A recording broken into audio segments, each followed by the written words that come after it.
Xin chào mọi người cùng cắm hoa với mình nhé. Hôm nay mình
Nhà ơi, mẹ, nhà ơi, mẹ, nhà ơi. Lúc nãy em gọi chú tê luôn không á, tức là cái méo, tức là cái đi xe đạp á, nó méo nó nhiều luôn nhá, tức là em bỏ thắc mắc luôn, tức là qua video mình cười vãi, buồn cười tận giả luôn. Này vừa đó, ngồi cái máy này nó mà biết chợ.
Đang viết chữ hờ mà.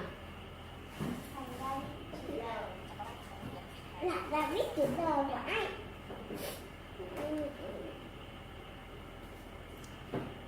Mình đã hoàn thành xong bình hoa này rồi nhé mọi người. Với tông màu là tím và vàng nhé mọi người. Tạm biệt mọi người và xin chào gặp lại.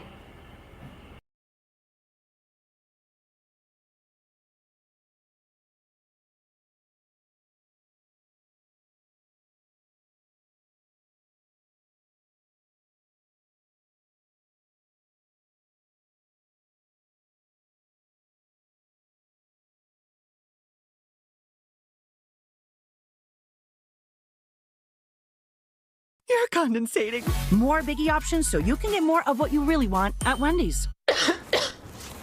Hi, Susan. Honey. Yeah? I respect that, but that cough looks pretty bad. Try this Robitussin honey. The only brand with True Source certified honey. Mind if I root through your trash? The powerful cough relief you need. Robitussin.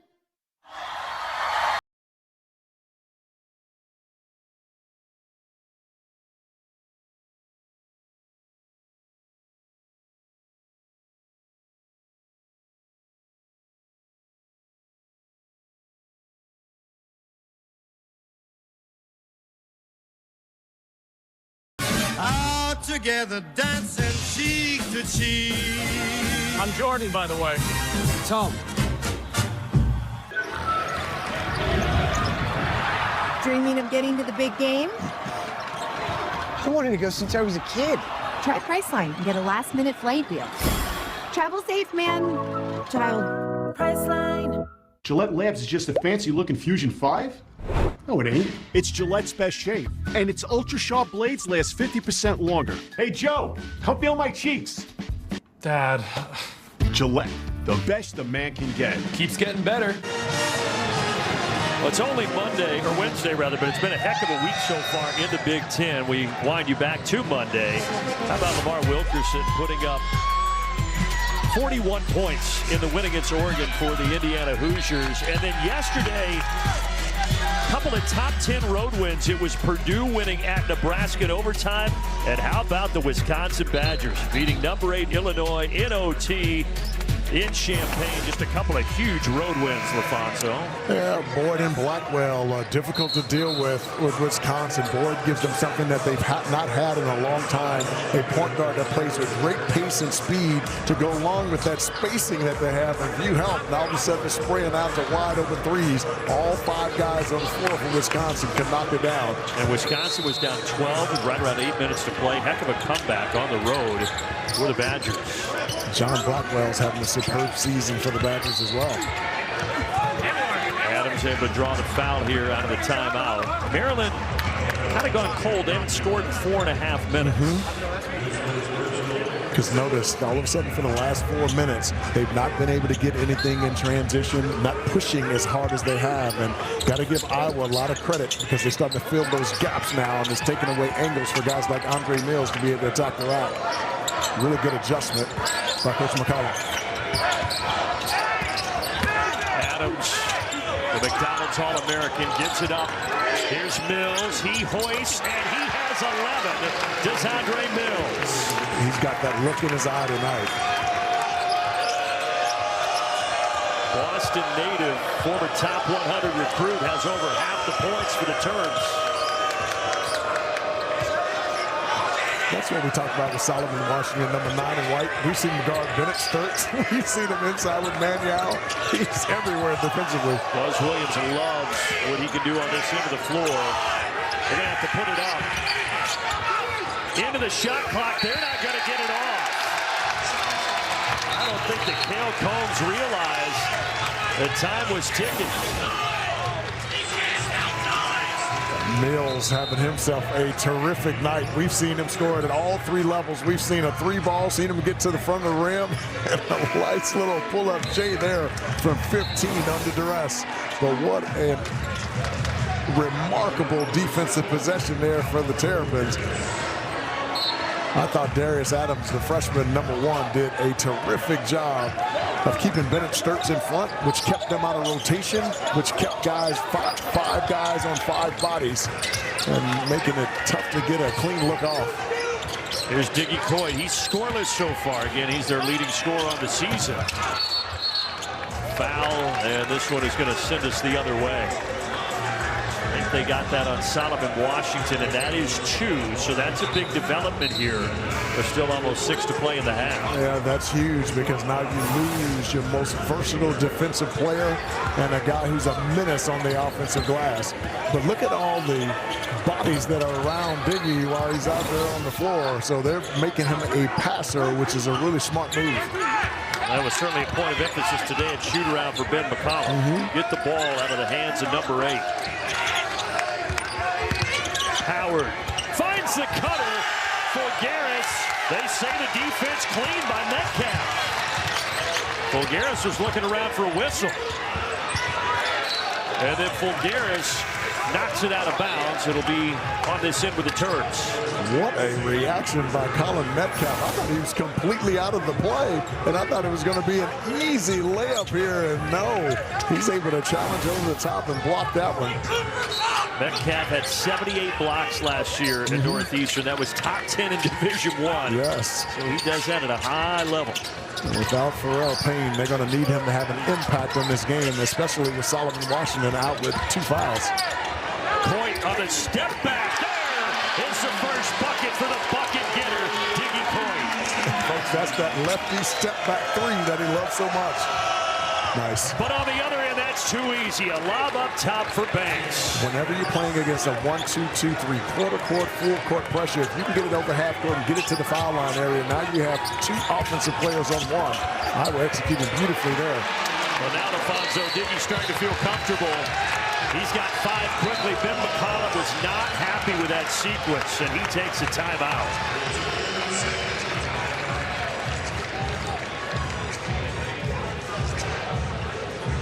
against their early push, you want your defense to actually be able to get back, and that's what he's upset about. Coach McCollum upset that his defense not getting back, and all of a sudden, Diggy's starting to find a little range there. That patented lefty step back three he loves so much, and now Bennett Sturts didn't get the right angle, able to blow by, but there was no rotation, anyone stepping up to make him make the extra pass, and that's exactly what Coach McCollum is upset about right now.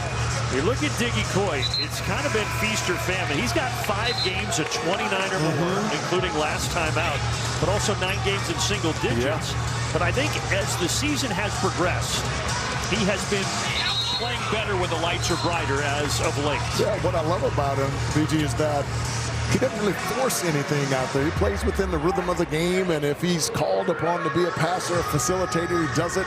But when they need him to get buckets, he steps up and does that too. He is not shy. He is a high-volume shooter and scorer. Native of Jersey. Nice.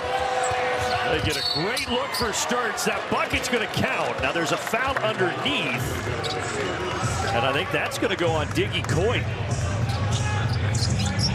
What a beautiful out of timeout play design here. The basketball hits the top, and then you set a little flare screen there, pitch for Bennett Sturts, who gets a wide open 3 look, and you can see the foul underneath. Yeah, so how about this? Chance at 5 or 6 points on this possession. Nice cut. It's again Metcalf with his second block. Wow, he's making a huge impact on this game on the defensive end. He is not a big scorer, but he can really lock down the rim. Mills. Andre Mills came in shooting just 31% from deep, but he is feeling it tonight. He is on a heater. Cox blocks. Saunders joins the block party. Man, we've seen some awesome plays at the rim. Between him and Metcalf, they're making it hard for Iowa. Nobody has led by more than 4. It's been a very tough back and forth first half. Mills tries to drop it off, knocked free. 3 to shoot. When we get back, it will be Maryland basketball. And folks, just when you think I was going to get an easy look, Metcalf has been blocking everything around the rim. And then Saunders able to block that one, and then Mills, who we know is so good off the dribble, but he's seeing a big basket right now. Mills off to a tremendous start with 14 in the first half. Old Trapper Beefs. Pack smash. My peanut butter and jelly. Ew. Oh no.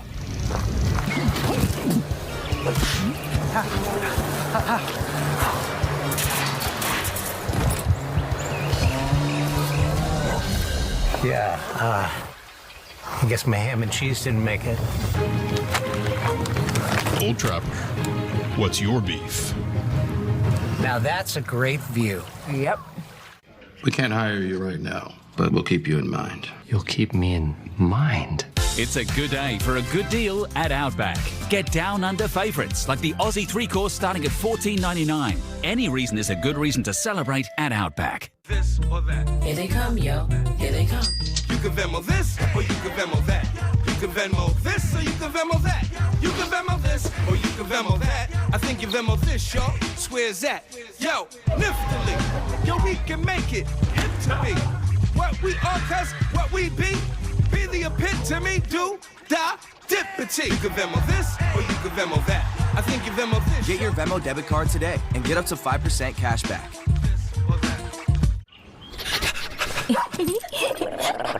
Charlie, here. Come here. Oh. I'll be right back. Good, Charlie. Come, sit. Let's go home. Charlie, stop. Charlie, what are you doing? Charlie, will you stop that? Charlie, are you crazy? Silly dog. No more treats for you. Sorry, where were we? You crazy dog. Red Bull gives you wings. When you don't use Bounce, dryer heat can be a real monster. It turns clothes into static magnets for your hair. Use Bounce to stop it. Uh-oh.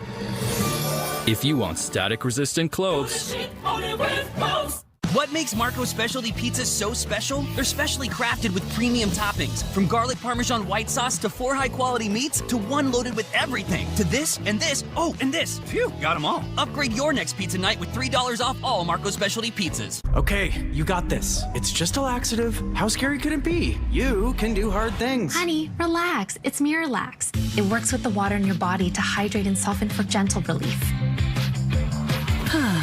Relax. It's Miralax. Fox College Hoops Friday has Tom Izzo's 10th-ranked Michigan State squad taking on Nick Boyd in Wisconsin. 8 Eastern on Fox. Wisconsin coming off that big win at Illinois. That should be a dandy. Jason Benetti, Steve Smith will be there to bring you all the action. Maryland up 2, and we're going to show a graphic that includes Michigan State's court leader, Jeremy Fears. Him and Bennett Stearns, 2 of the best in all of college basketball at either scoring or distributing for their team. Yeah, both guys do a tremendous job. Jeremy Fears does it with speed, getting it up the floor and getting into the lane, drawing to and kicking it out. And he's been effective at the foul line as well. And Bennett Stearns just has an all-around game. He can go for 30 on any given night. You take that away, he kills you with his ability to pass the basketball as well. Ryan Bennett Stearns, who was a 0-star recruit out of high school. He goes to the ground here, but he's going to get the foul drawn against Maryland. Yeah, an illegal screen there by Metcalf. Number 45 in white. Boy, it's so tempting when you set those screens, BG. You just want to lean in if the guy tries to avoid it. But you've got to have your discipline and just be still. Missed opportunity there by the Terrapins. First foul on Metcalf. Nice cut. And patient, but a clean block. Metcalf has 3 of those here in the first half.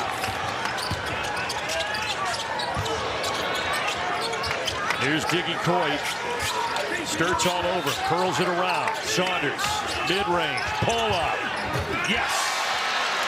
That's so good, because when you're in the post and you turn around and face, the defender has a tendency to drop their hands, giving you a free line. An unobstructed line to the front of the rim. It's the largest lead that Maryland has had. Bulgaris slings it inside. There's a foul. Sage went up to throw it down. He'll have 2 at the line. I'll tell you what, Colin Metcalf is basically owned the painted area tonight. Anything that's coming to the rim, he's having something to say about it, and just wasn't able to rotate quickly enough. But that's the thing I love about Tate Sage. When he gets cutting, he's going to try to punch that thing over the top. He's a talented freshman. I'm excited to see his development over the next couple of years. Yeah, you were talking with Ben McCollum about Sage at shoot-around and pointed out how much you liked him, and Ben McCollum said, oh yeah, he's going to be a darn good player. He signed with Coach McCollum at Drake and then followed him to Iowa City. He's one of those guys, you give him another year or 2, he's going to be a heck of a Big Ten player. Excellent passer, big and physical. Can shoot it, and as you saw there, he's an excellent cutter.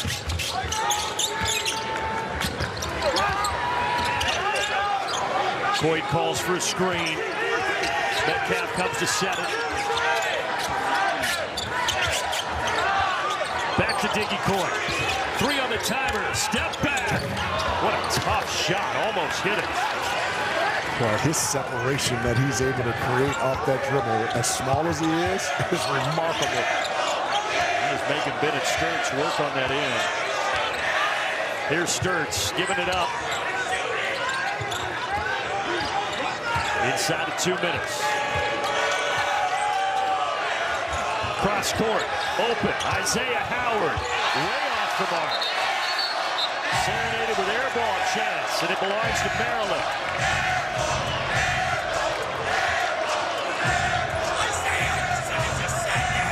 Boy, Iowa got a wide open look on that one. Banks cut to the basket. 2 defenders went with him, and a wide open look. That was an air ball.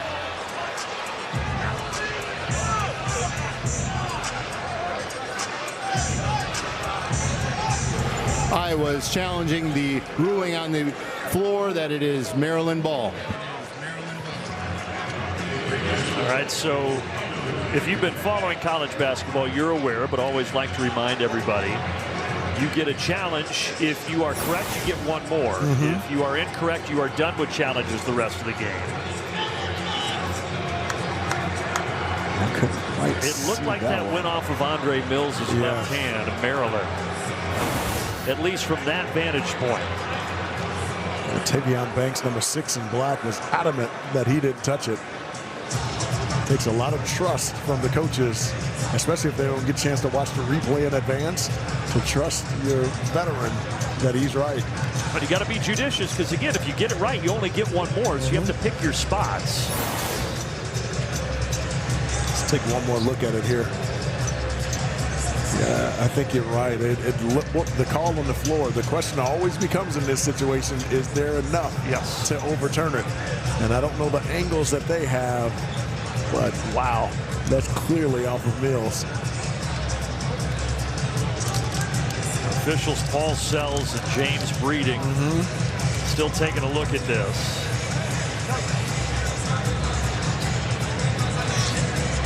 I definitely think it went off Mills. The question, as you said, Fonz, it just becomes, can you prove that 100%? Yes. Exclusively.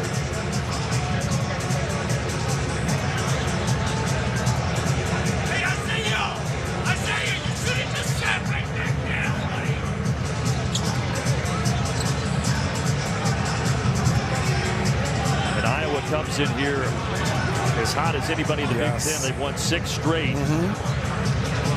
They'd like to get it to 7 because the schedule is certainly going to stiffen after this. They've got Purdue coming up on Saturday.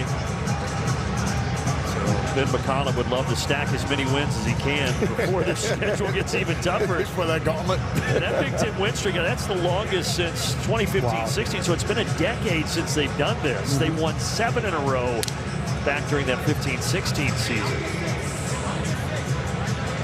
What a great job Ben McCollum has done. And of course, Fran McCaffrey left the program in a pretty good place. But in the NIL era, you're always rebuilding, and so it's pretty much a completely new roster for Iowa this season. It helps though that he brought 6 players from Drake with him. Those guys understand his culture, his system, and so easy to communicate that to your fellow teammates. And folks, we don't have the angles that they're looking at, but from the angle that we can see, it looked like Mills touched that basketball last. And the question is, did Tavion Banks' finger touch it at the last moment? With what the vantage point we have, I don't think there's enough evidence to overturn the call.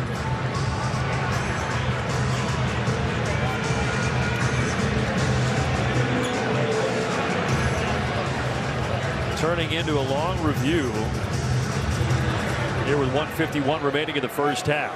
After review, it was determined that the ball went off white. It will be black ball on the sideline with 2.9 seconds on the shot clock. Iowa's challenge is successful. They are not charged a timeout, and they retain their challenge for the next one. All right, so they keep another challenge. One more remaining for the Hawkeyes, and they get the basketball. So they felt there was enough evidence, and here we go. Now there's under 3 on the shot clock. They got to get it up quickly. Fulgaris missed it, and ultimately Maryland gets the basketball. That's a really good play. A little fake handoff. Both defenders went with him, and he was able to get a pretty clean look. Darius Adams, top 50 recruit from New Jersey, puts it up and in. Whenever Maryland has been able to play with pace, they've been able to get a really good look at the rock.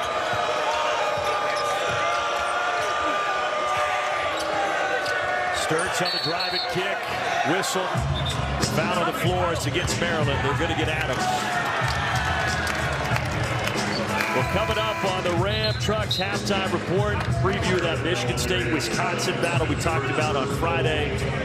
Mike Hill, Seth Davis in studio in Los Angeles. 2 really good dudes right there. Are you sure? I'm positive. They are 2 of the best. They are darn good at what they do. Indeed. Senior Tavion Banks misses the front end. Fulgaris can't put it back.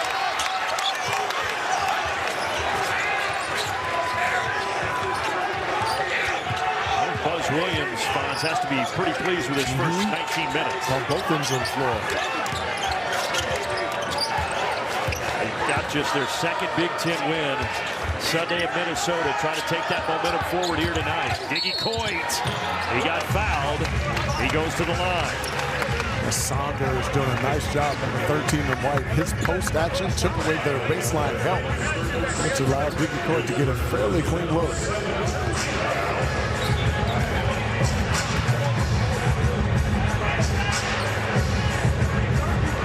Diggy Coit gets to the line quite a bit and shoots it at a high clip, over 88%.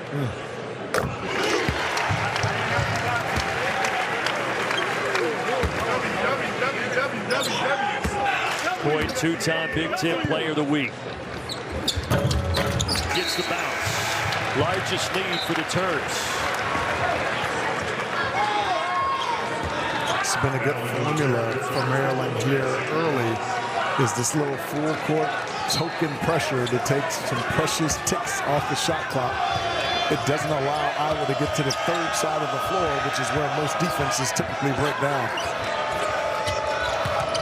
Sturts try to slip the pass in, but it's kicked.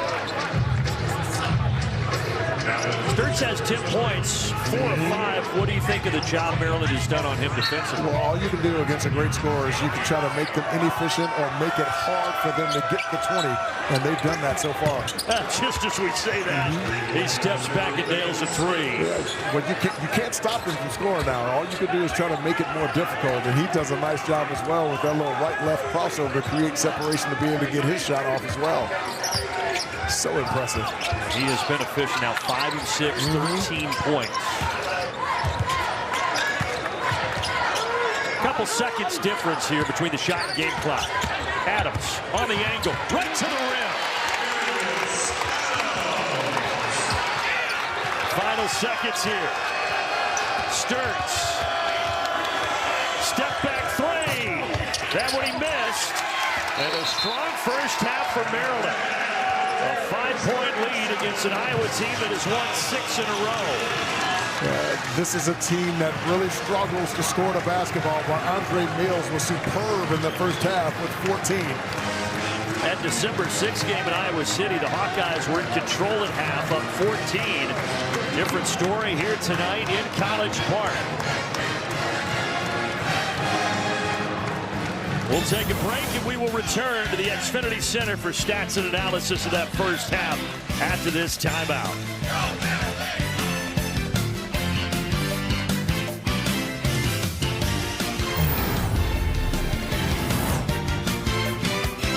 Introducing Mike's Hot Italian Sub from Jersey Mike's. The only sub that's served as hot as its hot takes. Hot take, everyone wants to be hot, subs included.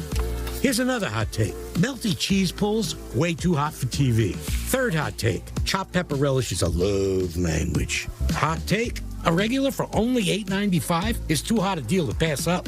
Actually, that last hot take was more of a hot fact. The all-new Mike's Hot Italian Sub for a limited time only at Jersey Mike's. We know why you've put off your best smile. The time, the cost, the anxiety. That's why Aspen Dental is changing how dentistry is done. With leading implant and denture technology and on-site labs that get you in and out. No more waiting for tomorrow. Now's your time to experience the Aspen Dental difference. Get started with 0 down, 0 interest if paid in full within 18 months. Aspen Dental. It's time to smile again. Booking.com has all kinds of stays because some want a house in the desert. Others do not. Find exactly what you're booking for. Booking.com, booking.yeah. Don't worry. You can't prevent sick days. But you can prepare with Kleenex lotion tissues that protect, soothe, and moisturize your skin. For whatever happens next, grab Kleenex. This isn't us saying we make an EV. This is us saying we make an EV worthy of being a Lexus. The all-electric RZ. Because the greatest measure of an automobile is how it makes you feel. Nature's Bounty. Your body uses magnesium in over 300 reactions. Nature's Bounty supplements your whole body health with high absorption magnesium. Nature's Bounty. It's in your nature. Speed Weeks begins us with the Daytona 500 qualifying tonight on FS1. And don't miss the Daytona 500 this Sunday on Fox.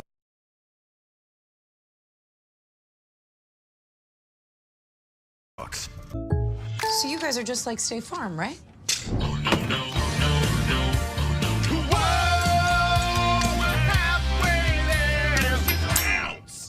So that's a no then. Stop living on a prayer and get State Farm. Nobody ever said, like that chicken from Popeyes. These bold Louisiana flavors aren't meant to make people fall in like. That's why it's love. For a limited time, get your faves for $5 each. Love that chicken from Popeyes. I was gonna take Peaches to the vet, but I had their checkup in the budget, but... I meant to schedule for Sir Franklin, but... Chewy knows a lot can get in the way. But if you get ahead of one thing this year, make it your pet's health. Booking a routine vet visit now means more wags and one less worry. So you get their butts to the vet, and Chewy gets their meds to your door. For healthier, happier life with pets. The college basketball crown is back. An elite postseason tournament in FS1. Teams from the top conferences put it all on the line to rule the court. April 1st, live from Las Vegas. The college basketball crown on Fox and FS1. Buy tickets at vividseats.com. Well, in celebration of the temperatures finally being about freezing today here in the D.C. area, a Hawaiian night action. I think I did survive the limbo.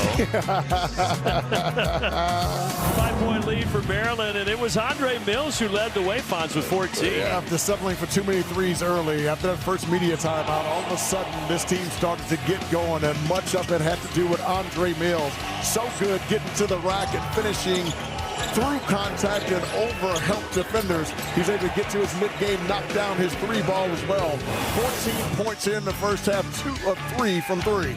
And Bennett Stearns, 13 points on only 7 shots. We'll see if they can get him some more looks in the second half.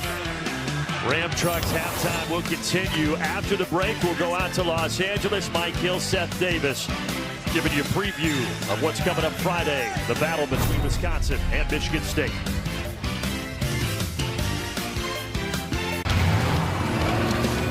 Pato O'Ward was born with his foot on the gas.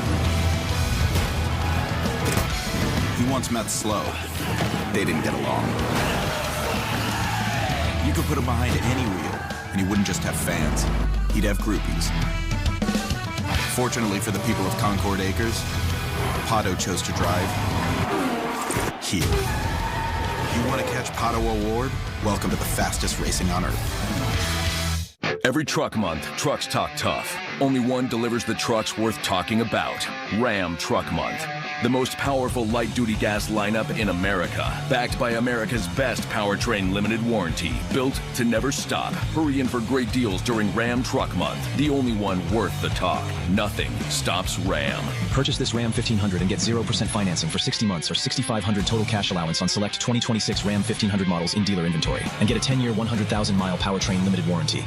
Running a successful delivery company has taught me something. You're only as good as your tools. We have AT&T Business, and that's why we're the best. We're here. Here where? There's nothing here. Just trust the connection. We're in the right spot. What? You guys are early. Yeah. I like that. Get your signature there. Yes, sir. You guys thirsty? I just made some lemonade. It's really warm in here. Like a good warm. You know, my phone still works down here. It's crazy. Brace your taste buds. The new DQ Flamethrower Chicken Strip Basket comes with cool DQ soft serve as a dip for just $6.99. Add one of our new Tajin lemonades. It's the new Swicy menu, only for a limited time. Advil liquid gels are faster and stronger than Tylenol rapid release gels. Also from Advil, Advil Targeted Relief, the only topical with 4 powerful pain-fighting ingredients that start working on contact and lasts up to 8 hours. We can't hire you right now, but we'll keep you in mind. You'll keep me in mind. It's a good day for a good deal at Outback. Get down under favourites like the Aussie 3-course starting at $14.99. Any reason is a good reason to celebrate at Outback. Dreaming of getting to the big game? I wanted to go since I was a kid. Try Priceline and get a last-minute flight deal. Travel safe, man. Child. Priceline. We need to get comfortable with breaking barriers. People want to be a part of it. It's electric. Every sport deserves a moment like this.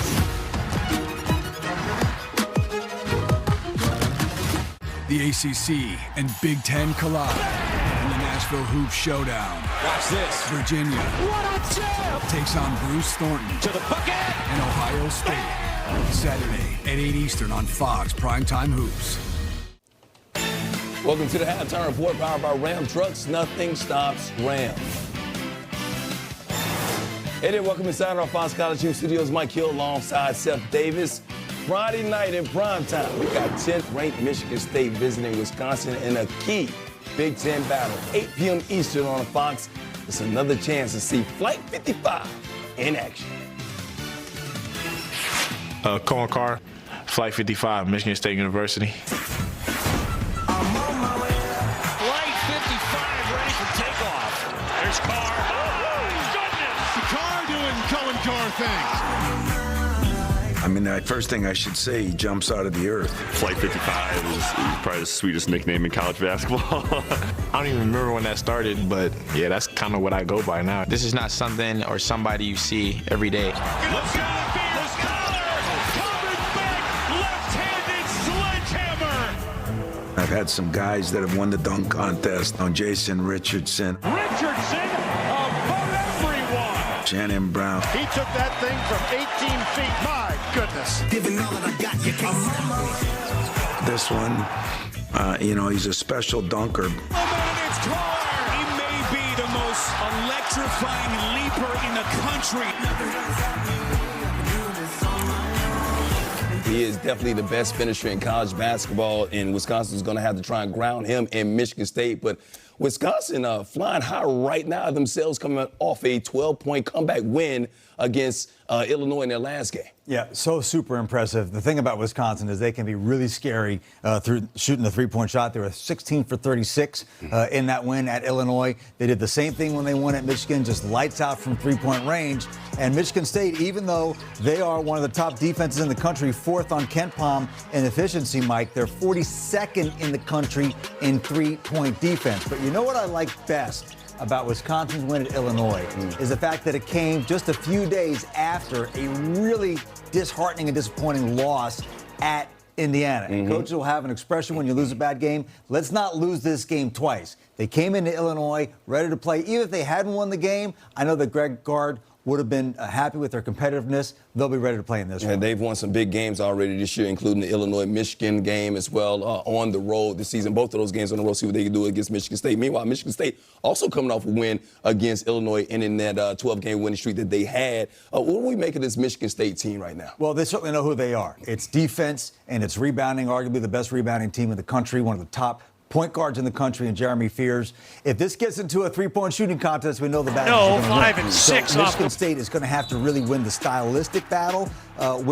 Wisconsin got 14 offensive rebounds against Illinois. I sincerely doubt that's going to happen. The Spartans lead the country in defensive rebound percentage. I think it's going to be more important for Michigan State to get this game into a grinding half-court physical game, kind of like the Badgers at home, though, in this one, I got to tell you. Trying to keep pace up there in the top of the Big Ten. A very tough Big Ten conference this year. That's going to do it for us. Second half action is coming your way. I really want to be a part of winning gold. I want to win. It's time to climb the mountain to the top. Brenna, I want you to find happiness in who you are, because you are the gold. Family is not just here because you're winning. We'll always be proud of your kid. When the program ends, I want to see that smile on your face.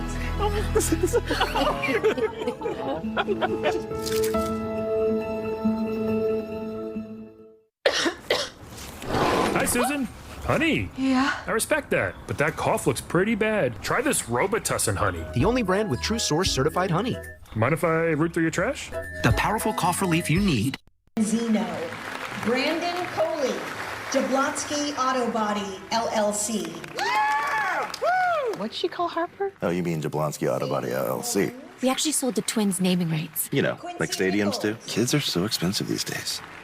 Here he comes. Oasis Breeze Tan and Spa.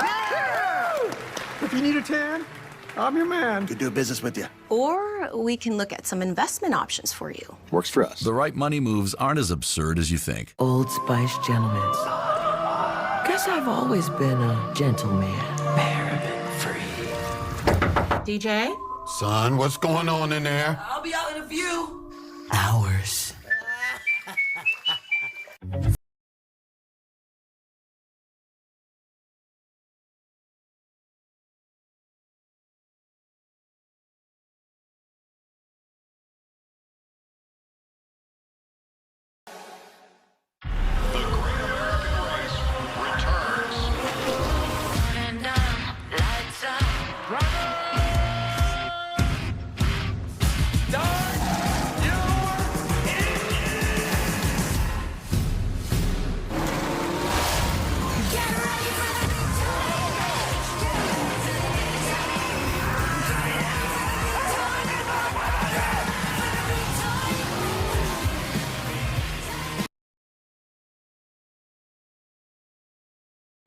Egg biscuit is perfect. Now it comes with hot honey sauce.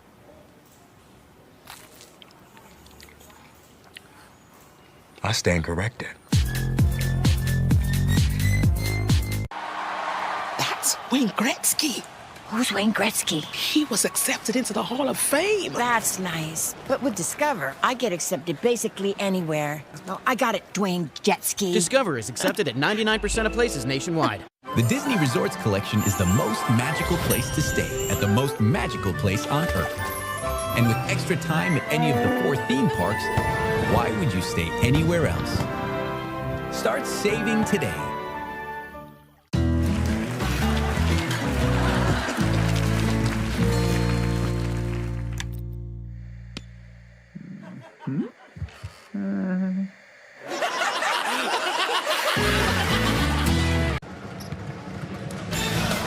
Maryland Terrapins 37, Iowa Hawkeyes 32. Intermission here in College Park at the Xfinity Center. And Big Ten standings right now. Remember, 8 games to play in the regular season for Iowa and Maryland. And Iowa trying to stay above that second red line, battling for position in that Big Ten tournament. Right now, they're projected as an 8 seed in the NCAA tournament. Brandon and LaFonso back with you, including our friends from Hawaii behind us here. And they're excited here, these fans, because they haven't had a lot to cheer about this season, but a pretty good 20 minutes from Maryland. Yeah, this is a team that started out shooting so many threes that they weren't getting downhill. Then all of a sudden, after that second media timeout, they started to drive the basketball. And a lot of that was Andre Mills, who had 14 points in that first half. And another thing they didn't do, BG, didn't turn the basketball over. 18 turnovers in the first meeting, only 6 in the first half. Yeah, huge difference from that game in Iowa City, December 6th. Stat comparison from Ram Trucks. Nothing stops Ram. Maryland has not shot it well this year, but tonight they have 53%, +5 on the glass. To guard, a 3-level scorer. We've seen a little bit of all of his game. We've seen him knock down his 3-ball. We've seen his mid-range. We've seen him get to the rack. We've seen his ability to make those nifty pocket passes. Bennett Sturts had himself a first half. 13 points in the first half on an efficient 3 of 5 from 3. But I would think if you ask Ben McCollum, he's going to want Sturts to put up more than 7 shots in the second half, right? I would agree. A lot of that has to do with Maryland's defense, though. I thought Maryland did an extraordinary job in the first half of running him off his 3-ball and taking away his pull-up J. Trying to get it up top that time for Mills, but unable to complete it. Yeah, that was just a tough pass. Mills couldn't get to it. Iowa riding that 6-game win streak. Going to have to come from behind here tonight on the road. Sturts, Manyao. Sturts covered up by Washington. Sat the final 6 minutes in that first half with 2 fouls. Looking for a whistle. None comes. But ultimately, Combs able to regroup, but hold on. Did they? I think they reset the shot clock, and it shouldn't have. Should not have. I don't think that ball hit the rim.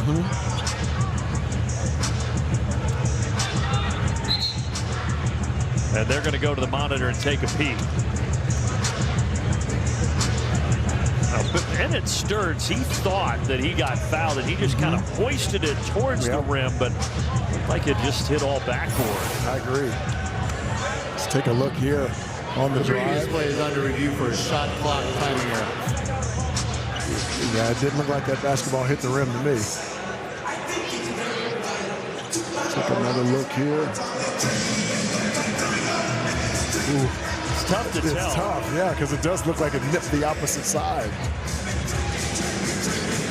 Oh, wow. Oh, boy. How about this look? I think it did. I think it did. I think it That's grazed, a good reset. yeah. You can see the spin of the ball change just as it hits it. See that? The rotation of the ball changed just as it nipped it.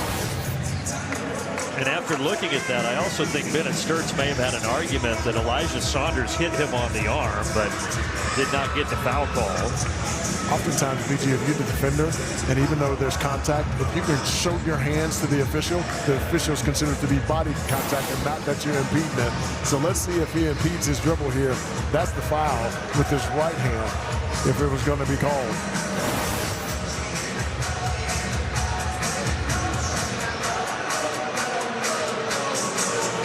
Iowa was struggling to end that first half shooting the basketball. A team that on the year shoots it extremely well. One of the best shooting teams in the country, 13th in the nation, but one for their last 9. I think what was happening is that full three-quarter court pressure, again, was taking precious seconds off the shot clock. And so instead of getting into their actions with 24 on the shot clock, they were getting there with 20 and 19. And when you're as efficient of an offensive team as Iowa is, if you can't get to the second and third side, now you're not allowing that defense to break down and get some good looks. But credit to Maryland Terrapins, they did a really nice job of keeping themselves out of rotations and taking away those early looks. So again, they're trying to determine whether or not this ball hit the rim, and then if not, what they should do with the clock.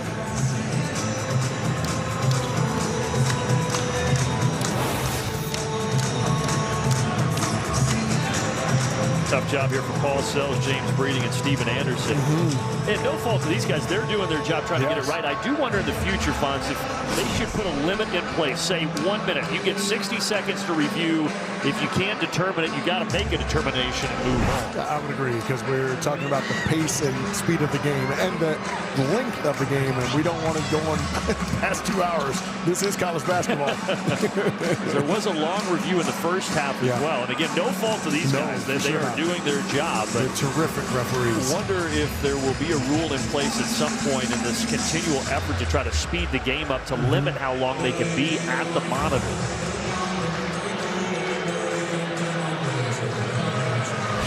Well, Ben McCollum in his first year trying to get to the NCAA. And a green light special over Condon. And he's there defensively to knock it away. Blue Kane leads Georgia on the year in the plus-minus stats. And he got his world rocked by Condon to start this game, but man throwing back-to-back threes. And those bigs from Florida, they set such physical screens, man. If you melt it all, it's an open look for Florida. Get the whistle on Xavier Lee. These screens are SEC screens. Look at him. Simple offense. 3 perimeter players working around 2 big physical screeners. Simple offense, hard to guard. Smurf Helander isn't going to launch one from that far out. Height advantage here against Lee. Good defense to stay in front of him. Twice he has been down in pain, and he's grabbing at his midsection. Well, that's one they'll look at. Those blows to the midsection and the head area pretty much are automatics for those officials to go to the monitor just to see how and why the contact occurred.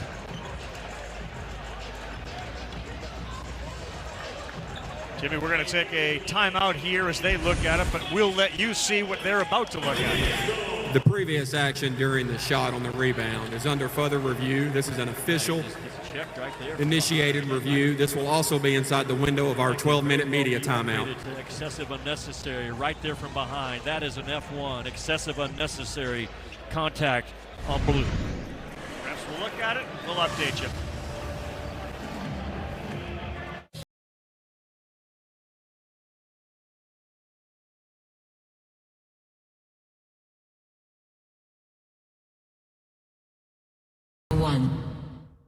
At Macy's, the fragrance destination. Think switching to T-Mobile's a whole complicated thing? Nah, it's easy. Switch to T-Mobile and unlock savings that are built to last. With T-Mobile's Better Value Plan, you can save over $1,000 a year versus Verizon and AT&T. Save on streaming, satellite, and more benefits that they leave out. I get all the VIP perks. Don't mind if I do. For a limited time, get our most value pack plan ever. Plus, switch right now and we'll even pay off your old phone up to $800. Stay chillin', just switching. I used to struggle with dandruff, but now I use Head & Shoulders every wash because the active ingredient in Head & Shoulders fights off the microbes that cause dandruff. Where do you think you're going? See? No flakes down here. Make every wash count. Oscar Mayer Deli Fresh meats are so deli fresh, people will think they're fresh from the deli. Hi, yeah, let me get a turkey on a roll with 2 number 4s. I'm at the deli. No, you're not. It's not the deli, it's Oscar Mayer Deli Fresh. If you have an app that I can type in the order. All right, next we need a suggestion. Home and auto insurance. Okay. Any other ideas? Bundling your home and auto insurance for round-the-clock protection with Progressive. Okay, more ideas. Anything goes. Sacrifice. Oh, good one. Okay, great. Like how you don't have to sacrifice great coverage to save on insurance when you bundle home and auto with Progressive. I heard bathtub.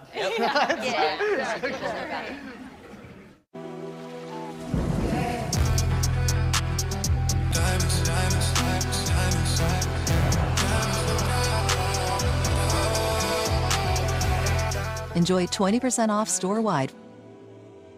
While the world sleeps, dreams take shape. At the University of Georgia, inspiration never. Because they have taken them out of rhythm tonight. The speed of the guards, particularly from Maryland, was troublesome for Iowa in the first half. And we saw it on full display here on that last possession with Darius Adams in transition. See if Maryland can maintain that edge.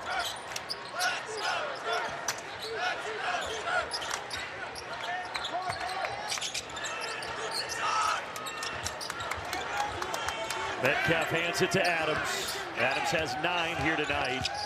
Patrols the baseline and gets bumped before the shot. It's been fun to see Darius Adams grow. I had their first game of the season here, and his decision-making wasn't quite where it is now. Now, he's not indecisive at all. If he finds that big on him, he's attacking that big on the high leg and able to get past him and draw that foul there. It's been really fun to watch his growth. Since he got here this summer, put on about 15 pounds. Still skinny, and Buzz Williams said that's something they'll work on this summer. But he's a good one, is Adams. Stripped here, Maryland turnover.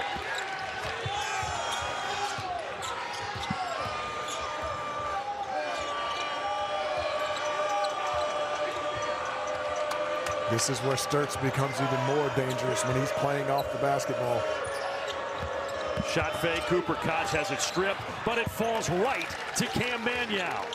Manyow's one of those guys that's always in the right place at the right time on both ends of the floor. Started all 24 this year for Ben McCollum in his first season at Iowa. Well, you can see just how good this kid is. So athletic. They will not count that bucket. The foul is before the shot. I couldn't tell if he was in pain or just doesn't appear to be, thankfully, for Darius Adams. Yeah, this is that lack of indecision now where he's grown so much. When he can get that angle, and early on you could bump him off his line, he's gotten so much stronger now that you can't do that anymore. It's the 4th highest rated recruit in Maryland history, but here they try to get it to him and it's turned over. You got to be careful now and not turn that basketball over as it did in the first meeting. 18 turnovers in the first meeting that led to 21 points. Well, they're going to get it right back. This Maryland defense has this Iowa Hawkeyes usually very potent offense just off kilter here early in the second half. Yeah, nothing has been fluid or easy.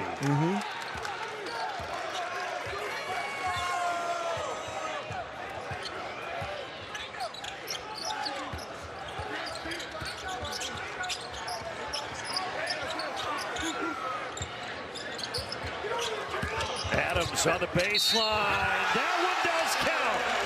Darius Adams is coming to life.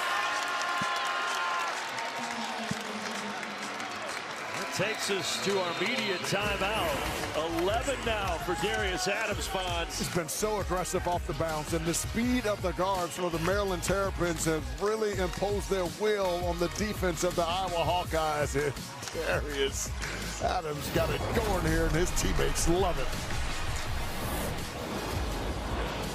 The Nashville Hoops Showdown, Saturday on Fox. Primetime Hoops. Imagine your child not having a decent pair of shoes, socks, or a warm coat. Subaru and its retailers have provided critical items like these to over 1 million people in urgent need. Subaru, more than a car company. Who'd you need this for? I wouldn't have lived this long if I discussed my clients. You may not live long if you don't. We do the job, we don't ask questions. Hi, Dad. I'm gonna cook and then I have to go. What?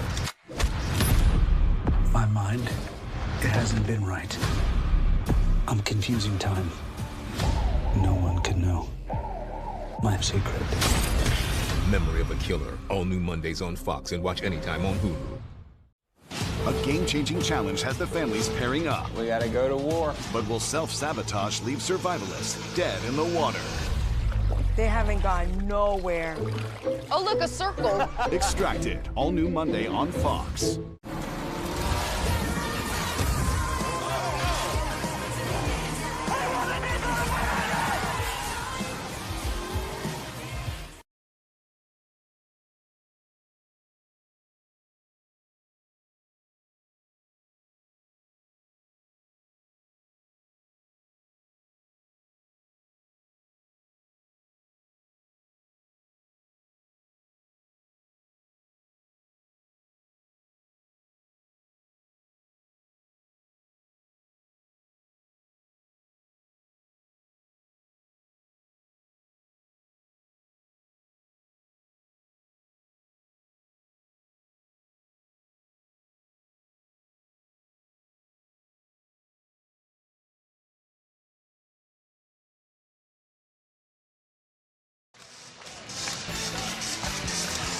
Big Ten basketball is powered by Ram trucks. Nothing stops Ram.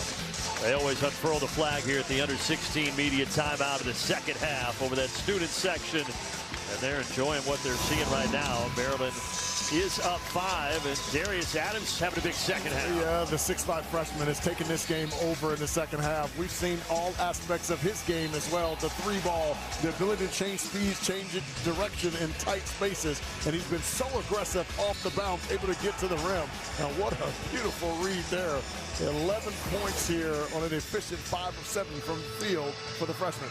Those guards, Adams and Mills, have been the stars. Coit has also thrown in 7, but they've got 32 of the 41.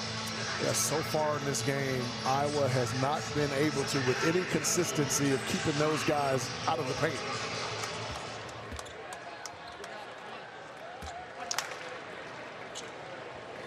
Native of Manchester, New Jersey. Adams looking for his 12th point. Well, he left that well short. Tapped out to Sturtz. He's the 4th highest rated recruit in the recruiting service era. Diamond Stone, Derek Queen, and Jalen Smith. It's pretty good company. Yeah, big names. And Darius Adams, he's the next one. Originally committed to Connecticut. And Combs almost threw it away, but it was saved by Banks.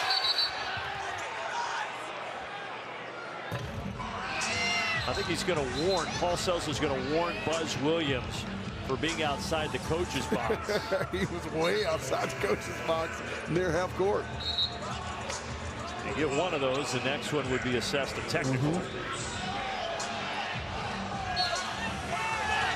Shot clock at 6. Sturtz from way downtown. Offensive board and a reset.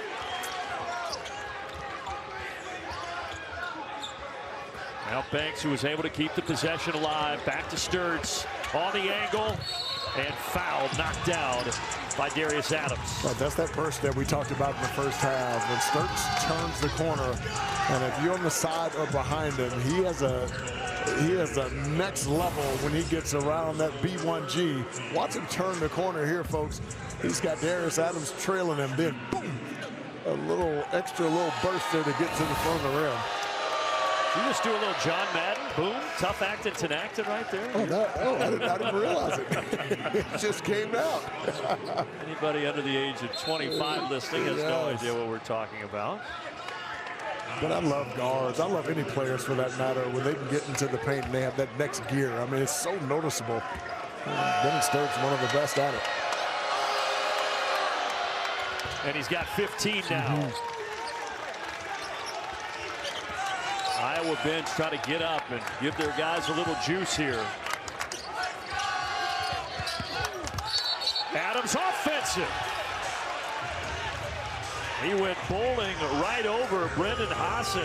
Hassan did not play in the first half, does not play a ton of minutes, but coming in and provide defense right there. And that's the area of his game. If he's going to get minutes, he's got to improve there. And he anticipated that Darius Adams, who loves to go right, just anticipated that and had his body right in front and absorbed that charge. Really well done by Brendan Hausen. Buzz Williams is going to keep Adams on the floor with 3 fouls and 15 minutes to go.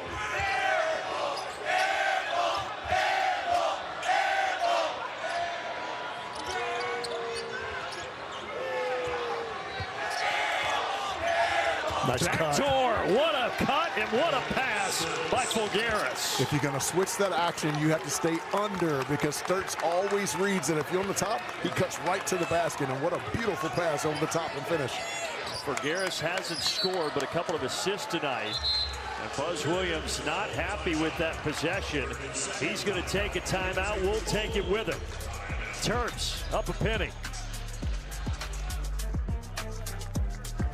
The Nashville Hoops Showdown, Saturday on Fox, Primetime Hoops.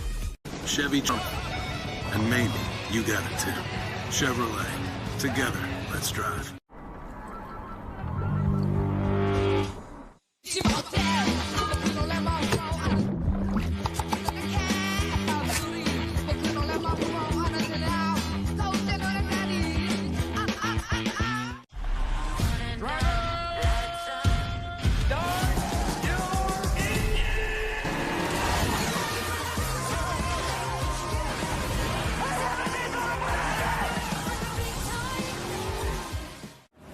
TV's #1 new drama is an unforgettable thriller. And February 23rd, I'll keep your secret. See how his story began with a riveting new episode. You've been hiding something. Memory of a Killer, all new Monday, February 23rd on Fox.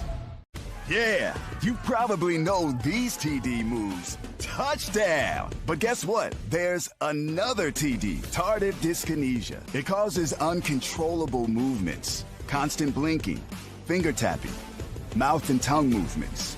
Tardive dyskinesia is caused by certain prescription mental health medications. It's true. So, talk to your doctor and visit theothertd.com to learn about TD and treatment options that can help.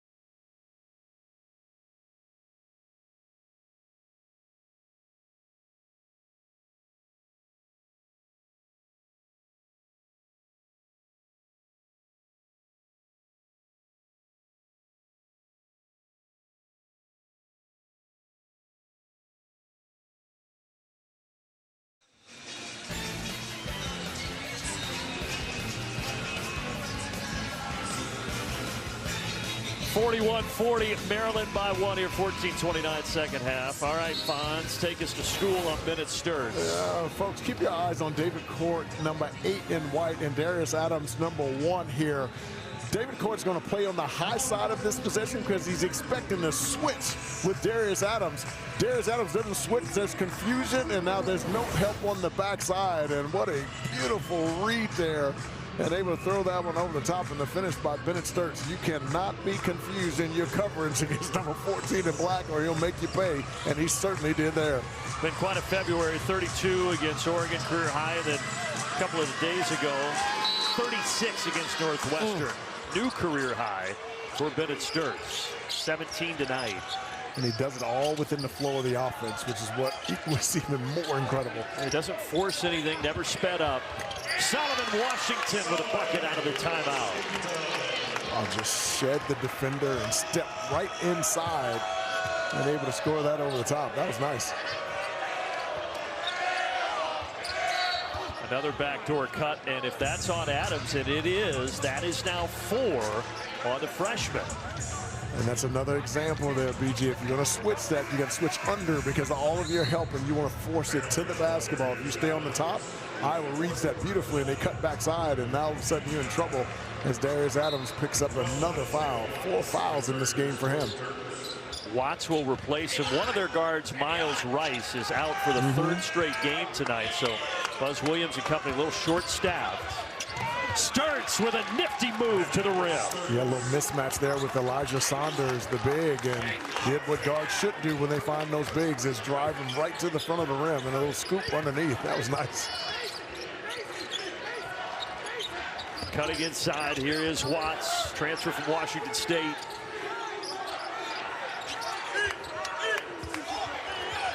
Almost turning it over, Saunders able to gather it. Watts. 3 to shoot, fading, missed everything. Battle inside, shot clock violation. As that ball never hit the rim. Now all of a sudden it's Maryland's offense that's got a little bit clunky because defensively Iowa's really raised their level and they are locked in on the defensive end. Maryland's got to get back to what they did early in this game to get the lead, and that's pushing on missed makes and turnovers. Iowa has not had the lead since the 4:36 mark of the first half, but they can grab it back here. Sturts, drive and kick, open 3, Banks. And Washington knocked down, and there's going to be a foul. There have been a lot of whistles here in the second half. As this game has gotten more physical. Yeah, I was shielded from that one. I couldn't tell if Bennett Sturts gave him a little push in the back or... They got it on Cooper Koch, his first. Okay. That's the downside of sitting on the front row. You got all kind of people blocking your view. I'm thankful, though. I'd rather have it. You better back that up by saying you're thankful. I'm thankful, so thankful. Why, and you're next to me. You know? And that's the source of my thankfulness. Diggy Coit, quiet night for him, but he makes some noise right there. What a play by Diggy Court. Instead of ripping it under and through, he rips it over and gains the advantage. Watch this, folks, and then down the lane. And the smallest guy on the floor, when you can give a guy, particularly guards, angles, they are so good at being able to find that little crease and crevice and score over the top. But he does not complete the three-point play, and then the fouls continuing to climb here. Andre Mills picking up his second. Well, the first half, there was a flow to the game, but the second half, there has not been much of that. And it all started with that long review. Yes. The 19-minute mark. I had to go outside and do some jumping jacks to warm back up again. Already have 16 fouls on Maryland, 5 on Iowa, and still almost 13 minutes remaining. Yeah, if I'm Iowa, every opportunity I can get, I'm trying to get something in the paint. See if they can get to the bonus early. Mismatch here. Yeah, Fulgaris has Coit on him. And he gets inside. I'm surprised he didn't shoot that, but it turns out pretty well as he finds Sturts. That's where you have to be willing to give up a challenge to. You cannot leave Sturts out there in the corner all alone. All tied at 45, and Sturts has 22 of those for Iowa. Nice. Washington. Nice. He got right around Fulgaris. And that started with that little pump fake from David Court. The defender jumped his way, and that what gave Solomon Washington the angle to be able to attack off the bounce. Fulgaris out to Koch. Koch, a good shooter, but he's been off tonight. Now Sturts. Hassan, three-point specialist, and he buries his first shot of the night. How impressive is he? Hasn't played much lately. He's kept a great attitude and two really significant plays. Took a charge and then knocks down the three there.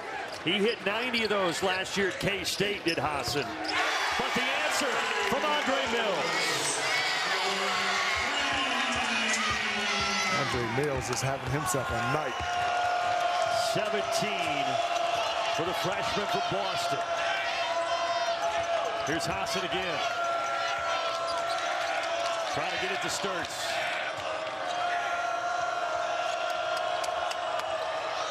Catch and shoot. Hassan! A flamethrower off the bench. 6 quick ones. And then they're going to call a foul on Maryland and Colin Metcalf. And they're also going to review it while both teams go to their benches and we pay some bills.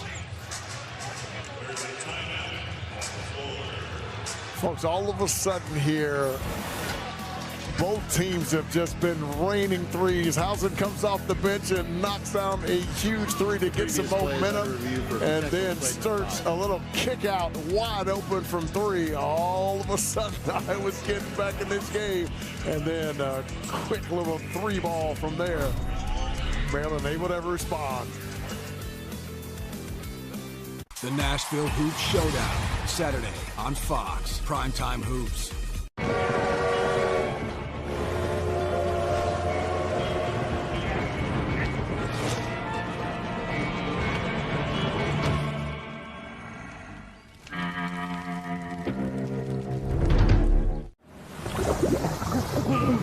They have no clue how long they're staying under. Fox tonight, beer turns to chaos. Everything's on the line right here. What if this is the end of my road? A new twist leads to a shocking ending. Sorry. Oh, it hurts. We're all going to miss you. Fear Factor House of Fear, all new tonight after The Masked Singer on Fox. The ACC and Big Ten collide in the Nashville Hoop Showdown. Watch this. Virginia. What a jump! Takes on Bruce Thornton. To the bucket! And Ohio State. Saturday at 8 Eastern on Fox Primetime Hoops. You shouldn't have to wonder which local florist crafts a beautiful bouquet, or how we transform "I forgot" into "I can't wait." We've spent decades making gifting easy. 1-800-Flowers.com. Give beautifully. Tom Izzo's 10th ranked Michigan State squad take on Wisconsin. Got it! Fox College Hoops Friday tips off at 8 Eastern.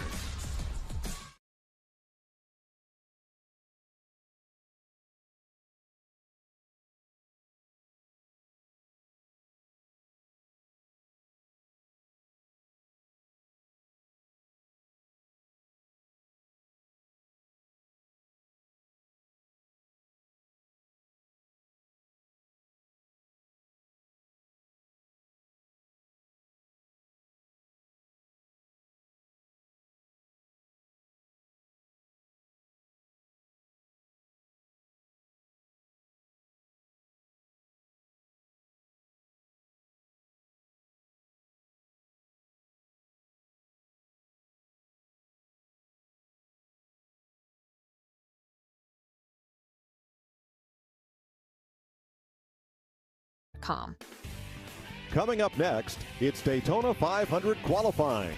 The biggest stars in racing will set the front row for Sunday's Great American Race. That's coming up after the game from Daytona International Speedway.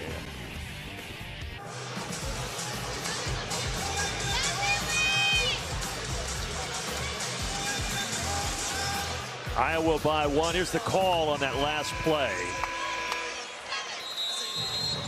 After review, the call on the floor of a common foul on number 45 White is confirmed. Bonus free throws for Iowa. No flagrant foul. All right, so it'll be a 1-and-1 because that's the 7th team foul. Here's how it shook out. Yeah, Colin Metcalf here just going to box out, doing what he should do, is trying to keep Iowa off the offensive glass. Yet a little too aggressive here and knocks Banks into next week. That's a good call by the official. Nothing flagrant there, though. 3 fouls now on Metcalf. Iowa getting their first lead since at the 4:30 mark of the first half. And Banks rattles home the front end.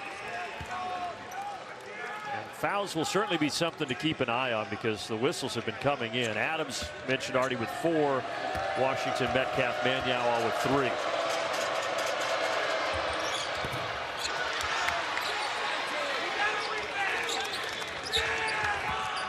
Pace will continue to be important here for Maryland to try to get this win and knock off a top 25 team. Knocked out of bounds. Fulgaris went after it, couldn't save it. If Maryland could get the win, it would be their first Quad 1 victory of the season. They're 0-10 this year in Quad 1 games. A slower pace benefits the Hawkeyes. Yeah, one of the slowest tempo teams in the country.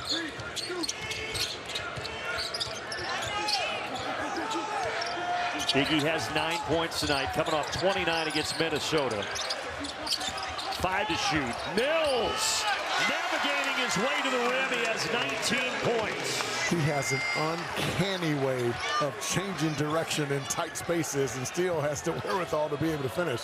That was nice. So shifty. Yes. 4 straight double figures, but this is his high of the season. On the other end, Banks. And that's now 4 fouls on number 45, Colin Metcalf. And that's significant because in the first half, it was Metcalf who was patrolling the paint, blocking and altering shots. And without Pharrell Payne, they have to go to the bench. They get awfully small because now you have to go with Elijah Saunders at the 5 spot and Solomon Washington at the 4. 6'8" and 6'7" respectively. See, they had to pick up Tavion Banks' contact over there. They were able to find it. I've always been amazed at how they can find those little contacts so quickly yeah. on the floor. It's amazing. I don't care how many guys you got looking at it. Yeah. For all my shortcomings, Fonz, I do have good vision. I've never had to deal with that, and I always say it freaks me out when I see people putting the contact lens into their eyeball. Yeah, I can hear my wife at home just going, hey, where's that cleaning solution? Don't let him put his dirty hand in his eyeball. Well, you talked about, though, Pharrell Payne. If he was a part of the team, I'm not saying they're in the NCAA tournament or anything like that, but certainly he changes the dynamic of who this club is if he's healthy. He gives them a guy who they can give the basketball to consistently down on the low block. They would put him at the elbows. He's a terrific driver. Monster on the offensive glass as well. He is sorely missed. Guy who started his career at Minnesota in the Big Ten, then to Texas A&M with Buzz Williams, and then transferring with Buzz here to College Park. But yeah, that right leg injury. They haven't said officially that he's out for the year, but certainly appears that is the case. All right, how much time do you get for a contact? Now I wear contacts, but I would have no shot getting that one in. Yet Andre Mills, he has the answer to everything tonight. We've seen him with his pull-up J, the ability to get to the rim and change speeds and change directions. And every time you thought that I was starting to get a little momentum, it was Mr. Mills coming up with a much-needed bucket for the Terrapins. 19 in this game for the freshman. When he redshirted last year at Texas A&M with Buzz Williams, he took that time to get in the weight room, put on a lot of muscle, got up over 200 pounds, and you can see that in his game as he gets downhill to the rim. Some guys who put on that much muscle so quickly can lose a bit of their athleticism, whether it be the speed, the bounce, or both. He's lost neither.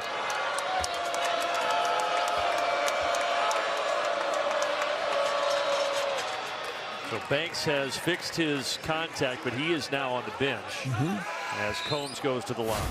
Cam Combs didn't start the first 5 games of the season, but the Hawkeyes needed an extra ball handler out there to relieve the pressure on Bennett Sturts, and he certainly provided that and then some. Remember Darius Adams, 4 fouls. But Buzz Williams putting him back in here with 10:09 to go. If I'm Iowa on the very next possession, I'm going at him to see if I can pick up the 5th. Within the flow of the offense, of course. We lost the contact, now we've lost a shoe. Right. Our pets' heads are falling off. A little bit of everything tonight in College Park. Here goes Mills. This time with a step back 3. What do we have now? Only thing we're missing is a fan running on the floor. Don't say that. We've had a lot of fouls off the ball, and that's the case here. Well, part of that is Solomon Washington is such a monster on the offensive glass that, you know, you have to just find him, and oftentimes he's got the advantage, and the tendency is to hold. So Iowa's going to have to be much more disciplined in that phase for the rest of this game. Coit on a step back. Flying in, it's Mills once more.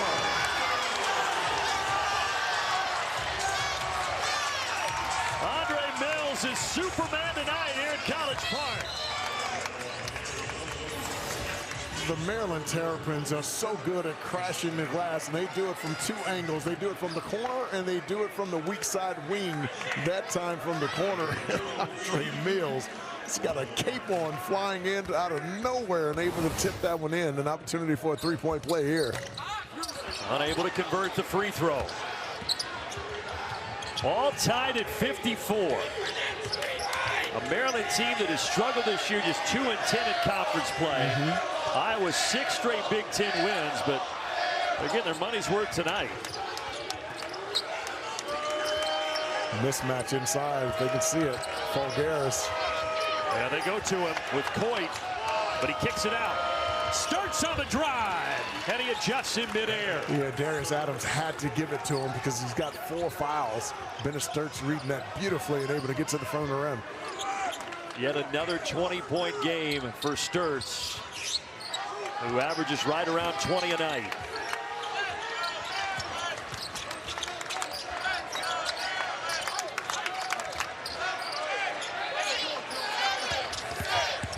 Elijah Saunders trying to back his way in. 15-footer, flat.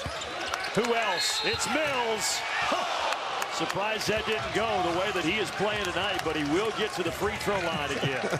He is a rough and tough freshman, and we've seen him impact this game in so many different ways. And man, both of these guys are having tremendous nights. Bennett Sturtz you expected because he's just so doggone good and has been consistent throughout the year. And Andre Mills is having himself a night. He had 18 February 1st against Purdue, but that was in a lopsided loss. This is a very competitive game, and this is the best game that he has played in his young college career. Well, we know he's so good off the bounce. He's an excellent rebounder, terrific in transition. Where I've been impressed is his efficiency from 3. He's 3 of 6 in this game so far.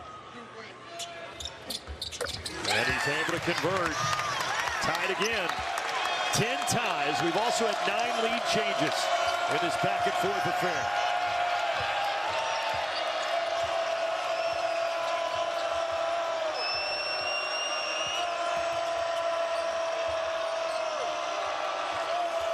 Cooper Koch and Banks have been awfully quiet here in the second half. 10 feet behind the arc. No good for Hassan, but it stays with Iowa. Now, Housen has that kind of range, but I thought he should have called one of his bigs out instead of a little ball screen or reversed that one. He's from Amarillo, Texas. In high school, they called him the Amarillo Assassin.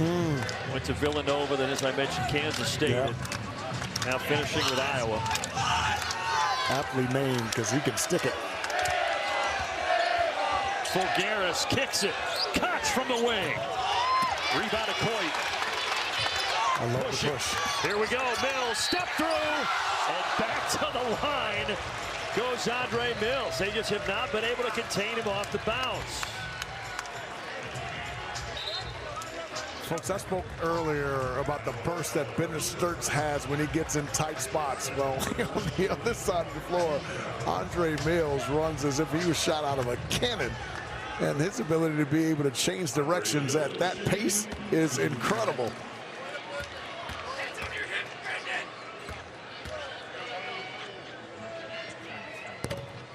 He is billed as an aggressive downhill scorer, and I would say that might be an understatement. Yeah, when you go full speed like this, BG, it is so hard to be able to stay under control, and he does it better than anyone I've seen do it in the country. And he's yet a freshman. 1 of 2. Maryland back in front. Metcalf, number 45, returns. He's playing with 4 fouls.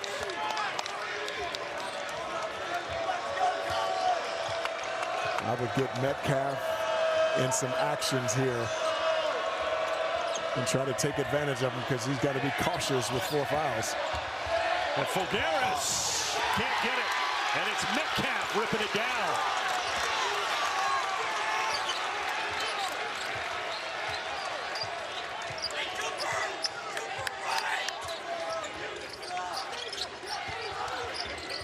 Now Mills tries to drive and kick, deflected in the corner. And a reset up top.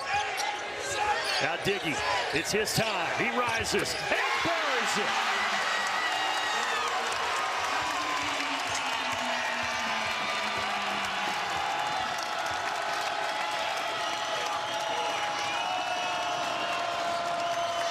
Stearns leaves it for Hassan. Gets it back. Trying to free himself. Watts all over it, gets a screen. 18-footer, Hassan short, offensive board. Koch on the reload. Well, got a really good look. Folks, Cooper Koch is an extraordinary three-point shooter. At 6'8", 39% from 3. He has just not been able to find the range tonight. He's had some wide open looks that he has uncharacteristically missed. And just 1 for 6. On the other end, it's Diggy Coyce. Timeout, Iowa. 8-0 Maryland run.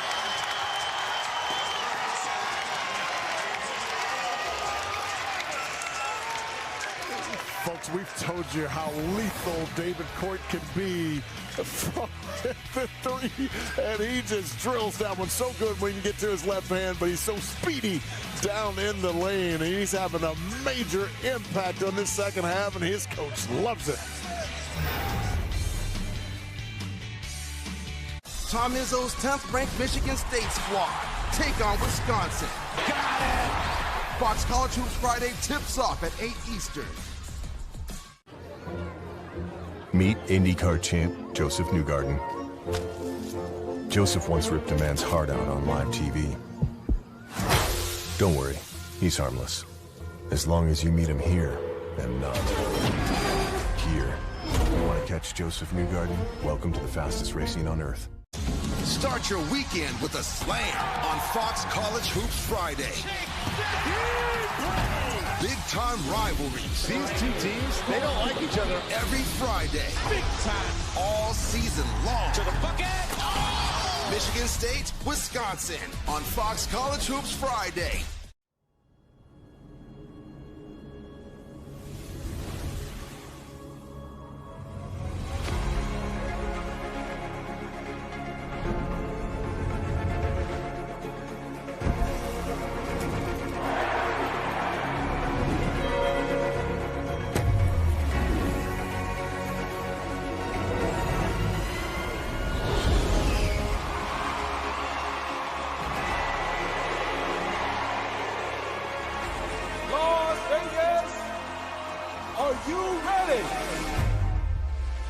From the fabulous Las Vegas, Nevada, Formula One on the streets of Las Vegas.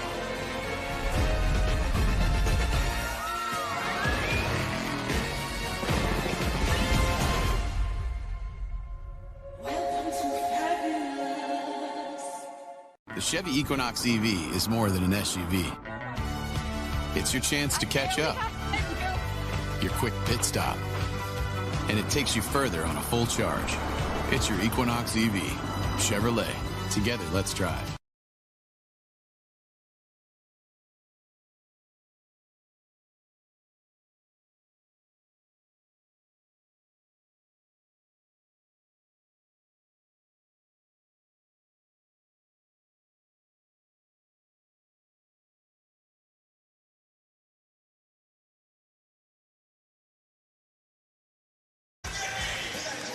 Maryland on an 8-0 run. Andre Mills and Diggy Coit have scored the last 15 for the Terrapins.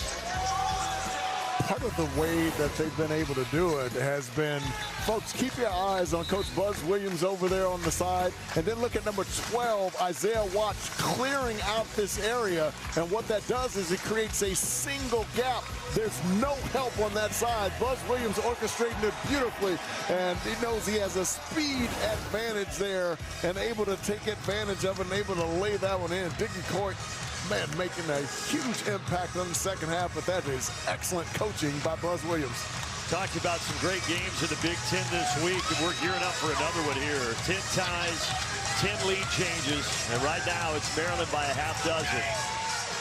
Just recognizing where the advantage is and knowing that Diggy Coit had a speed advantage on Bennett Sturtz, clearing out that help side, and he went to work. You wonder if it's Bennett Sturt's time on this end. He's got 24. He's got the rock right now. Yes. Gets it back. Got the height advantage on Coit. But he gives it up to Banks, and Banks puts it home. Well, as we said earlier, we know that Bennett Sturtz is going to score the basketball, but Tavion Banks, he's the second guy, and they've got to figure out a way to keep him involved in the offense here in the last 6 minutes of this game. Sturtz has 5 assists now to go along with those points. Koch goes after, but Saunders gets to it, however, hits it over and back, and a turnover.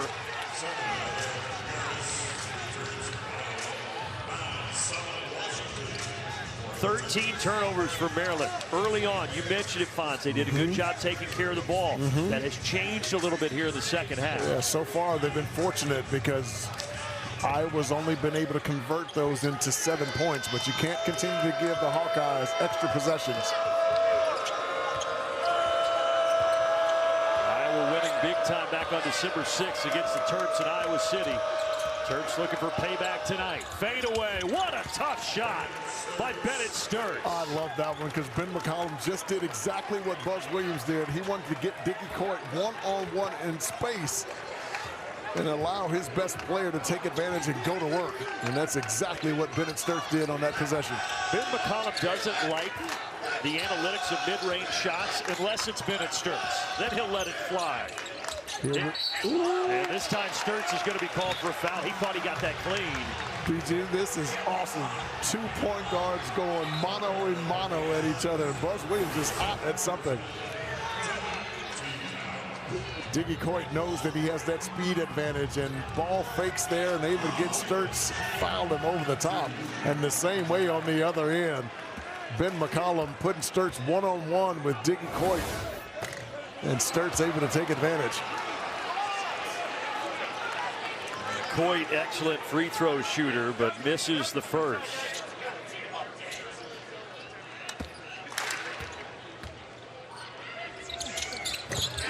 One of 2. And BG, this is that point of the game that you let your playmakers make plays.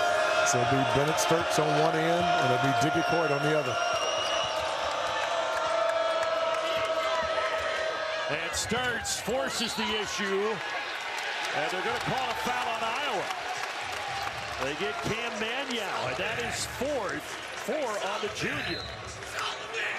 Oh, wow. When I saw the foul, I thought they were going to call a foul for Bennett Sturtz on that possession. Wow.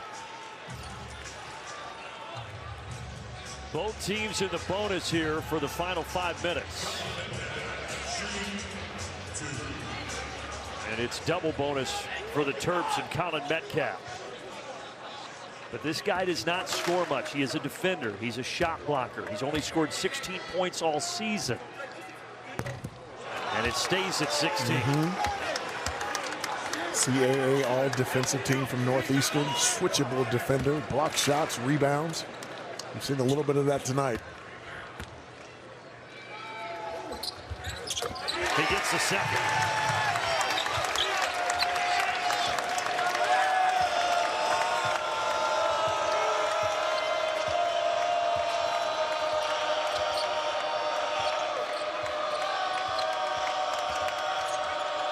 Dancing around, Hassan falls to the ground.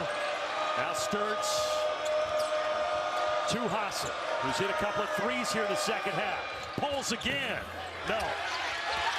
smallest guy on the court, Diggy Coit. Diggy's got 15, gives it up. Saunders lets it fly. Foul underneath. How many times have we seen that tonight? Bodies going to the ground away from the ball.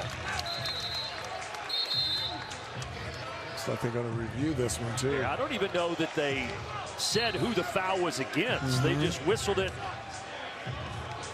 And they're going to go to the monitor to take a look at it. There's probably steam coming off that monitor right now over there.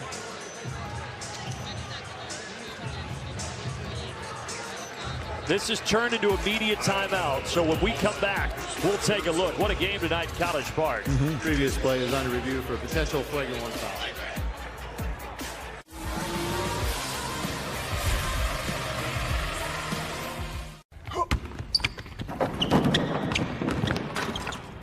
One zip. So they're all on your team? Yeah, they're my financial plan. Huh? Who thrive and helps me plan my finances for? Like my church, the children's hospital, and my son's college fund. And we're redoing the basement. Plan your finances for the people, causes, and communities you love with Thrivent, where money means more. February 23rd, it's TV's #1 new drama. Loyalty's everything. See how his story began with a riveting new episode. You've been hiding something. Memory of a Killer, all new Monday, February 23rd on Fox. Start your weekend with a slam on Fox College Hoops Friday. Big-time rivalry. These two teams, they don't like each other. Old scores to settle. He'll let it go. And new chapters to write. Exclamation point. Every Friday. All season long. Big time to the bucket. Oh! Michigan State, Wisconsin on Fox College Hoops Friday. Celebrate love with 1-800-Flowers.com. We were 11 years old when we met. She didn't like me at all. We played tennis together, and I told him that I was pretty good, and I wasn't. She makes me want to be a better person. Oh, these are cute. Celebrate your love with 1-800-Flowers.com.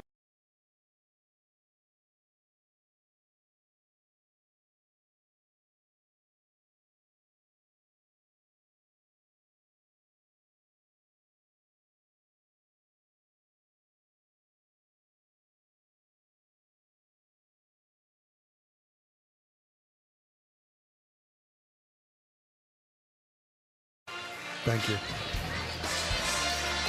A game summary, it has been back and forth. 10 ties, 10 lead changes. Maryland up 4 right now. And a Maryland team that comes into this game as the worst shooting team in the Big Ten, but it's been a different story tonight.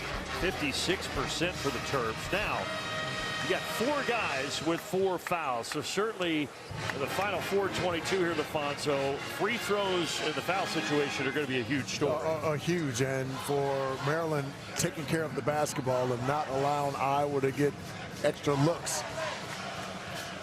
They're about to announce the situation before the break on the foul. After review, the foul on 15 Black has been confirmed as a common foul. No upgrade. 2 shots on the bonus for Maryland. And you'll see it here. Hassan colliding with Washington.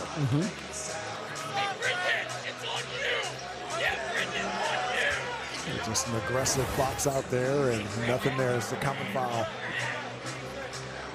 Hassan playing some big minutes here in the second half. As we talked about, he only plays 9 a game off the bench. He had a huge burst against Oregon on February 1st where he hit 3 threes, and Ben McCollum calling his number here in the second half. Yeah, with Cooper Koch off tonight from the three-point line, they've needed an extra shooter out there on the floor. Knocked down a 3 earlier.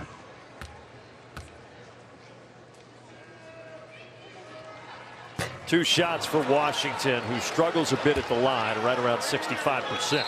And that may be the only thing that Maryland hasn't done well tonight. Now 9 of 17 from the foul line.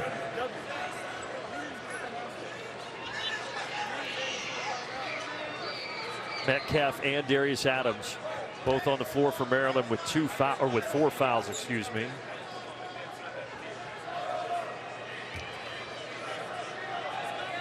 BG, you holding up the game again? Well, we've Got another review apparently. Paul Sells is over at the scorer's table.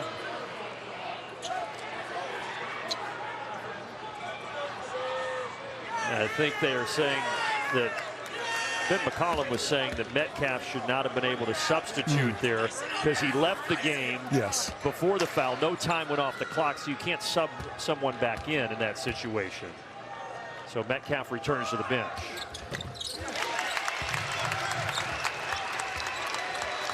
I'd like to see Iowa get into some offense. The last 2-3 possessions, everything's been one-on-one ISO. You've also got to change sides of the floor. Iowa, number 21 in the net. Great tournament resume. Trying to get their 19th win of the season. Sturtz, their leader, misses the three. On the deck, Fulgaris able to save it. Maniau lays it up and in, but that was all about Alvaro Fulgaris. Indeed, and Sturtz able to pick that one up, and on his drive, man, he's got such terrific vision, able to find the cutter and deliver the pass. Maniau has 8, one possession game again. And Sturtz is going to send Maryland back to the line. Folks, you gotta love when guys are giving up their bodies, getting on the floor to maintain possession. Sturtz picked that one up, and on the drive, sees a cutter in Maniau and able to deliver it. And Maniau so comfortable finishing with that left hand around the rim. 3 fouls now for Sturtz to go along with his 26 points and 6 assists tonight. Diggy Coit knows he has a speed advantage, and every time up the floor, he's going right at him. Ben McCollum, Buzz Williams, 2 first-year coaches at their respective programs with entirely new teams. That is college basketball in 25-26. With both of these squads giving it their all tonight.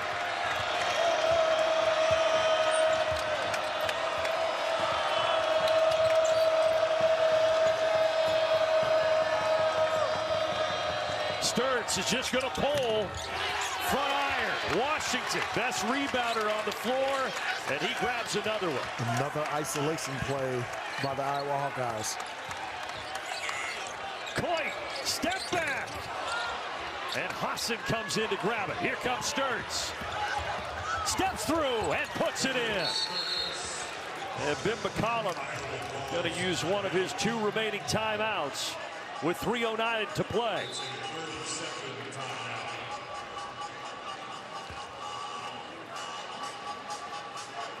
"30-second timeout gives us a chance to tell you about the Great American Race. Back-to-back champion William Byron looking for an historic three-peat. Doesn't get any bigger than this. 68th running of the Daytona 500 Sunday, 2:30 Eastern. Pre-race coverage starting at 12:30 only on Fox. Sturtz is now 2 points shy of another 30-point effort. Wow, he's been magnificent, and we've seen him as a 3-level scorer, able to get to the rack. We've seen his mid-range game. We've seen him knock down 3-ball. What I've been most impressed with is his ability to be able to pass the rock. He's got such great vision. He gets into the lane, and if a guy's open cutting, he puts it right on the hands and makes it easy for them to be able to finish around the rim. He's having a spectacular night. 32 against Oregon, 22 against Washington, and 36 Sunday against Northwestern. And he's on pace to do something similar here tonight. But his team down 3. 30 points a game over his last 3. Not bad. On a ridiculous 60% from 3. Projected first-round pick in the next NBA draft. Three-pointer for Elijah Saunders. Diggy Coit's pump fake drew an extra defender, and he's able to kick that one to Elijah Saunders in rhythm, and he drills that 3. Terps up a half dozen. Fulgaris drops it off. And a blocking foul will put Iowa at the stripe. And Brandon, notice the last several possessions from Iowa, all isolation plays, finally able to get something out of their offense, and Diggy Coit doing a terrific job of ball faking, drawing an additional defender. Elijah Saunders moves to an open spot. That's pretty offense right there, and he drills that 3. But I love that last offensive possession by Iowa, finally able to get the basketball to change sides of the floor, to get that defense in rotation. And that's what led to Tavion Banks getting to the foul line. It looked a little bit more like that Iowa offense we've grown accustomed to seeing this year. And Banks makes it a 4-point game. Iowa very efficient at the line, 13 of 15 tonight.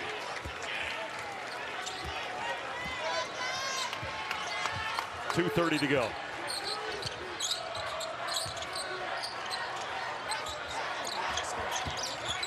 Saunders trying to back down Hassan. Now to Adams. He's shown flashes tonight.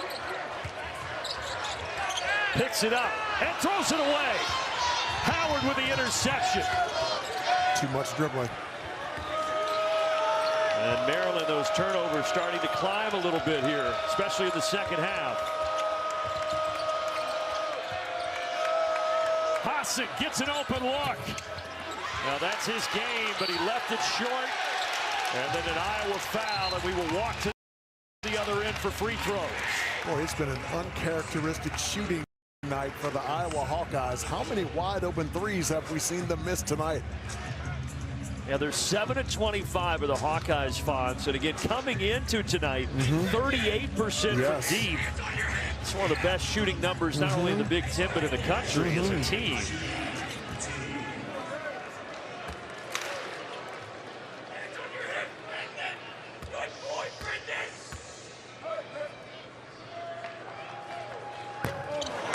Talked about how good Iowa's been at the line. And Fonz, you also mentioned it, but Maryland now 12 of 21 at the stripe.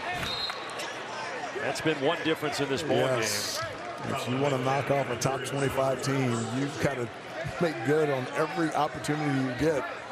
And the Terrapins have struggled mightily from the foul line tonight. Able to get the second.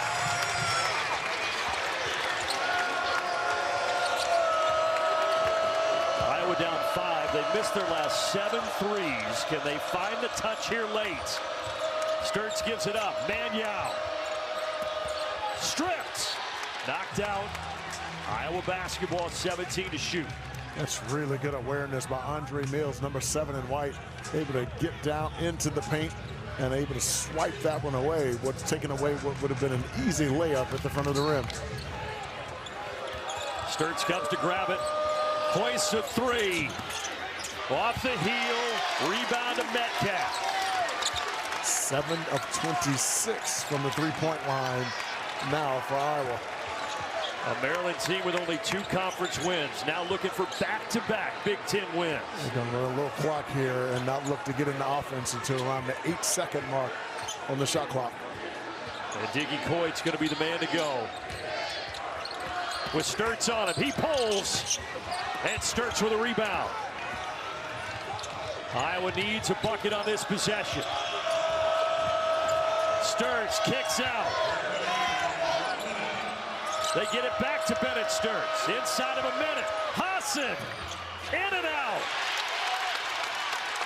That right there has been the story of the night for the Iowa Hawkeyes.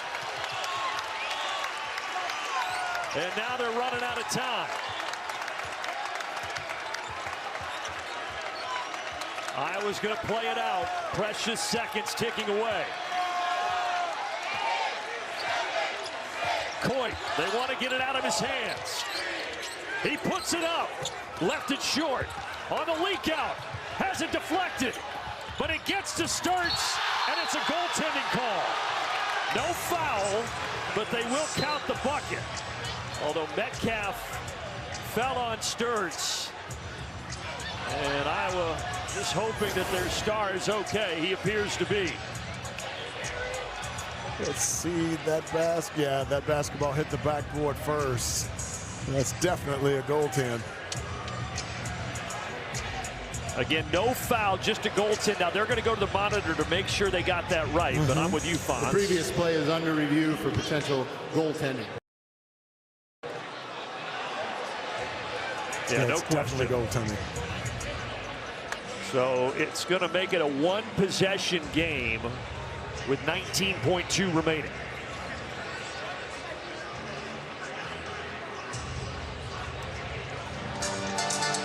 Sturtz did get up, and he appears to be fine after all of this.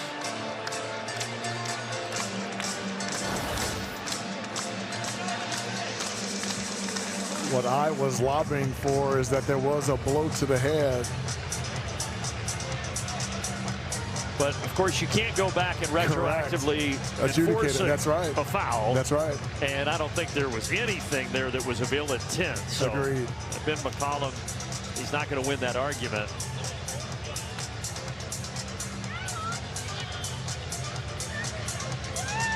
Iowa down 3, and a big reason why those shots from outside have just not been falling. 7 of 27 tonight. Cooper Koch is usually pretty reliable from the three-point line. He wasn't able to get it going this game, and it seemed like that became a little bit contagious. Only 1 of 6 from 3 from him, or 1 of 5, I'm sorry, from him, who's usually a sharp shooter out there. But they've got some wide open looks tonight, and when you get those kind of clean looks on the road, you got to knock them down. On the floor is confirmed. The ball was touched with 19.8 seconds.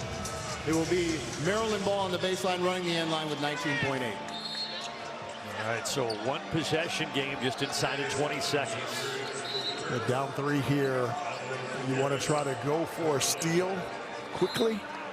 And if you can't get it, see if you can get an immediate tie-up. And if you can't get that tie-up, you got to foul right away. And then be smart. You got to be smart with who you're fouling, though. You want to put a low percentage guy on the line, and preferably in this case is Solomon Washington, number 9 in white. Now the guy that Maryland would love to have at the line is the guy inbounding it, Diggy Coit. He gets it into Saunders, and they will foul Elijah Saunders. He came into tonight a 75% foul shooter. He has not been to the line until this moment.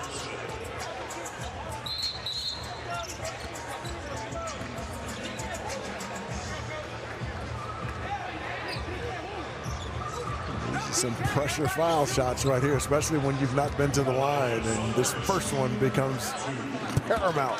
He's a veteran. San Diego State to Virginia, now to Maryland, a senior. And he calmly makes it a 2-possession game. And having been in those situations before, when you can make the first one, now you tend to relax on the second one, and the second one's a little bit easier. 9 points, 8 rebounds for Saunders. And he got the bounce. Whatever you do, you want to run Iowa off the three-point line. They're going to foul Sturtz. Now, that's not what Diggy Coit wanted to do. You stop the clock, and you send Sturtz, an 84% shooter, to the line. It's a big-time mistake there by the senior. They're trying to blow up that screen, and gonna let that one go. Wow, what a break for Maryland. That's kind of how some of those threes have missed tonight, in and out. The iron has been unkind. Good call.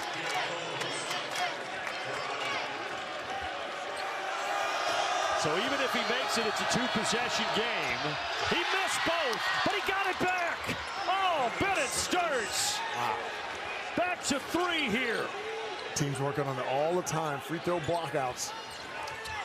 Try to get it in. They do.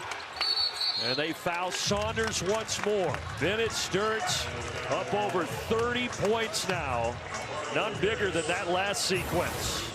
Folks, coaches go berserk when this happens. You work on these late game situations all the time, and all the guys on the foul line have to pinch, and someone has to declare the foul shooter.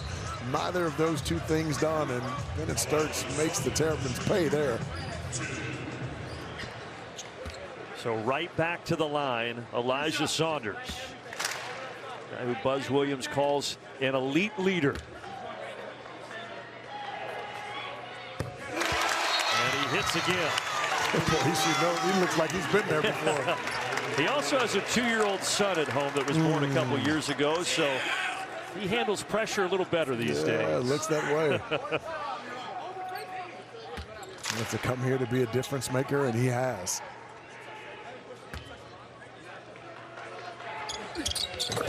5-point deficit for Iowa. Their 6-game win streak is very much on the line.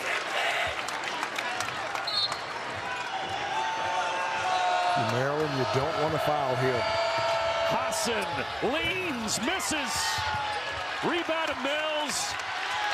And a foul with 4.3 to go. And now Maryland can sense it.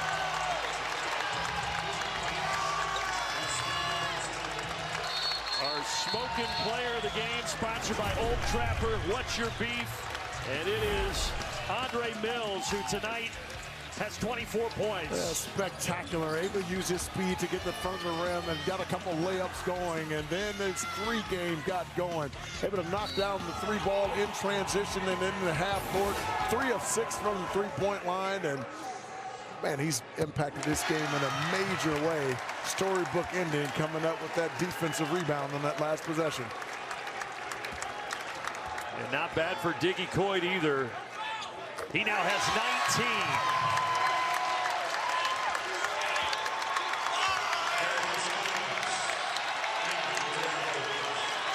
And Maryland, in what has been an incredibly tough season, is about to get their first consecutive Big Ten wins of the season.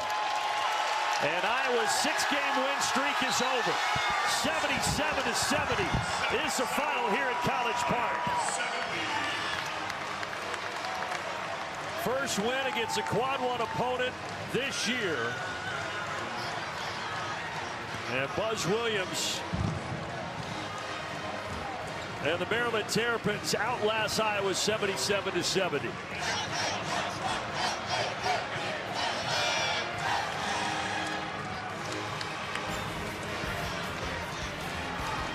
We'll get you to the NASCAR Cup Series qualifying from Daytona coming up next for our entire crew. For Aaron Stoikoff, our producer, Brett Lancaster, our director, LaFonso Ellis to my right, and everybody else that brought you this broadcast. I'm Brandon Gaudin signing off from College Park. So long, everybody.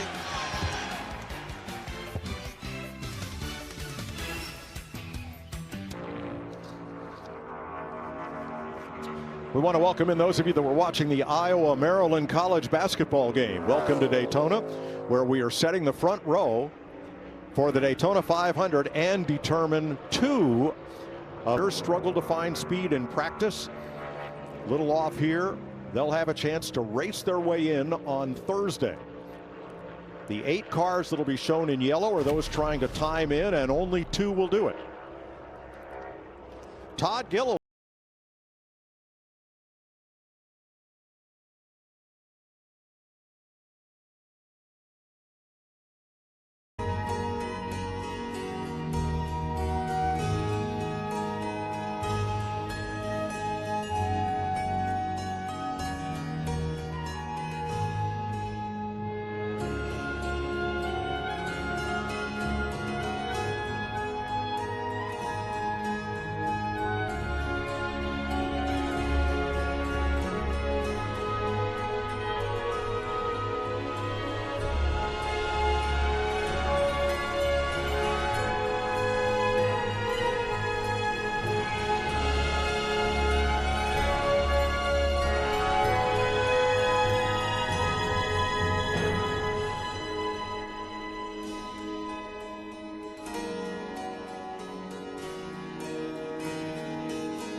Activity Center for Big Ten women's basketball here on Peacock tonight. The edge. And they have an off day coming up this week, so for the Terps, they just got to get their things done tonight. In the Big Ten, you are bound to go up against a ranked opponent almost every night. 8 teams in this conference are ranked. 2 of them are on this floor. We are up and underway. The one and only scheduled matchup of the season between the Hawkeyes and the Terps. Alucia Kanawa trying to keep the possession alive. She tees it up. That's off the back iron. And hey, when you're going against the Terps, you've got to rebound. Second in the conference when it comes to rebounds, one of the top teams in the country in rebound margin. And that's exactly their bread and butter, and that's the balance.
Yeah. Tremolo into Journey Houston. She Oh, slips good inside to pass. Hyden, who gets free and pass. scores. And Journey is getting the respect that Stolke wasn't. That's another aspect to this game. Hyden was open because there weren't 2 people in the paint because someone had to step up and guard Houston at the elbow. Avery Howell looking for a teammate to come open. Yeah. It's with Hannah Steins now. Steins to McGoy. She'll spin, trying to get to Sellers. She's taken out of the play by Fearbach. McGoy running out of time. Throws up a floater. Oh, It what falls. a shot. And one back. But she'll wave it off. Very brave there from Chit Chat, right? It's a size difference was insurmountable. My battery She just went from stands 80% to in, 100%. plants What her a feet, charge. hands My straight up in goodness. the air. Beautiful Catches work by McGoy Chit Chat. falling towards her Beautiful and work. draws the charge. And that's about as big of a height discrepancy as you'll see in this game right there, McGoy and Wright. Oh, 7-point Paige lead pulled it now out, for yeah. Iowa, trying to get Paige to double won. digits for the first time today. Wright dancing, one-hand pass to Stolke. Again, giving her the mid-range. She's trying to get it to anybody who will break free. It's with Wright now out to Deal. She'll slice inside. Oh, Deal. okay. Look at the ball movement. Stolke couldn't find the layup. Got the offensive board. Back out to Deal. Come on, Stolke tipped away. Oh, my goodness. What Now was a fast that? break is on. This is Steins, and she goes coast to coast. I know they didn't get need the my result loaf. that they wanted, but Jen Jensen need has my to be bread. happy with the ball movement there. Let's make the sloppy From Joe. Deal That to was Chit sloppy. Chat to Stolke, gave her an open layup, just unable to finish it. But a lot of unselfish ball being played by the Hawks. Deal to Stolke once again. Nobody guarding her. Now Yeah, she'll go man. banging away. Blocking foul. And a blocking foul. Grabowska is not set. Almost seemed like they were surprised as Stolke drove in there. I know the last couple times she's been looking for a little bit of a handoff, but that time she cut straight to the hoop looking to score. Well, Iowa leads 44-39. Both teams continue to score at a similar pace now in this third quarter as everything's starting to even out. El Ladine back into the game, getting some shots to fall, but it's still been chit-chat right for Iowa leading the charge as we step aside on Big Ten+. They're getting after it, man. They are getting after it. Yo, okay, I see we got another donation. Dubs in the chat for BWG56. What's going on, fam? Much love. I appreciate it. Dubs in the chat for the fam, man. And we have 5,500 in the building right now. This is crazy work. Make sure you sub up, y'all. Make sure you sub up. Hit that like button for your boy. I appreciate y'all. A whole lot of women's basketball coming this way. I appreciate y'all, man. But double figures tonight. Back cut blown up.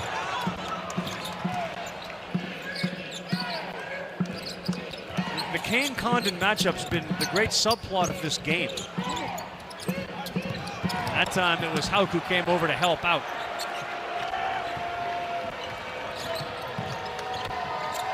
Thomas Hauk out of Pennsylvania, whose star continues to rise. A terrific athlete, volleyball player. Chinyelu fouled, and he will get a couple of free throws. Looks like the foul's going to be on Stagg.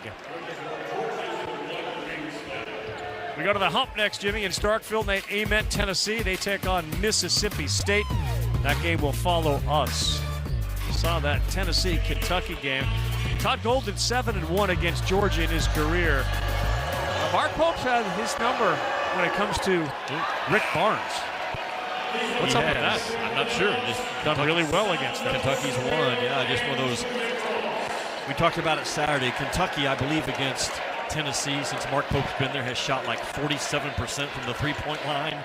Only 37% against everybody else. But boy, to do that against a Tennessee stout defense. Speaking of stout, that's what's at the free throw line right now.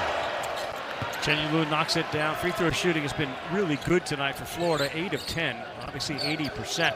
Short of Dunkin' Donuts. The basketball is, but this kid has learned from last year to this year to roll out there, get his eyes on the ball quickly.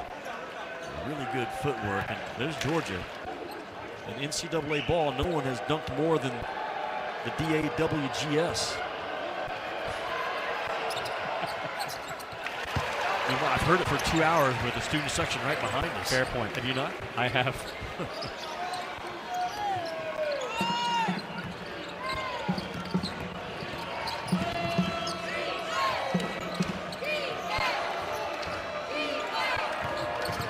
Under 10 minutes, and that pass is going out of bounds.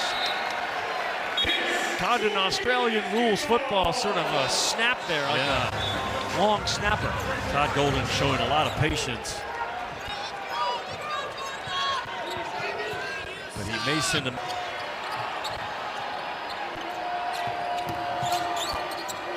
He's feeling it. Yeah, no. This is exactly the style that Mike White has in place and will continue going forward. Fast-paced offense, skilled guys, finesse basketball. Lead, a quiet it, no good. Rebound with a 13-point deficit. Blue Kane. He goes 1-on-4. He'll get his own rebound.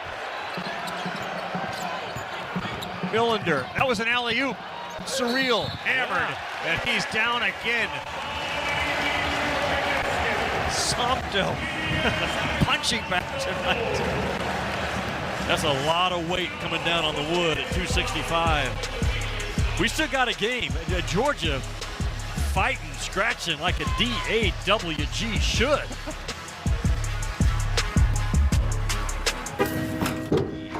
She's still out. I found an apartment. It's a lot closer.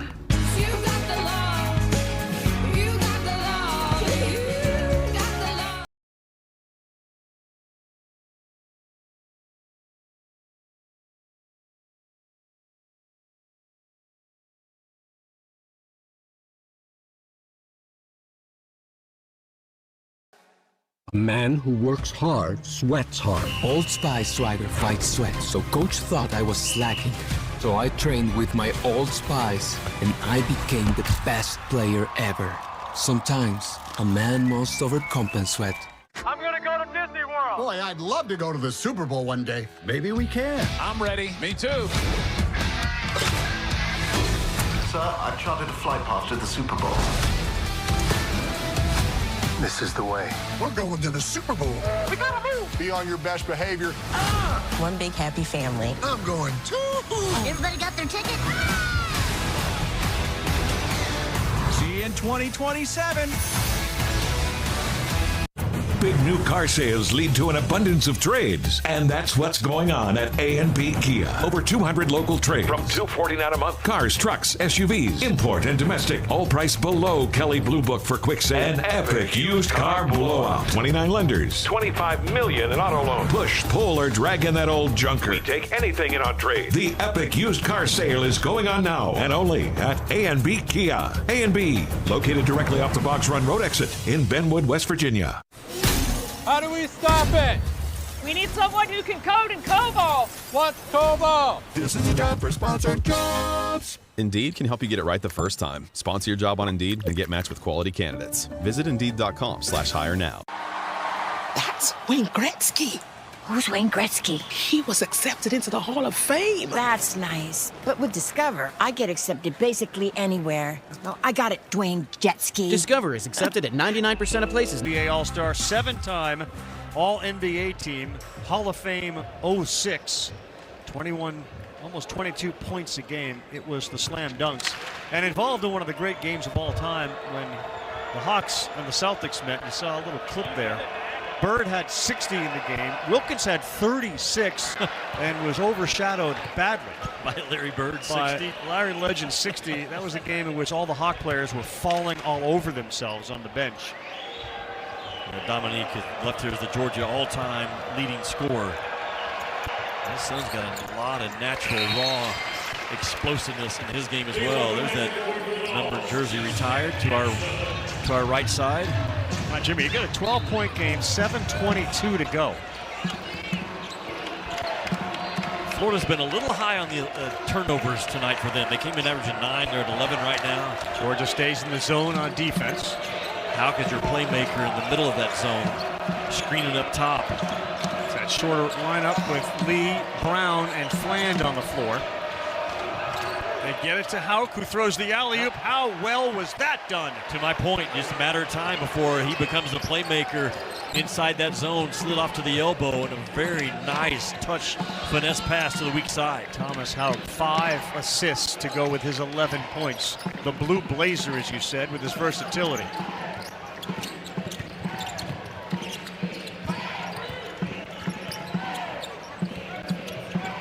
Kane has it with 7 on the shot clock, and Houck, he's got springs for legs. He's going to have to throw it up quickly. Draws iron, rebound, out of bounds. It'll stay with Georgia. Hey, watch Thomas Houck. He's all of 6'8" right here, but he's going to catch it, and he's going to read this slide to the baseline offside. And on the catch, he knows exactly where he's going with that ball. That's just a very tough touch pass to hand Lockton on the weak side, but Houck knew exactly where he was going with the ball before the ball got in his paws. Give Todd Golden credit, of course. Yeah, Todd Golden lighting up Boogie Fland for not getting back and getting squared up on that ball. Get it to Houck, good things will happen for you.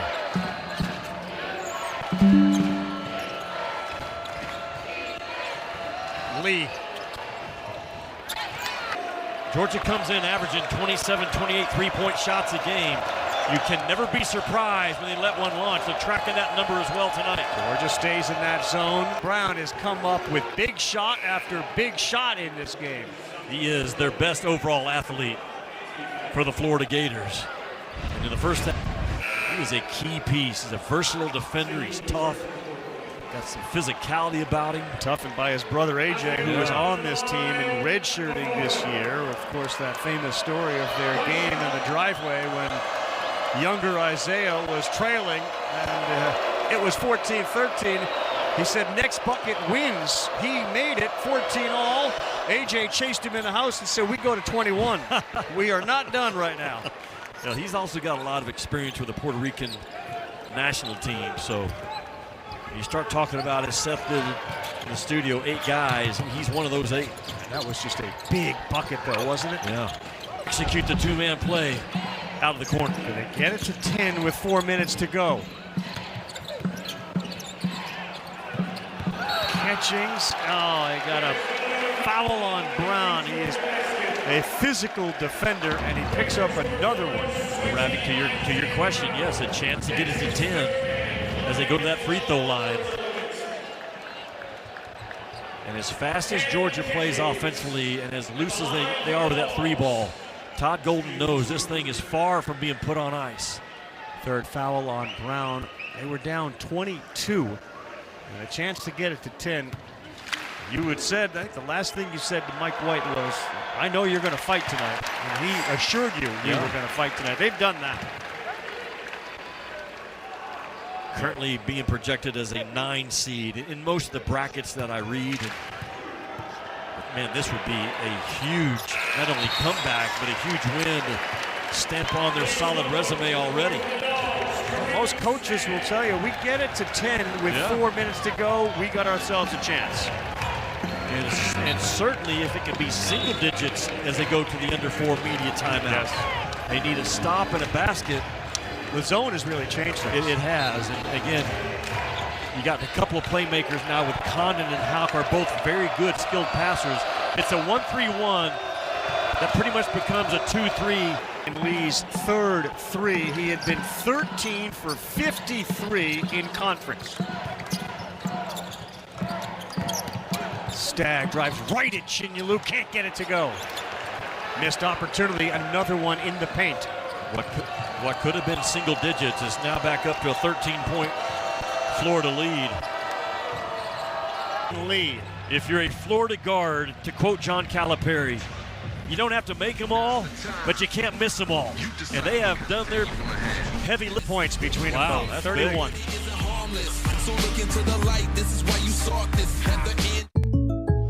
Okay, your price is like State Farm, but is your coverage? I'll read through things might leave you shocked. Our claims aren't done right. Our process is rough. It's tough. Can I get help from an agent? No luck. Do it online? No luck. An app? No luck. Take my phone. It's easy, I swear. Like a good neighbor, State Farm is there. Okay, you got this. It's just a laxative. How scary could it be? You can do hard things. Honey, relax. It's Miralax. It works with the water in your body to hydrate and soften for gentle relief. Relax. It's Miralax. Taco Bell's new Lutz Value menu has so much Lutz, it's starting to go to people's heads. I'm the Lutzierge. Which is the mini taco salad fork? Here to help them cope. 10 extravagant indulgences, all $3 or less. Charlie, here. Come here. Oh. I'll be right back. Good, Charlie. Come, sit. Let's go home. Charlie, stop. Charlie, what are you doing? Charlie, will you stop that? Charlie, are you crazy? Silly dog. No more treats for you. Sorry, where were we? You crazy dog. Red Bull gives you wings. Dandruff-causing microbes are on everyone's scalp. But when you use Head & Shoulders every wash, its active ingredient keeps them at bay. Tackle dandruff every wash. A to Z Savings, our biggest sale of the year. Free glass cleaner, a free oil filter, free brake pads, and more. Hundreds of deals from A to free at A to Z Savings. Now through March 9th. Restrictions apply.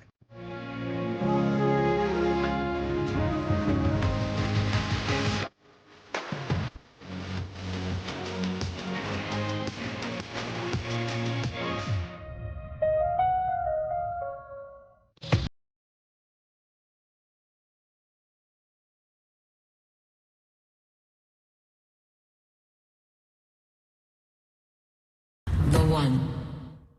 At Macy's, the fragrance destination. Tennessee and Mississippi State are up next. Coach Nate Amen has taken his game to the next level. Last 5 games, 25 points a game, shooting 50 from the 3, 8 rebounds. He's getting to his spot, and he's got that Kevin Durant release, high and sweet. Tied a career high with 29 Saturday against Kentucky. Ravi, he's in the on-deck circle. Yeah, he was good. He's a good cleanup hitter for that team. By the way, this is the leadoff guy Kevin, as a baseball guy yourself, you got Xavier Lee and Boogie Flan. The table setters have been the guys that have hit the home runs tonight for Florida. Well, that's why Florida, you got to start looking at them at a legitimate national title contender, because the front line is the best in college ball.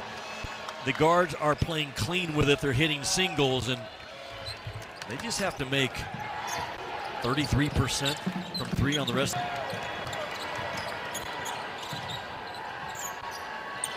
Turnovers are just about even in this game. 12 for Florida, 11 for Georgia. It just feels like the Georgia turnovers should come at the worst time possible.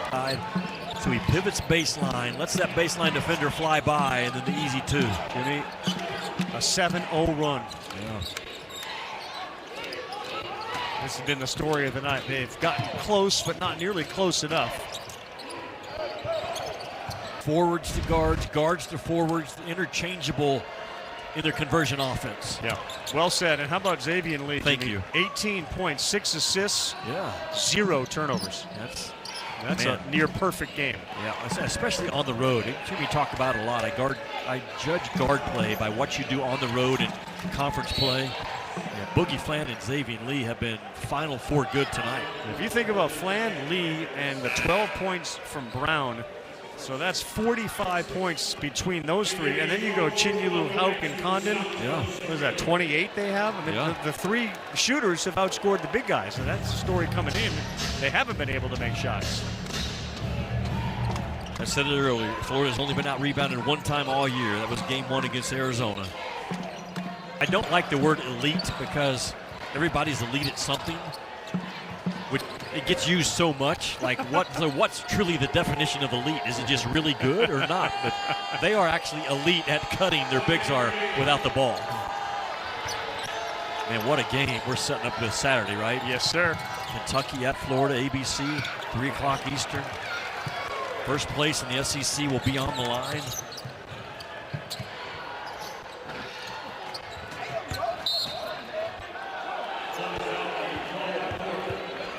In the end, with no Jeremiah Wilkinson, the talent level of Florida is better than the overall talent level for Georgia.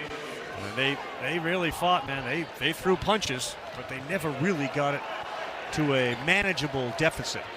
And they've never led in this game. Let's look one more time. 5th time they've gone to the monitor in an 83-66 game. Is Florida basketball off an out-of-bounds violation. That play is yeah, certainly not having Jeremiah Wilkinson did not help Mike White tonight.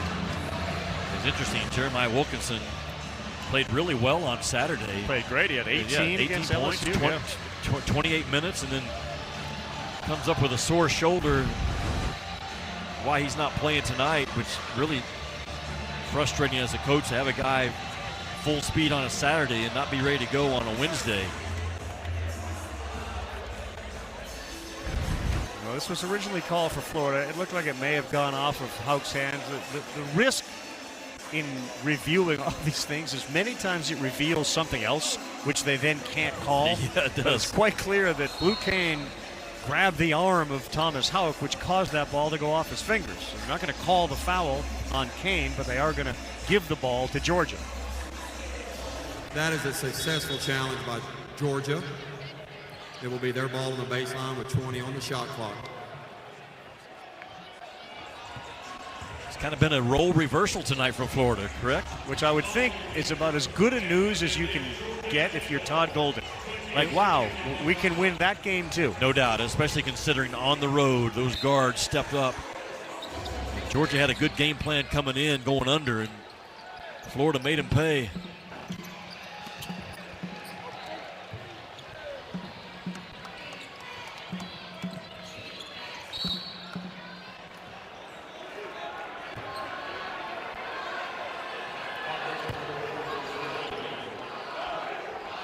A lot of times in ball games that what sounds cool and smart is to say, well, Florida they were the tougher, harder playing team. That's not the case tonight. Georgia was just as tough. Yep. They played just as hard.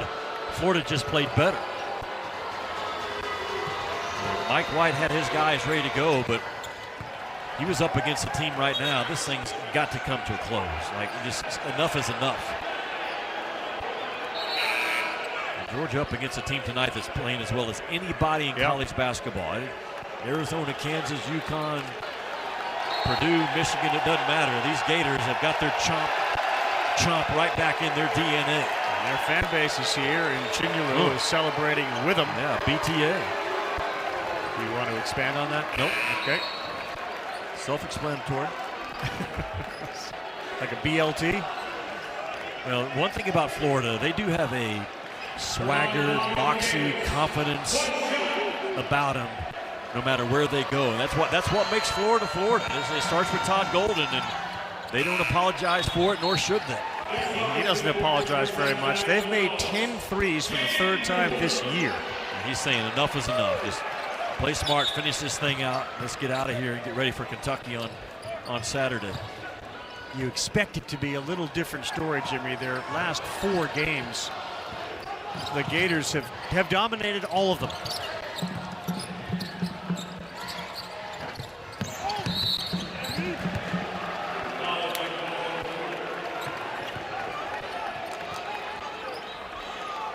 You're looking at an average margin of victory in the last 4 games over 25 points.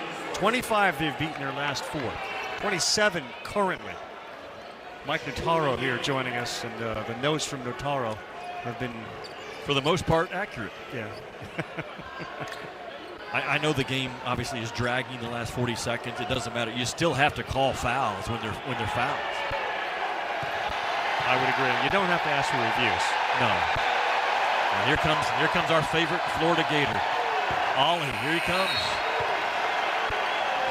All 7 foot 9 inches of him as Klavshar comes out, and Olivier Ryu comes in, and everybody, including C.J. Ingram, who just gave him a low 5 on the way by, smiling. Ryu is giggling, I think, out there. If you can be as nice as you are big, he taps out in that. There's not a greater kid that I've come across in a long time than Ollie Ryu.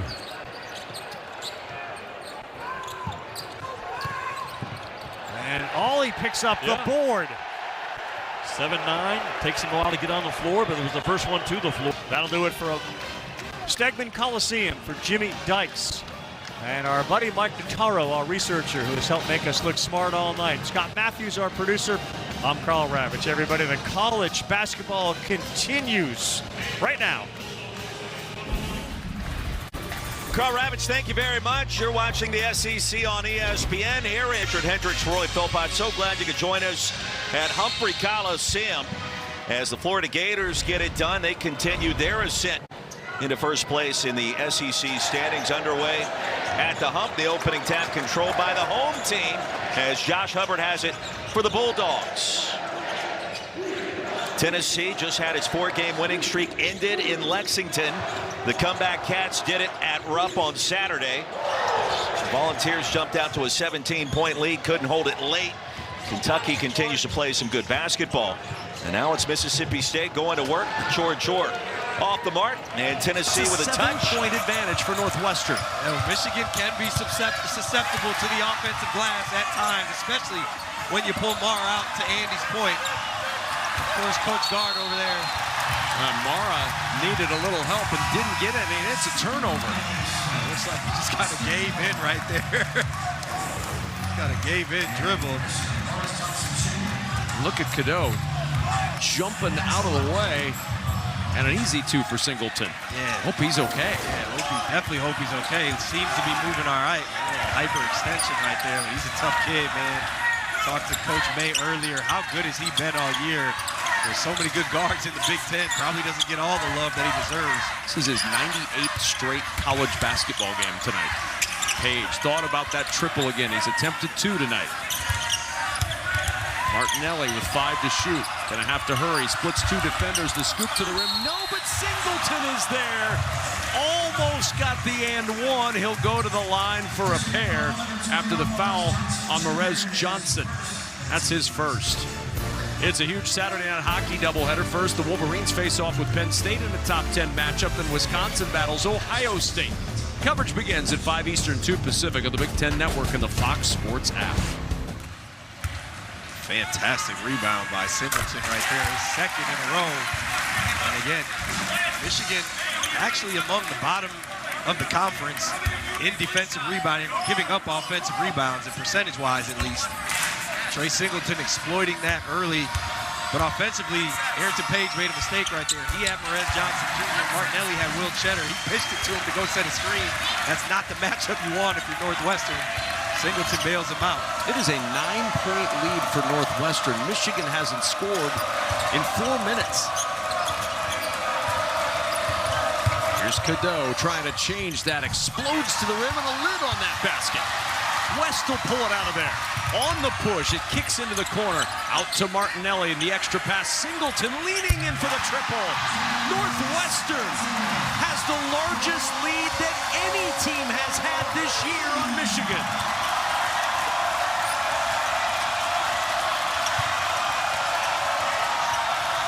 Close to a turnover. Lendeborg near the sideline. His three won't go. Rebound Northwestern again. Trey Singleton is playing out of his mind right now. 16% from three. He knocks it down, but he's a beast on the glass. Goes and helps Page right there clean it up. Crowd becoming a factor. Page on the run. Here's Martinelli toeing the line. The triple won't go. Chasing it down. Page can't get there and out of bounds to Michigan. Well, the stakes tonight are high, certainly, for both of these teams. For Dusty May's squad, they've got a chance to be the #1 team in the land. Arizona lost Monday at Kansas. If Michigan takes care of business, they're likely #1 next week.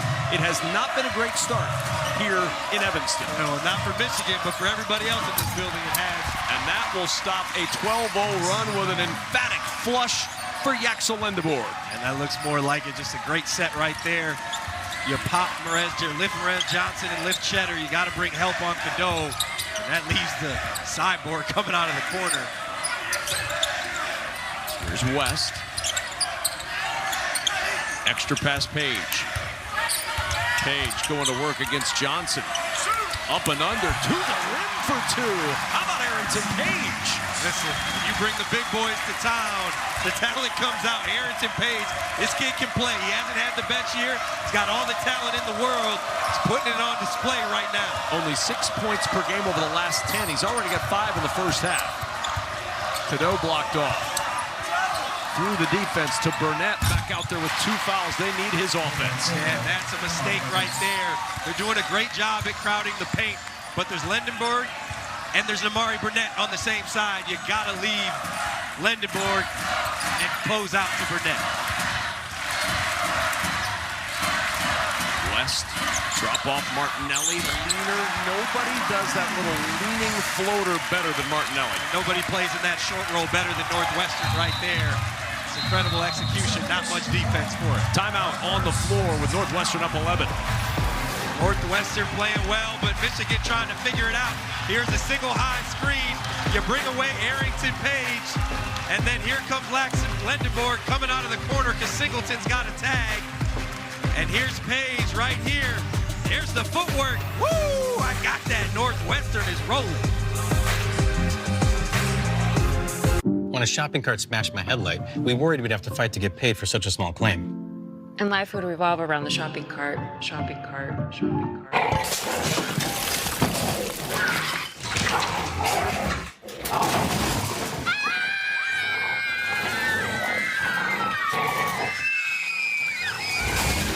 But that never happened. Geico got it fixed fast. Soup time. It feels good to get going again. It feels good to Geico. Every truck month, trucks talk tough. Only one delivers the trucks worth talking about. Ram Truck Month. The most powerful light-duty gas lineup in America. Backed by America's best powertrain limited warranty. Built to never stop. Hurry in for great deals during Ram Truck Month. The only one worth the talk. Nothing stops Ram. Purchase this Ram 1500 and get 0% financing for 60 months or $6,500 total cash allowance on select 2026 Ram 1500 models in dealer inventory. And get a 10-year, 100,000-mile powertrain limited warranty.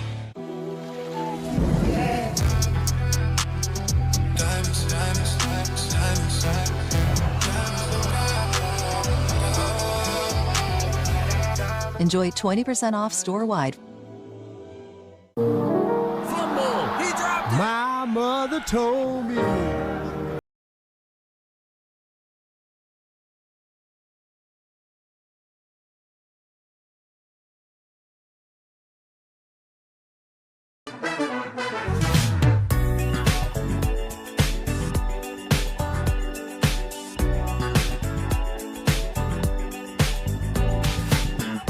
I'll have the burger.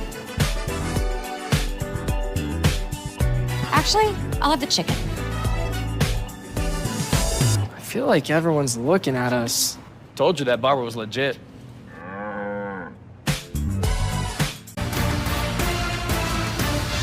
Basketball on the Big Ten Network is brought to you by Ram Trucks. Nothing stops Ram. How about this start for Northwestern? They're up 11, but maybe the bigger surprise is what they're doing on the glass. They are out-rebounding Michigan, +1 tonight. Look at the rebound margin this year. Michigan is +10, 8th in Division I. Northwestern is -3.4 on the glass. When you're ranked 318th, there's not a lot below you, Jordan Taylor. And tonight, they're +1 against this giant Michigan team. Yeah, it's not great to be 318th, and we talked about what they need to get from guys other than Martinelli. Trey Singleton's been fantastic on the glass. There's a rebound for Johnson, second chance opportunity for Michigan. Rez Johnson fouled as he bumped his way in against Tyler Kropp. That'll be the first on Kropp, 15th foul on Northwestern. Yeah, it's a tough situation to be in on an island with Rez Johnson Jr.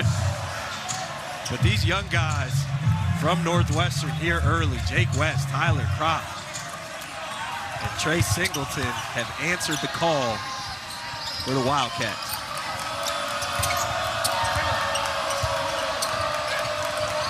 Hand off to Cadeau, trying to lob it inside. Johnson with the catch, and then the little slither to the rim for two. And that's harder to guard for Northwestern because it's coming from the angle, that lane line, as opposed to the middle of the floor. The two side is further away to help right there. Really tough, really great design by May. Tough to guard for Northwestern. There's Martinelli, still 7:10 to play in this first half. Pounding that dribble inside against Gale, and the rebound off the miss for Johnson. See if Michigan can string back-to-back buckets together. Johnson looking for the triple. On the line, but couldn't pull it in, and Martinelli with a rebound. Right now, Northwestern, again, Johnson can make that shot. Shooting about 38% on not a lot of attempts. But Northwestern, you'll live with that all day. Michigan allows just under 33 points per first half this season. West, contested triple. Rebound, Cheravino looking for it, and it's tipped out by Lendeborg, and a second chance coming for the Cats. Northwestern is doing right now, they are contesting every single rebound. I don't know, Michigan, not going to say they're not used to being challenged like this, but they're just like pets right now. They're bringing the gnats to the barbecue. They're in Michigan's face on the defensive and offensive side every single time down. And Michigan clearly not enjoying those gnats at this picnic. Nobody likes that. I want to eat my food, man. Cheravino. Here's Martinelli. He'll pull up the three. Pinball's out. There's a good rebound for Lendeborg. He'll start it up the floor. Kenny got an open look from three. It will not go on an offensive rebound and a foul underneath. Michigan just 3 for 15 from three as we check in with Andy Katz. All right, how about for this potential good omen?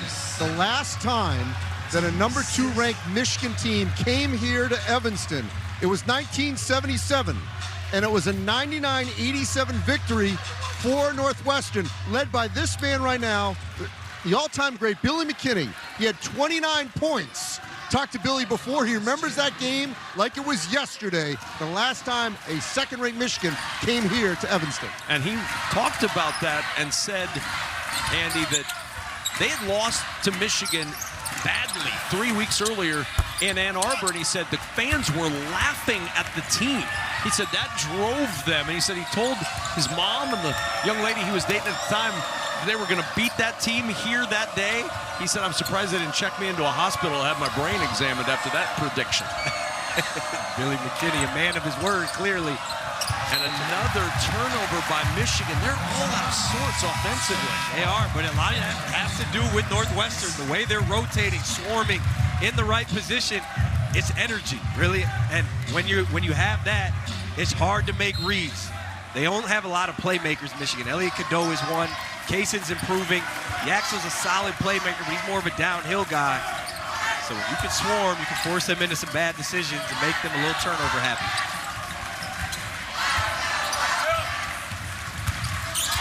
Hand off to Jaden Reed. He's playing with 2 fouls. A quick offensive start. He's looking for 2 more, and that jumper will drop. He's got 12. And now we've got a turnover again. That's 6 for Michigan in the first half. We saw this a little bit against Nebraska. Elliot Cadeau had 8 turnovers in that game. Similar type, nobody's better than swarming than Nebraska, but Northwestern doing their best iteration of it here. And Jaden Reed having his one shining moment right now. He is balling. Another thing, Kevin, to keep an eye on. We talked about that foul trouble. Perez Johnson Jr. also with 2 fouls. That's their best matchup for Nick Martinelli. Here's Reed around the Martinelli screen. Now Martinelli working against L.J. Kaysen. 6 to shoot. Martinelli gets past Kaysen. That floater may have been tipped by Mara, and McKinney comes out of the pile with it. I think Mara, the one person who can deter Martinelli's floater. Nice drive, everything but the bucket there. Offensive rebound, put back in a foul. Lindeborg just lurking underneath that basket, able to put that one in. And that's the dangers of Michigan right there. Elliot Cadeau getting downhill, putting pressure on the defense. Got to bring help in rotation. That leaves the Monstars at the rim ready to rebound everything. It is similar to the Monstars with this group for Michigan. Sean Bradley, Patrick Ewing, Larry Johnson, got them all out here. Lindeborg looking for the 3-point play, and he finds it with a little help from that rim. 2 fouls now on Kropp, 2 on Reed for Northwestern, 2 on Burnett, 2 on Johnson for Michigan. I like that this 1-2-1-1 just kind of put Martinelli in the middle of it, as opposed to the back of the press, and have him catch it. Cherubino's a good option as well, though. There's Reed trying to close that trap. It's Martinelli who spins around his defender. Back it goes to Reed, and Martinelli, quick flip to the rim. That's exactly it right there. He catches it in the backcourt, pushes it ahead, ultimately catches it right in the middle of that floor. And Nick Martinelli in the middle of his zone is about going to be a 90% shooter. Kaysen zips that to Lindeborg. McKinney blocked off. 10 to shoot now for Michigan. Cadeau driving. Ball tipped around. Who wants it? The 7-3 guy gets it, but he's got to shoot it. And it's going to belong to Northwestern. That was an outstanding fight by Jaden Reed. He got switched on to Lindeborg. He fought just long enough to get Martinelli back over there. And by the time Michigan saw it, it was too late. Page for 3. Halfway down, it pops up into the arms of Elliot Cadeau. He would have hit that. He would have brought down Welsh Ryan and Soldier Field simultaneously. Oh, beautiful. McKinney just weaving through traffic for the 2. Yeah, great job by Mara as well. Set a little screen in the middle of the paint to free up McKinney. That freshman can go, man. Majority of his shots are 3s, but he can get it done in the paint as well. Not sure a 7-3 guy ever sets a little screen. It's a little skinny. Tipped out of bounds by Cadeau, and it will belong to Northwestern, and a timeout on the floor. What a first half for the Cats. Up by 8 at home. Ladies and gentlemen, Twice yearly PrEP is here. One office visit every 6 months. 2 times a year for HIV prevention. That's 1-2 PrEP. That's Yes2Go. Yes2Go is an injectable prescription medicine that helps to protect against HIV through sex. 1 office visit every 6 months. 1 during your winter glam, and 1 during your summer glow. 1 during your winter time, and 1 during your summer shine. You must be HIV negative to receive Yes2Go and get tested for HIV before each injection. If you think you were exposed to HIV or have flu-like symptoms, tell your healthcare provider right away. HIV testing may be needed. Yes2Go does not prevent other sexually transmitted infections. Practice safer sex and get Yes2Go as scheduled. Missing doses increases your chance of getting HIV. Tell your provider about your medical conditions if you are pregnant or plan to be, and all the medicines and supplements you take, as Yes2Go may affect some medicines. The most common side effects are injection site reactions, headache, and nausea. Rare serious injection site reactions can occur, so tell your provider about any side effects. 99.9% of people stayed HIV negative. Ask a healthcare provider if Yes2Go is right for you. 1-2 PrEP. At Ameriprise Financial, we know our clients are so much more than clients. They're go-getters and game changers, legacy leavers and visionaries, healers and confidants. The goals that matter most to you matter most to us. Helping you achieve them is what we do best. With personal financial advice from an advisor you can trust and goal-based investing in solutions, it's no wonder we have a 4.9 out of 5 client satisfaction rating. Ameriprise Financial. Advice worth talking about. All right, so guys, just smile and say, switch to T-Mobile in just 15 minutes and get an iPhone 17 on them, no trade-in needed. Why can't we just say cheese? Okay, cheese. Now you can switch to T-Mobile in just 15 minutes and get a new iPhone 17 on us. No trade-in needed. There's a way more planty way to get your protein for the day. You got this. There's 13 grams complete plant protein and 50% less sugar in this silk. How long have we been in here? And you're feeling plenty good. Mm-mm.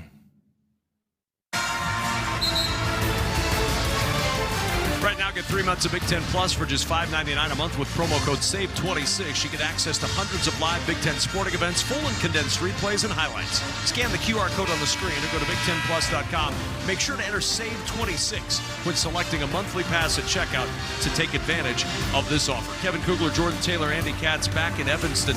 You're probably seeing this on social media. Maybe you're tuning in late, and all of a sudden you see the score. You're like, whoa, Michigan, number 2 in the land, is losing tonight. Northwestern shooting 52%. But if you're just joining us, Jordan, why is this happening right now? All the small things, energy and execution, protecting the rim. Michigan's only 50% from 2. I know that sounds all right, but for Michigan, it is not. They're rebounding the ball, competing there, and drawing fouls. Nick Martinelli has drawn 2 on Morez Johnson and Damari Burnett. As a result, and Michigan struggled from 3. They're 3 of 15. They hit their first 2. You do the math. They've not done much since. Only 1. But part of that's Northwestern playing that way. 100%. They're not just missing, but they're in the low man position. They're tagging. They're rotating. And all the things that Chris Collins loves for his team to do that they haven't always done this year. Martinelli trying to lob it into Page with that shot clock winding down. That's a shot clock violation. Good defense off the timeout by Michigan. Yeah, and that right there is where Northwestern and Nick Martinelli really over the last couple years of his career has gotten into trouble. Catching the ball in the corner with the double team. He's made strides this year. The ball's got to come out faster because with a team like Michigan, as big as they are in that corner, you're loaded up. It's hard to see anything.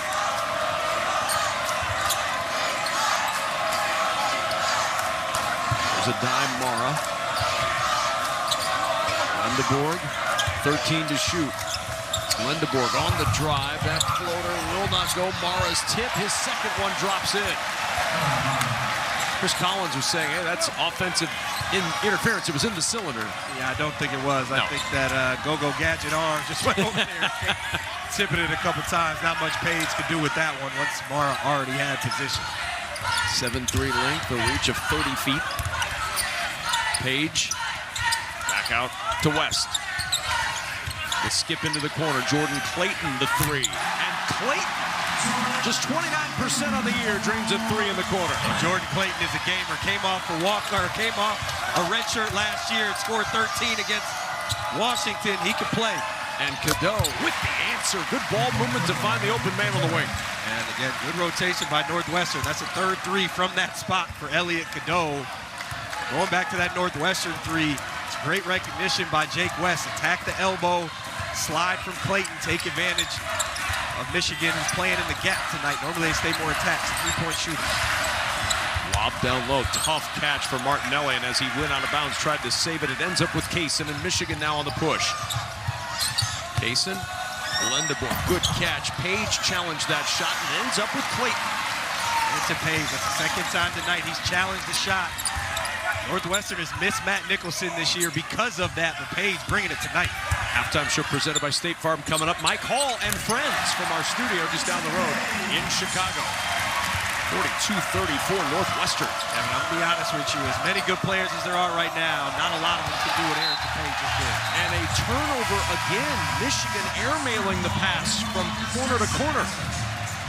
And Adai Mara and everybody in the maize and blue looking a little befuddled right now in this first half.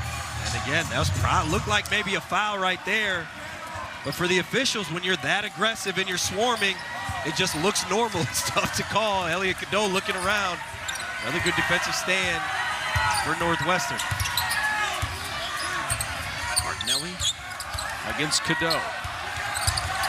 Spins baseline, floater, no, but a foul is called. Cadeau picks up the personal, his first. 7th team foul on Michigan, and so to the line for 2 goes Nick Martinelli. Kevin, that was heads up right there by Martinelli to keep the dribble. A lot of hands in there. He could have picked it up, but he knew he had Cadeau. He knew that Arrington Page is out there, to Andy's point earlier, stretched the floor out. Adai Mara kind of in no man's land. He got to play one-on-one against Elliot Cadeau. Martinelli into double figures now with 10. Reed with 12, Martinelli with 10 in this first half, and Dusty May's squad on the road down by 9 late first half. 10-point lead. Sheravino coming in, and Martinelli will get a breather here. He's got 11 points, 5 rebounds in this first half. What a half he's played. Cadeau blazing to the other end of the floor. Lindeborg. Mara spinning baseline. Page trying to block him off. Good defense by Page, and a foul is called. Bodies hit the floor on the run-up, and that personal foul is going to go on Jordan Clayton of Northwestern. LJ Casey just doing his best. What seemed to be Trey Singleton earlier in the game impression, attacking the glass. Just a tough break. Jordan Clayton boxing out. Just kind of one of those fouls that's bad timing. So a 1-and-1 with the 7th team foul. That'll be LJ Kaysen heading to the line. He's 0 for 1 tonight. Northwestern's outscored Michigan 7-2 at the stripe in this first half. Gale Jr. back on the floor.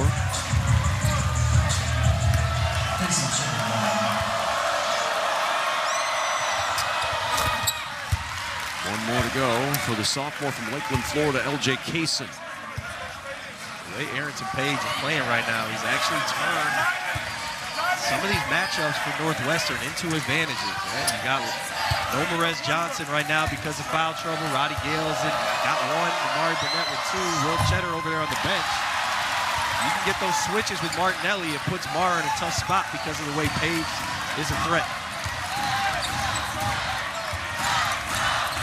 Last Wednesday, Northwestern scored 44 total in the loss at Illinois. What a difference a week makes. What a difference a week makes. Martinelli sizing up a 3. That's off. 4 seconds until halftime. Lindeborg will push it up the floor. Lindeborg with 1. Trailing, triple up and off. Halftime has arrived. And a score that's going to send a little eyebrow raise around the country. College basketball season in full swing, and the second-ranked Michigan Wolverines down 9 on the road at Northwestern. Mart's getting close. Andy Katz is with Chris Collins of Northwestern. Well, Chris, a week ago, 44 against Illinois. You got 44 in this half. How much has this gone to script offensively? Well, our guys are being aggressive and they're being confident, and that's what you have to do against this defense. They swarm you, they have athletes. You have to attack pressure with strong drives, and then you got to kick. The few times we didn't, they were blocking shots, so we got to keep playing that way. You know what Michigan's capable of. You've got a lead now. What are you going to stress in that locker room? We got 20 more minutes. I mean, we have to play with that kind of intensity, that kind of fight. We have to continue to rebound the same way we did in the first half. Thanks, Chris. Thank you. Chris Collins has coached Northwestern to a win against a top 20 team in each of the last 6 years. Is this going to keep that streak alive? Halfway home as we'll head to the State Farm halftime show with Mike Hall and company coming up in a moment.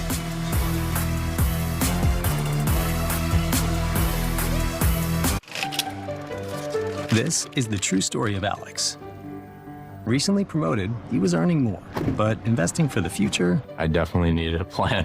With his advisor, Dennis, Alex invested his savings into 3 accounts. One for now, one for later, and of course, his retirement. A plan in motion put the future in focus. The wedding, the barndominium, kids. Maybe kids. The point here, Alex has more than big goals for his future. He's got a plan to get there.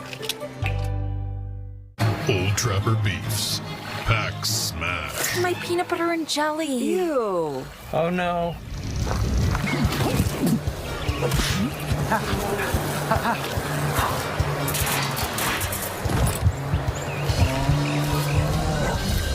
Yeah, I guess my ham and cheese didn't make it.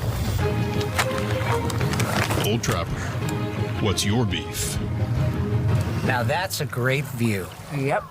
Hey, Richardson's, it's time for the tree to go. It's February. The holidays are done. No, they're not, Gary. They are. We thought so too, but then Verizon just gave us their best deal. 4 new iPhone 17s, all on them. Selfie! Cheese! You got anything under there for me? Valentine's delivery? Perfect. More gifts. Now's the time for the best deals at Verizon. Like 4 iPhone 17s, all on us. No trade-in needed. Love that spirit, folks. You come around with your hands in your pockets and baby, I've been thinking too much. But hearts don't lie. Jared Jewelers. Enjoy 20% off store-wide. Marco's Specialty Pizzas take pizza night to a whole new level. Like our deluxe with bold pepperoni, Italian sausage, mushrooms, and fresh-cut green peppers and onions. Perfectly balanced flavors so every bite is something special. Level up your pizza night with $3 off all our specialty pizzas at Marco's.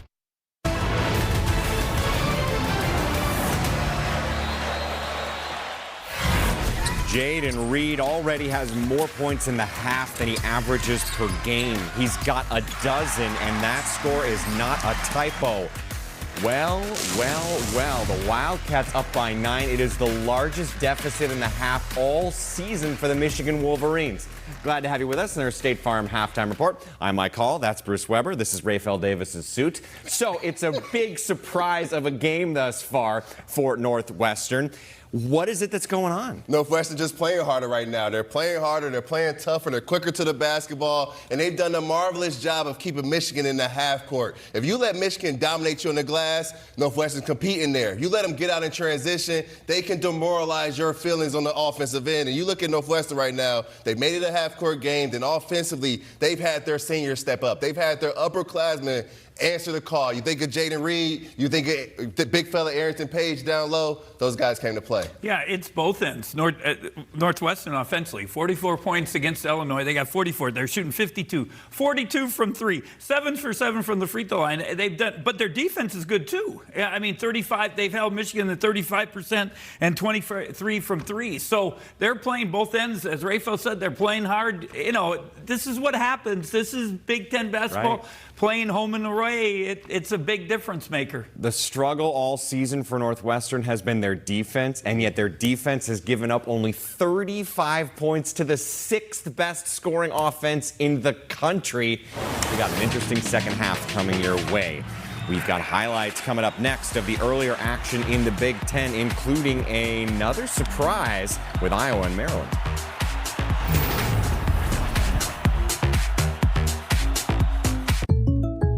What if I get an offender bender? State Farm's there with the assist. Jersey swap? Jersey swap. Yeah, I like this a lot. Oh, I'm feeling this. I assisted with security things. Swap. I assisted with popcorn. Swap. Get that jersey. Get your corn there. Hey, I assisted myself by filing a claim on the State Farm app. Swap. In my halftime show, I had a great story. We're done swapping. Too late, circus man. State Farm with the assist.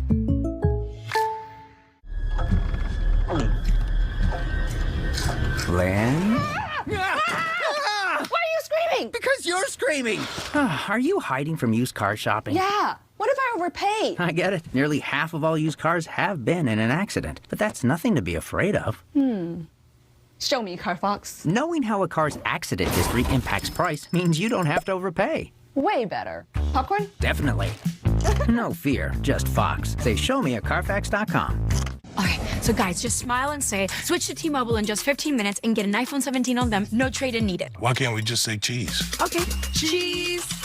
Now you can switch to T-Mobile in just 15 minutes and get a new iPhone 17 on us. No trade-in needed. Fumble! He dropped it! My mother told me.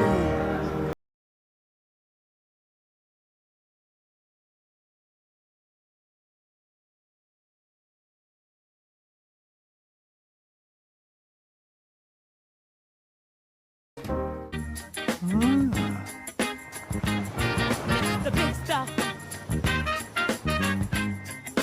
Get 3.9% APR financing or a $1,000 customer bonus on a select new 2026 Tiguan. Nobody ever said, like that chicken from Popeyes. These bold Louisiana flavors aren't meant to make people fall in like. That's why it's love. For a limited time, get your faves for $5 each. Love that chicken from Popeyes. As much as we appreciate what our mechanics can do and who they are, no one looks forward to seeing the inside of an auto shop. Because if you're here, your car is too. And that means something's wrong. And likely, it means an expensive repair bill. That is, unless you've called CarShield. When you call CarShield before your car breaks down, they have plans that cover up to 5,000 parts and systems of your car. Don't wait. Call CarShield today before it's too late. Call 800-799-8057. Halftime on the Big Ten Network is presented by State Farm. Like a good neighbor, State Farm is there. We had a surprise earlier today. Iowa at Maryland, 2-10 in the Big Ten, Maryland. But the Terps haven't had a performance like this from Andre Mills yet. Career high 24. Raphael, Bennett Sturts tried to keep Iowa in this thing. Bennett Sturts is a certified bucket. Misses his free throw, gets it back. Young fella ended with 32. Might not have been enough, though. Iowa within 3, but Maryland makes their free throws down the stretch. Elijah Saunders hits it. They were -10 in the turnover margin, but were +9 on the board, and they beat Iowa. Ohio State and USC. Hope you like your free throws here. Minute 12 left in the game. Elijah Arenas with Bruce Thornton right in his face. But man, Thornton sure knows how to score, especially clutch buckets, right, Bruce? Yes, he's the guy that you go to. They had other guys step up, but when they needed a bucket, Bruce Thornton was there for them. Hits the free throw as well. Ohio State's up by 4. Then with 20 seconds left, it's Arenas. Doesn't quite have the magic he's had in the previous 2 games. And Ohio State goes 24 of 25 from the free throw line to win 89-82. We're not done when this game you're watching concludes. We've still got a third game of our tripleheader. It is Penn State at Washington. Comes your way right after this. Michigan, with a 22-1 record, needs more of stuff like that from Yaxel Lendeborg in the second half. Every truck month, trucks talk tough. Only one delivers the trucks worth talking about. Ram Truck Month. The most powerful light-duty gas lineup in America. Backed by America's best powertrain limited warranty. Built to never stop. Hurry in for great deals during Ram Truck Month. The only one worth the talk. Nothing stops Ram. Purchase this Ram 1500 and get 0% financing for 60 months or $6,500 total cash allowance on select 2026 Ram 1500 models in dealer inventory. And get a 10-year, 100,000-mile powertrain limited warranty.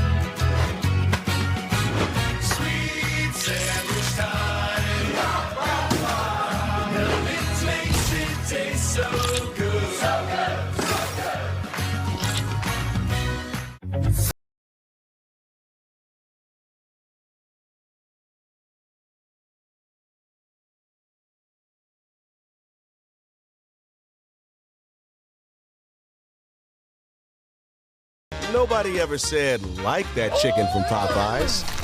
These bold Louisiana flavors aren't meant to make people fall in like. That's why it's love.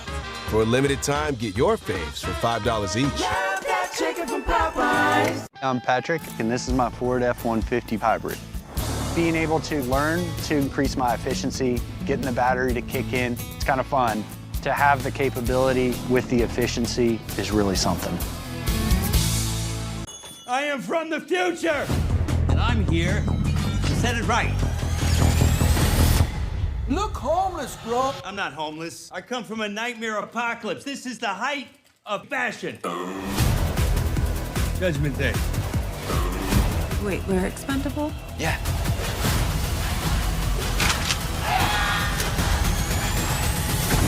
Well, that's different. Only in theaters. Rated. Finally, we begin to take off. And you know how it goes. You're going down that runway and expecting it to lift off. And we've gone 100 yards and 200 yards or 300 yards. And I remember turning to John and saying, "We're not lifting. We're not lifting." The pilot hits the brakes, and at that point you know something is wrong or something is off. I especially remember looking out the window, watching the grass go by us, and you can see the barrier fence outside the airport, the chain link fence. I remember seeing that, and I remember watching it crumple like tissue paper as we went through it. That was the moment that I thought, well, I guess this is it. Oh man, looks amazing. The big story, the miracle of March 8th that premieres February 24th right here on the Big Ten Network. Make sure you join us for the big story. Are we watching the upset of the year in the Big Ten? We're going to find out. Kevin, Jordan, and Andy back after this. Remember last year these two teams went to overtime.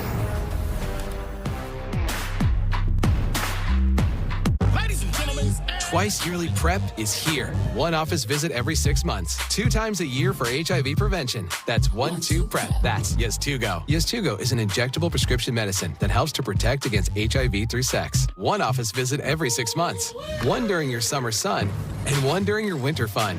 1 during your summer glow, and 1 during your winter glam. You must be HIV negative to receive Yes2Go and get tested for HIV before each injection. If you think you were exposed to HIV or have flu-like symptoms, tell your healthcare provider right away. HIV testing may be needed. Yes2Go does not prevent other sexually transmitted infections. Practice safer sex and get Yes2Go as scheduled. Missing doses increases your chance of getting HIV. Tell your provider about your medical conditions, if you are pregnant or plan to be, and all the medicines and supplements you take, as Yes2Go may affect some medicines. The most common side effects are injection site reactions, headache, and nausea. Rare serious injection site reactions can occur, so tell your provider about any side effects. 99.9% of people state HIV negative. Ask a healthcare provider if Yes2Go is right for you. There's a way more planty way to get your protein for the day. You got this. There's 13 grams complete plant protein and 50% less sugar in this silk. How long have we been in here? And you're feeling plenty good. Say, switch to T-Mobile in just 15 minutes and get an iPhone 17 on them, no trade-in needed. Why can't we just say cheese? Okay, cheese. Now you can switch to T-Mobile in just 15 minutes and get a new iPhone 17 on us. No trade-in needed. What makes Marco's Specialty Pizzas so special? They're specially crafted with premium toppings. From garlic parmesan white sauce to 4 high-quality meats to 1 loaded with everything. To this and this. Oh, and this. Phew, got them all. Upgrade your next pizza night with $3 off all Marco's Specialty Pizzas. A lot of basketball left, but Northwestern with a 9-point lead over second-ranked Michigan. Our game leaders are brought to you by Auto Owners Insurance.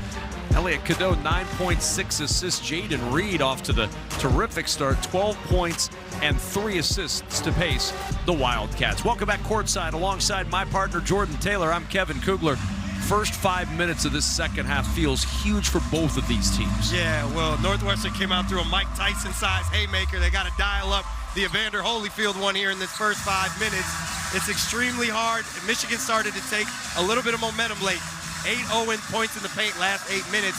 The hardest thing to do as a basketball player is to regain that energy in the second half. They got to keep doing all the small things. Let's check in with Andy Katz. Andy?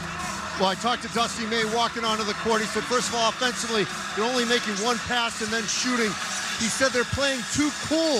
They've got to get back to being grimy. And I will also tell you, halftime wasn't that long because the players were out with 9 minutes on the clock, but the halftime show was still going on. So they were just hanging out in the huddle in the hallway, not in the locker room for quite a while. All right, Andy, thanks so much. You see Michigan 4-0 this year when trailing at halftime. This is the largest deficit that they've faced at a half this season, which kind of underlines the dominance that you've seen from Michigan this year. They also have faced the largest deficit they've seen in a game this year earlier in the half when Northwestern had a 12-point lead. Previously, they were down 11 to Nebraska. So Northwestern's had some advantages early. We've got a pause in this. Vern Harris, our referee, left the court for a moment and has not returned to the floor. So we've got one referee, and now he's making his way out onto the court, and Vern Harris is ready to go. Smile on his face. I believe he left his whistle in the locker room. Man, that's like leaving your shoes back there. Lock in, baby, lock in. He's got his whistle. All 3 referees are now whistled up. Out of foreign territory for Michigan. As you mentioned, 4-0 after trailing. They're going to be locked in here. And Reed with the air ball caught underneath by Lindeborg. Foreign territory for both of these teams. Northwestern hasn't had a lot of opportunities going 2 for 11 in conference play to get these wins. Coach Collins said his shoot around. You don't think we can win tonight, don't show up. And these Wildcats, all of them are here. How about Kropp? with the steal, and there's a goaltend. Lendeborg, as West put it up against the glass, count that bucket, and Northwestern's lead grows into double figures. That's huge right here as you see Lendeborg go up there. West does a great job getting it to the glass. And that's a big steal right there, especially after an air ball to start. Again, energy's going to be a little low coming out of half. How do you regain that momentum? They will drop it to Mara. A little hesitation, kicks it out to Burnett. That 3-no. Rebound, Johnson battling for it, and it ends up with Kropp. On the push, it's West, lobbing Martinelli. Tough catch. Gathers it to Kropp. Kropp will take it up and floats it over the big man. How about Tyler Kropp? Coach Collins going into the locker room, said you got to go aggressive. Says, Mara, I don't care how big you are, monster or not. You can't see me. Largest lead of the game, largest deficit Michigan has seen all season. Lendeborg's 3 won't go. Tapped out by Merez Johnson. Remember, Merez Johnson was hampered by foul trouble in that first half. Burnett, deep 3, will splash that one down. They said Damari Burnett, most disciplined player he's ever coached. And you can see it. He turned himself from a 17% three-point shooter to a 40 over the last 4 years. This kid is steady. He said that to us earlier today. We were talking with him and asked him to repeat it. I was like, the most disciplined you've ever coached? I mentioned the man be doing yoga in the back of the room. Martinelli, fadeaway baseline, no. Rebound, batted into the arms of Johnson. Martinelli's a little tired. He settled for jump shots going back to that first half a couple times. He's got to attack Johnson, try to get him off the floor. They get him a 3rd foul. They're in good shape. Damari Burnett inside, spins, batted out, and it ends up with Martinelli. Oh, behind the back dribble for Martinelli. Working against Cadeau. Pinned by Lendeborg. You can see Lendeborg the whole time doing his best LeBron impression. And then Merez Johnson can't corral that long pass. Quick push ahead. Martinelli to the rim. That one's not blocked. Not that time.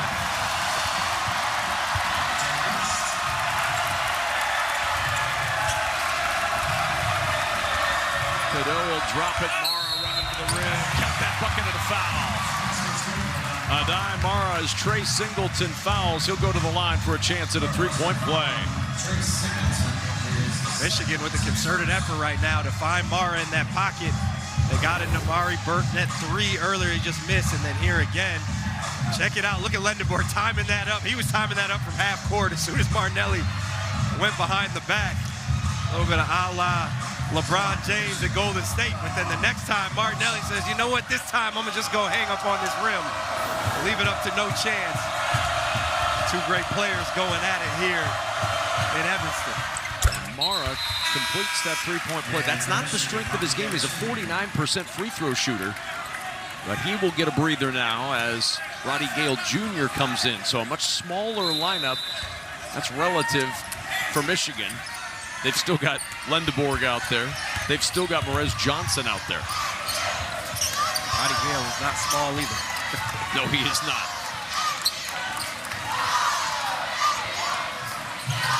3 minutes gone in this second half. It's a stalemate to where we were at halftime. Martinelli. 4 to shoot. Skips it out.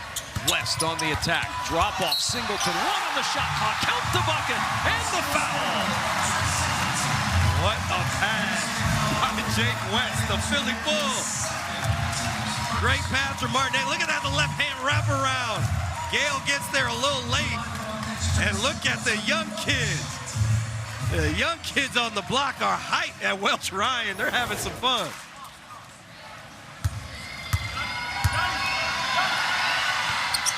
Singleton strong on that opportunity for an extra point. 11 the lead for Northwestern over number 2 Michigan. Early second half on the Big Ten Network. In the corner, triple won't go. We've got a foul underneath. Kropp and Johnson working underneath, and that foul's going to go on Jake West, who came in to try to help out. And that offensive rebound, give credit to Elliot Cadeau. That was a crazy pass. Saw that play developing before it happened. Wildcats rotating. Because they're rotating so fast, they open up that offensive glass. Cadeau, problems with the dribble. Reed bats it out of his hands. 6 to shoot. Morez Johnson. The 3 in the corner. Lendeborg. No. Rebound tipped up. That won't go, and it ends up with Martin. Thank you, Kevin. I think even Billy Lucci's awake for that one. That was a heck of a first half right there, gentlemen. I mean, listen, Missouri shooting 50% from the field, A&M shooting 65% from the field. Clean. You had your calculator out. What in the world were you doing? I don't use a calculator. I got it all up here. No, you don't. Maybe I'll use the abacus. Is that what they call it? Well, this is both of these teams stress assist to turnover ratio, particularly assists. You make good shots by assist ratio. Take Texas A&M, 13 assists on 17 made buckets. That's 76% assist rate. And Missouri is just as good at 70%. Yeah. So they're sharing the basketball. They give up a good shot, Patrick, for a great shot. Yeah. Both of these teams are very well balanced, and they're not one-on-one because they share the basketball so well. That's why they're so difficult to defend. Yeah, it's just so interesting. You just, like, so many things pop out to you on the box score right now, and it's only a 5-point game. And both teams are doing it in completely different ways. Yeah. Missouri's focusing on the paint. If they can get the open look, they'll take it. They're getting second chance points. They're getting on the glass. A&M, at one point, and let's see, first half, 9 total rebounds. Yeah.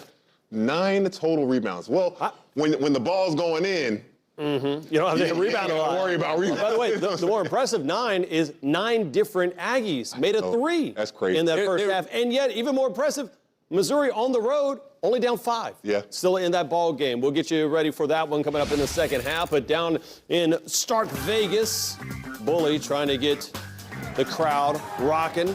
Back at you. Ball's up 3. Dwayne Brown going to get the floater to fall. Pat Bradley, you're trying to figure out, hey, who's the other guy other than Nate Amit's going to step up? Well, they got plenty of them on Tennessee side. Estrella, they've got Jacoby Gillespie. On the other end, Mississippi State is who's going to step up. Josh Hubbard is doing his thing. 20 of the 28 points so far. And he could go 40. The question is, who else is going to chip in? No doubt. And right now, it is all Vols. They're up 11 at the break. Florida, Georgia. I don't know if you heard this, a little bit of rivalry between the two. Dominique Wilkins bobblehead night. Made no sense. Ball doesn't have lights cut air in it. You can shoot the air out of the ball. You shoot the air out of the ball. Guess so. Boogie Flan, 3-pointer, the end of the shot clock. Florida up 22, and they had some fun. 86-66. UI. Is it that time? Because let's be honest, it was about this time last year where all of a sudden we're like, I think Florida might be good. Yeah. No, they were great. So what do you see now? Let me think of last year. Florida goes on the road, beats Auburn really badly in Auburn. Goes and I say, let's wait. They got to go to Alabama. Let's see if they can make it happen. Condon has his best game of the season, but after that, it was a steady decline. Alex Condon was a non-factor. Today, 7 turnovers. It's too late in the season for a guy like Alex Condon, how good he is to do that. But look, 33 points from your guards. They shot over, Boogie Flan and Xavier Lee shot over 50% today. That's all you're asking for them. I wish Ruben Chinyelu would have got another triple-double or double-double, but, it is like that sometimes. 20 rebounds. For me, it's the backcourt. Lee and Boogie Flan, okay, they are emerging. You can have the best big men in the entire universe. If you don't get guards to get it to them, doesn't mean anything, Peter Burns. Guess what? Georgia's been scoring around 90 points a game, down to 66. That is Florida playing some great defense right now. Missouri trying to turn some defense into the offense. Little give and go. But they were down 5 at the break.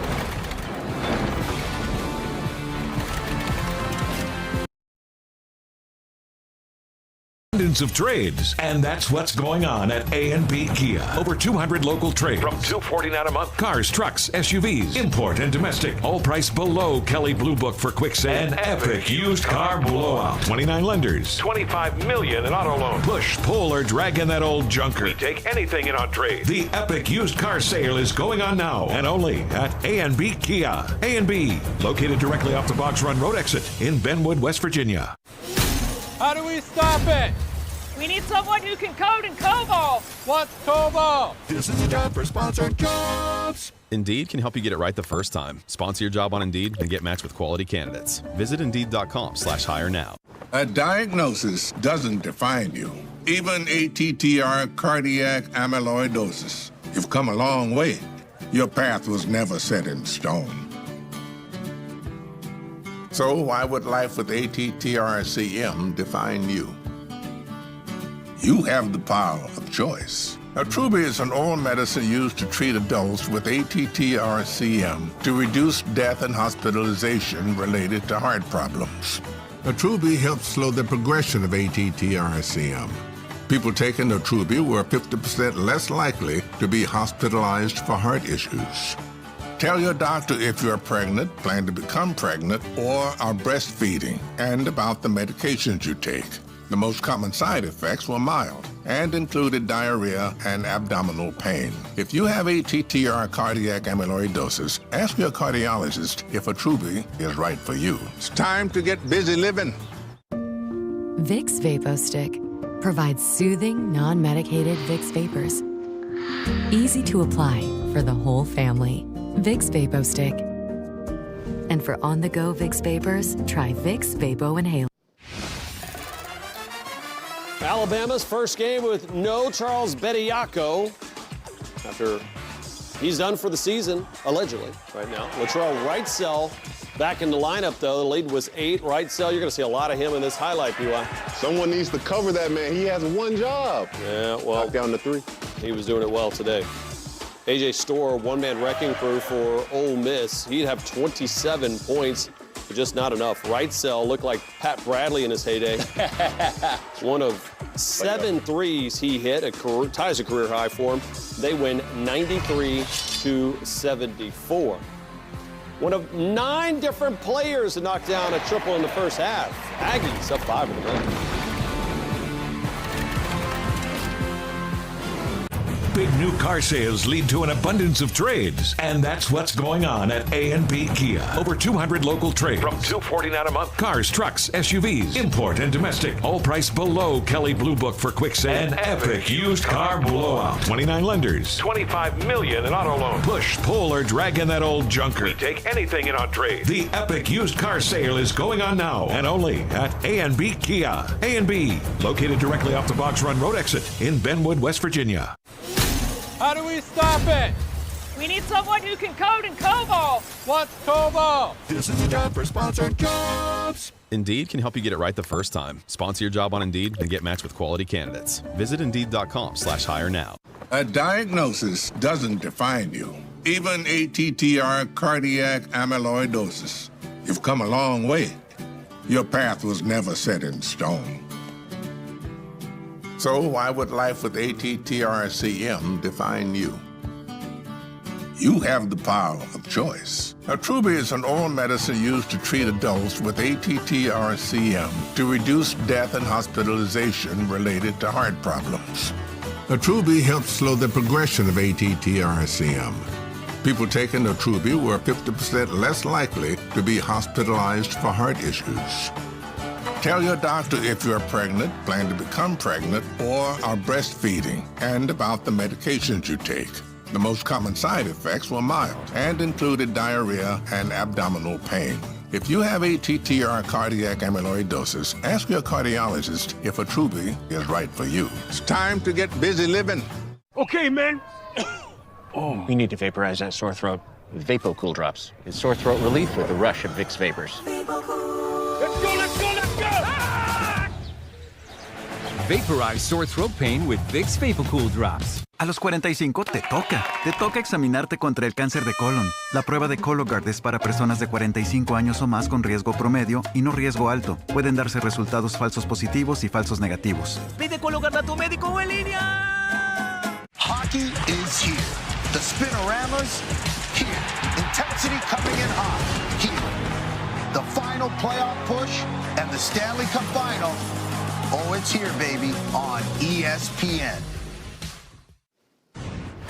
Welcome back, SEC halftime report. We got gymnastics, Kentucky and Missouri top 25 matchup in Lexington, LSU and Auburn at Friday. And then the Fighting Tiger, the story about D.D. Bro after that. All right, if you're A&M, you're buckyball right now, you're saying what to your guys? Well, to be able to finish this game out, I would say my biggest concern is Missouri has been able to score 24 points right there in the paint.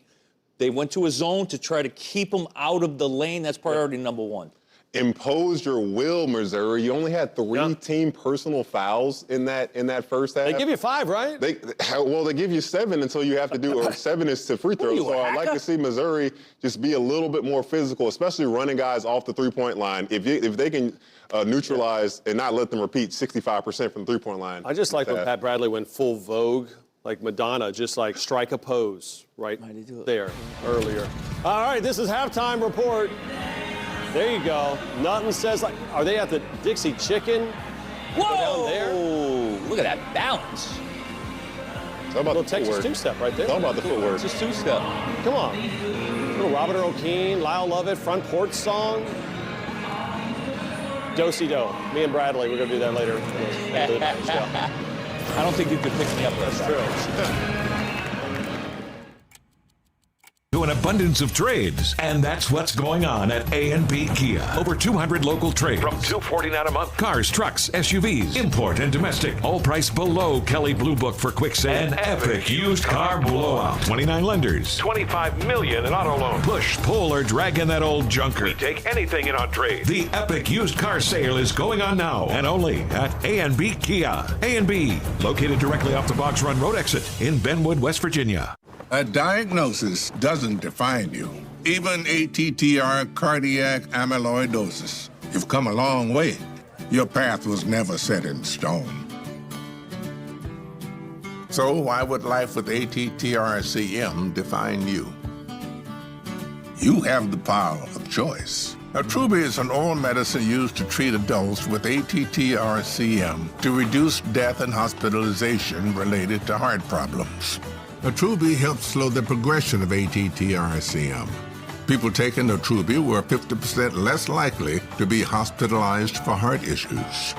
Tell your doctor if you're pregnant, plan to become pregnant, or are breastfeeding, and about the medications you take. The most common side effects were mild and included diarrhea and abdominal pain. If you have ATTR cardiac amyloidosis, ask your cardiologist if Atrubi is right for you. It's time to get busy living. Gracias, familia. ¿Quedó pastel? A los 45 te toca, porque aunque no tengas síntomas, debes examinarte contra el cáncer de colon. Usa la prueba de Cologuard en la privacidad de tu casa y envíala para obtener tus resultados. Cologuard es para personas de 45 años o más con riesgo promedio y no riesgo alto. Pueden darse resultados falsos positivos y falsos negativos. Pide Cologuard a tu médico o en línea. Welcome back to Reed Arena. Second half about to get started. This was a entertaining first half. Texas A&M by 5 after the Aggies hit 11 first half threes. 9 different players hit from distance. That's King. I'm Kevin. So, how did this first half play out in your eyes? A competitive one that went back and forth. For Missouri, I mean, the way that they crashed the offensive glass, 11 offensive rebounds, which led to 8 second chance points. I mean, that's honestly one of their best offenses outside of T.O. Barrett going to work. But they crashed the glass relentlessly, and we talked about it earlier. This is a team that's 32nd in offensive rebound percentage, and they took full advantage of that. But on the flip side, for Texas A&M, they made it rain from behind the arc. They shared the basketball, 11 threes, 10 of those being assisted. I mean, this is what they do. They play beautiful basketball, not a lot of isolation. And you want to talk about what Bucky McMillan said, a healthy shot diet. This is Texas A&M basketball at its finest. Nothing in that middle area, nothing in the mid-range. It's just threes and inside the arc. Listen, healthy, cut out you got to cut the carbs out, cut out those 18-footers, reduce the sugar, you know. And now we've got a healthy shot diet here. Oh, that sounds like me on an everyday basis. No. Listen, you want to, I understand. You still like a good 18-footer, you know, the little mid-range game from every now and again. I don't know, and I'm playing in the rec. I like to shoot threes. I mean, it's just not a lot of effort. It's the most efficient shot that requires the least amount of effort. So I might as well just get them up from behind the arc. This is A&M's forte. Ryland Griffin, who hit 3 of those in the first half. This is the runner. Leader on this team has really taken Uriah Tenet under his wing. Tenet, you'll see, is a freshman scorer, 3rd leading scorer for the Lobos, comes off the bench. Dayton Albury was voted preseason All-Mountain West team. He was expected and is the leader on the team. But scoring-wise, number 23 in white, Jake Hall, the freshman, is the leader so far for them this season. This is amazing. New Mexico is leading this game 4-0 with 0 field goal attempts, and Grand Canyon's 0 for 6. That is a box score you may never see again. In the corner, Owusu and Nene. And it's going to be New Mexico basketball. This is kind of what we were touting, folks. This Grand Canyon defense is it's no joke, but offensively, they just haven't been able to find the rhythm at times. Now, here in this building, Trent, they've pulled down some monster victories. But they're not going to be able to beat the Lobos tonight without scoring, at least to me, 65, 70 points. Boyan, turnaround 2, no good. Grand Canyon, 5 possessions, no points, and they've missed 6 shots. We have yet to see a field goal in this game. We're a little over 3 minutes in. That one also off the mark, and the rebound goes to Boyan. Then a double-double machine, 11 of them on the year. Joel gets a pretty good look and able to knock it down. I love the patience by Joel right there. He wanted to get to the rim, but he saw the help side coming early and just stops, takes what the D gives. Wow, nice crossover. Moore gets it knocked out of his hands and into the lap of Olberg. Now New Mexico's trying to get out and run. And it's going to be an offensive foul. And that's going to be against Boyan. So a sluggish start to this game. It's going to take a lot to take the Havocs out of this game, but Canyon needs to get something going. Look at that moving screen. You got to get set, and that's on Boyan. Sometimes you get those moving screens, Trent, and it's oftentimes the impatience of the ball handler, not on that possession, though. Demerol picks up his dribble. A slash to the hoop, another missed layup. Makai Williams this time, and the ball is chased down by Uriah Tenet, who just came into the game.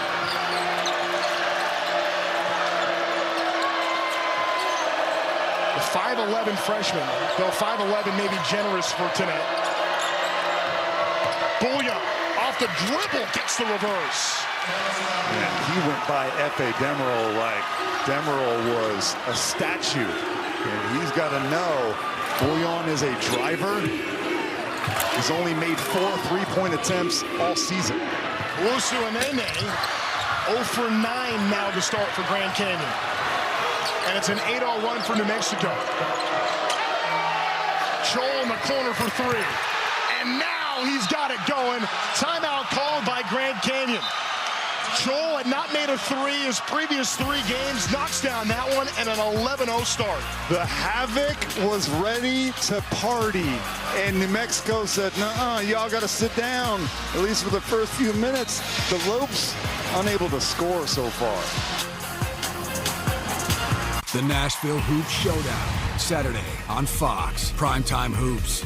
Known for building special bonds, no one wants to be known for cancer, but a treatment can be.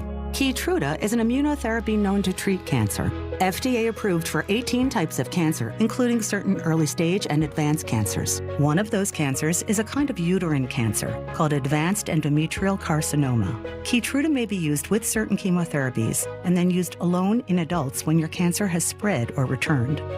Keytruda can cause your immune system to attack healthy parts of your body during or after treatment. This may be severe and lead to death. See your doctor right away if you have cough, shortness of breath, chest pain, diarrhea, severe stomach pain, nausea or vomiting, headache, eye problems, irregular heartbeat, extreme tiredness, constipation, dizziness or fainting, changes in appetite, thirst or urine, confusion, memory problems, persistent or severe muscle pain or weakness, muscle cramps, fever, rash, itching or flushing. There may be other side effects. Tell your doctor about all medical conditions, including immune or nervous system problems, such as Crohn's, ulcerative colitis, lupus, or myasthenia gravis, or Guillain-Barré syndrome, an organ, tissue, or stem cell transplant, or receive chest radiation. Keytruda can harm your unborn baby. See all the types of cancer Keytruda is known for at Keytruda.com and ask your doctor if Keytruda could be right for you. It's true, Keytruda. Howdy, Roadrunner. You're very fast. Well, I drink Red Bull. But you do realize... Yes, Red Bull gives you wings, but, I'm scared of heights. From day one, LeBron honed his skills until he became the chosen one. But what if the world never got to see all he could do?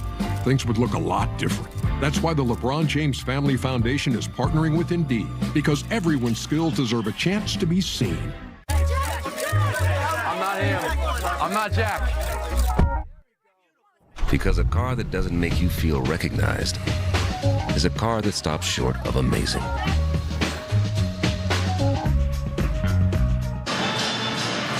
Grand Canyon not giving the Havocs a lot to cheer about to start this game, but that's not going to stop the party. Hey, there's Casey Jacobson, Stanford legend. That's my favorite fathead. That's a good section. one. This fathead, no, come on. This guy, no, he's like, who's that? He's like, who's that guy?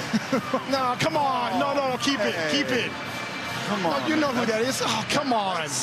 Hey, are you going to be all right? That's the guy that did have it, by the way, I told him, you hold that up the entire game and do not take it down. Loud and proud. Represent Trent. Meanwhile, he's a good guy. We got to see this Grand Canyon team start to make some shots. They, right there in the thick of it in the Mountain West standings, having a tough time to start this game. They've proven that they can do it. Folks, Utah State and San Diego State, the top two teams on this in the standings. GCU has beat both of them here in this building, but a nightmarish start for Bryce Drew's squad. He couldn't even have dreamt that his team would go 0 for 9 to start this one. Casey, and as you pointed out the timeout, everybody's gotten a shot. They've all come in, they've all gotten a look. So first it was missing threes, then it's been missing layups. And 5 minutes in, Grand Canyon has not scored. Breidenbach, the transfer from Washington, just came into the game. Now here's Mekhi Williams, and that takes the seal off.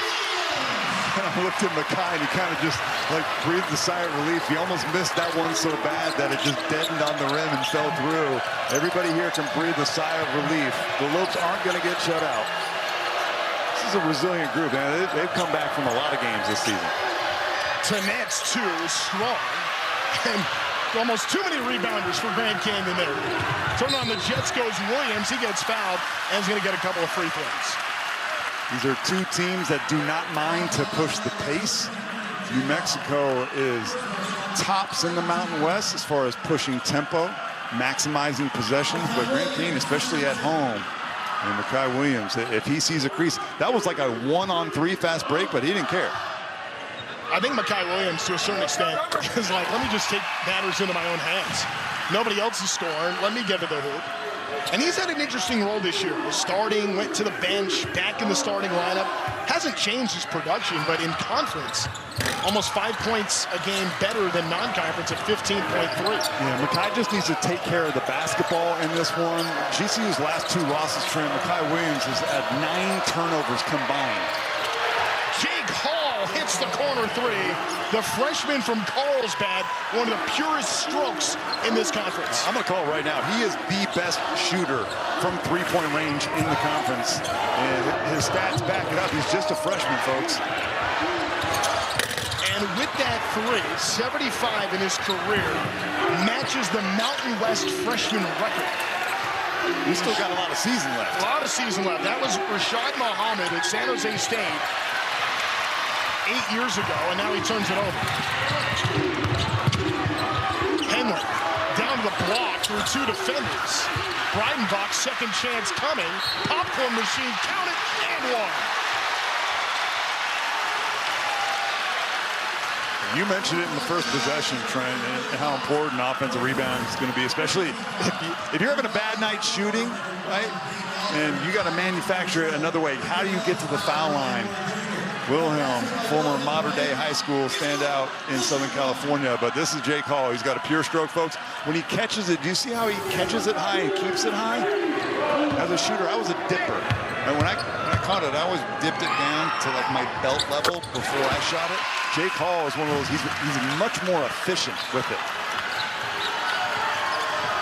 We've talked a lot about Grand Canyon's sluggish start. Understandably so, they're 2 of 13, but New Mexico 4 of 6. Though they have 4 turnovers here in the early goings. Javis Miller to the basket, lays it up with the left hand.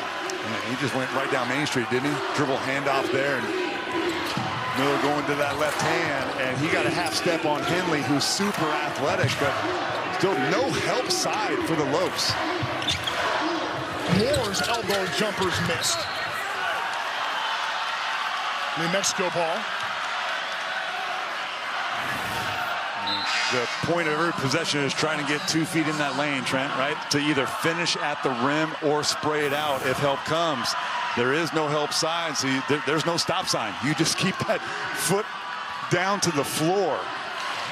To Javis Miller from North Dakota State, who on the football side anyway, Mountain West fans may hear a whole lot more about in the coming years.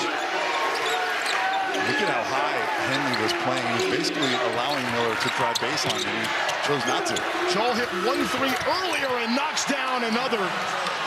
And Casey, we were talking with Eric Olin earlier today about finding ways to get Joel going. He's got it going now with 8 points. Yeah, coming in, he'd been 0 for 6 from deep in his last 3 games. Maybe doubting himself a little bit, but got that early one to go. And then that's all it takes, man. You start seeing that rim grow. It almost looks like a manhole cover to Joel right now. Into the corner. Henley, 6 to shoot, launches way deep. It's off. Reidenbach gets the second chance. Now the reverse layup is no good. Albury off and running. Joel stepped on the sideline and turned it over, and that's turnover number 5 for New Mexico. But Antonio Joel 6'9", but he's not a back to the basket post scorer. He wants to launch missiles.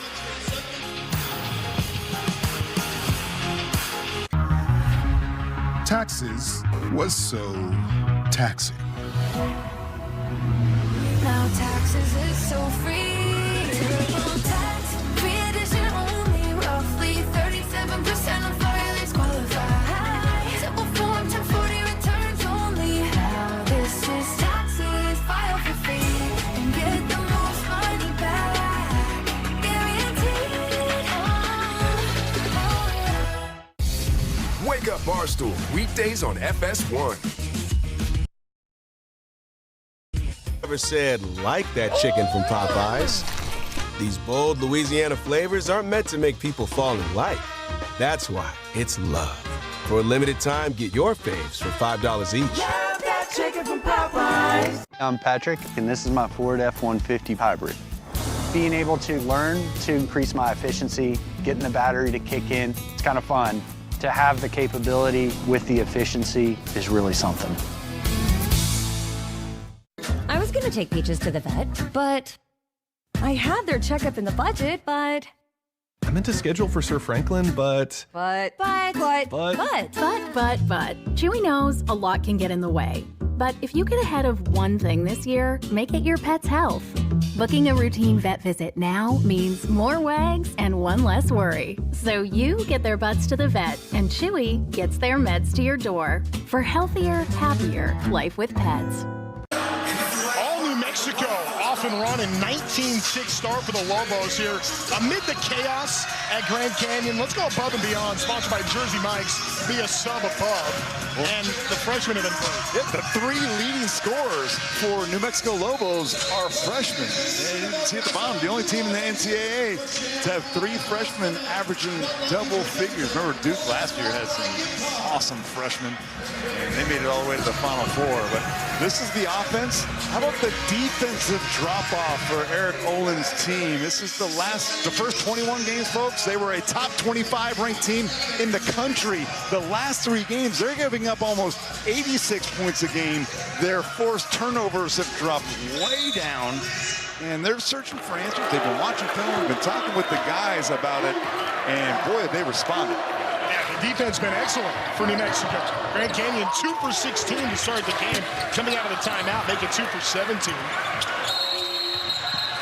be a jump ball. The arrow belongs to New Mexico. You know, one thing that it's hard to be critical at 19-6 of the Lobos, but they have 5 turnovers already. That's how many they had in their entire last game against Boise State. So they got to do a better job protecting the rock. But with the defense playing like this, I mean, you can't ask for a much better start than what New Mexico's done. Coaches always ask for perfection. It's not going to happen, right? But if you would have presented this score to Eric Olin with 11:47 to go in the first half, he says, yes, please, where do I sign? Let's go. He knows how difficult this place is, even though he's never coached here before. Yeah, let's try to see what this discussion is right here. Eric Olin wanting some kind of explanation, I think because the way that played out at the end, with Nana Owusu and Nene coming in to get that tie-up, but what kind of contact was. Casey Jacobson is going to talk with our officials. Now, this is what happened at the end of the play. Owusu and Nene comes in. Bouillon goes in there. And they're going to end up making a foul call here. Yeah, they were checking to see who the foul was on. That was what the replay is. And they said they had a foul on number 2. No. Yeah, the arrow in the building switched. So I guess not a jump ball. We'll try to get some clarity on that. If they call the foul, it's not a jump ball. Now they got the arrow taken care of. The foul was on Makai Williams. All right, so here comes Albury. Back out Bouillon for 3. It's Strong. And the rebound off the bench, Dusty Stromer gets fouled on his rebound try by Tenet. I've mentioned Tomislav Bouillon for New Mexico. Does not take a lot of threes. He's only taken 15 total, and he's only made 4. 2 of those 4 makes was against one team a couple games ago against UNLV. So that's not really his game, but sometimes he likes to test the waters a bit. Look, if he makes 1, make the defense have to respect it. And that's going to be another foul on Tenet. So that's 2 real quick ones on their 3rd leading scorer, top scorer off the bench. And he's claiming that him and Makai Williams were arm wrestling a little bit. You make the call at home, and if you're that close, that's absolutely a foul. And Makai Williams sold that really well, but if you're Tenet and you reach your right arm all the way across your body, you're asking for a foul. Yeah, those 2 fouls came in 17 seconds. And this is a big game for Tenet, who a top 10 scorer in Arizona basketball history, Prescott High School. And now he's back on the bench as New Mexico brings some of their starters in. 5 to shoot, 4 seconds now. Stromer's got to put it up. 2 seconds. Gets to the foul line and scores it at the buzzer. Dusty Stromer, to me, is one of the streakiest players in this conference. He'll shoot you in, but he has been up and down all season. I like that mid-range instead of rushing the 3. Bouillon, the crossover, and the slam! He breaks ankles and buckets. More answers for GCU. F.A. Demerol, number 17 in purple, he's got to be quicker on his feet right here. They're driving at him, and he has not done his job. You got to guard your yard in this one. Turnaround 2 for Hall is missed. Demerol gets the rebound.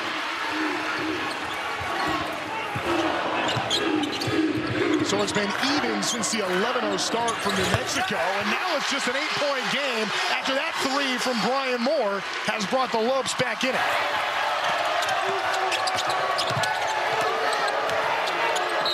Stromer comes over on the help side and picks up the foul.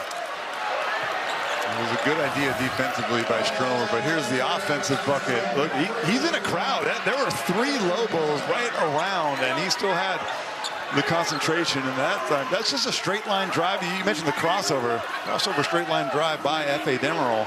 And then here, Brian Moore to me, very important to what they do, a senior leader. Missed a couple games because of a hamstring injury. Missed Nevada and Fresno State. They don't have a ton of shot creators. You're talking Makai Williams, Jaden Henley, and Brian Moore. And those guys got to be efficient, take care of the ball, and create for others. The freshman Hall with the basketball for New Mexico gets his pocket picked. It's Moore with the takeaway. Moore in transition, blocked by Bouillon. Whoa! He came up and took it away. Albury, transition, Joel. Yes, he's got 10. Joel has been I mean, it looks effortless. Any part of the rim right now, Joel, he's on it. But Pouillon creating that defensively was sure impressive. Wusu fires an air ball. And now the Lobos get a chance to get out and run. Hall for three. And the record, he's got it. The most threes ever by a freshman in Mountain West history. 76 for Jake Hall.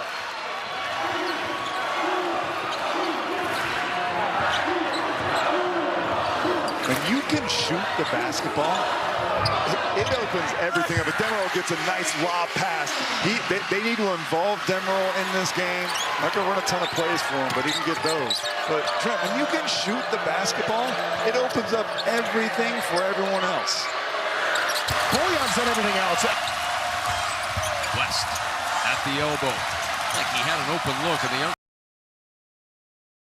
He did. He was taking that early in the game. Reed splits. Johnson slamming the door. That's what happens. Jake West was shooting that shot with confidence early in the game, early in the second half. He's got to keep coming right now. Jaden Reed is not known for his finishing at the rim. It's going to make it even tougher with that man down there. He is feeling it right now. Tough inbound. Mara against West. West 6'3", Mara a foot taller. 6 to shoot. Reed, hop step, drive, elbow jumper, and Northwestern back on top. Oh, great adjustment by Reed. Went all the way to the rim the first time.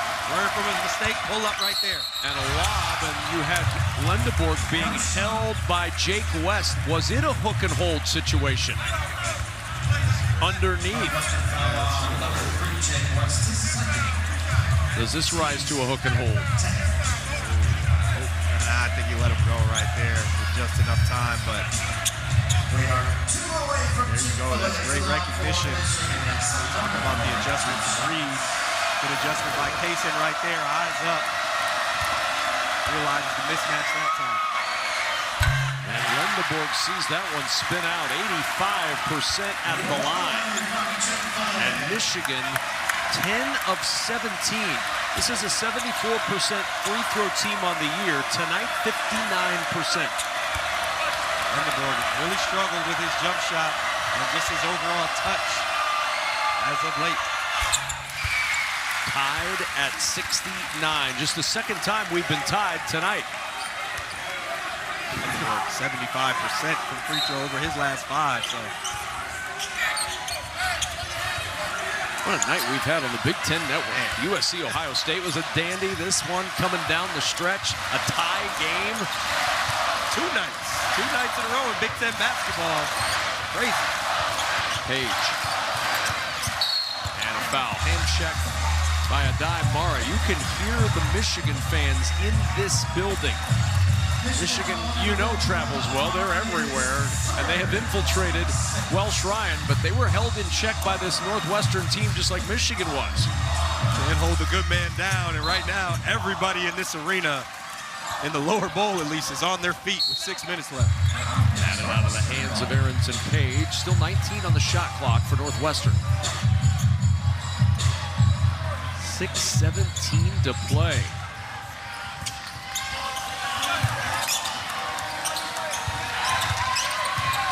Martinelli, step back 3, all the way around the rim, and Johnson the rebound.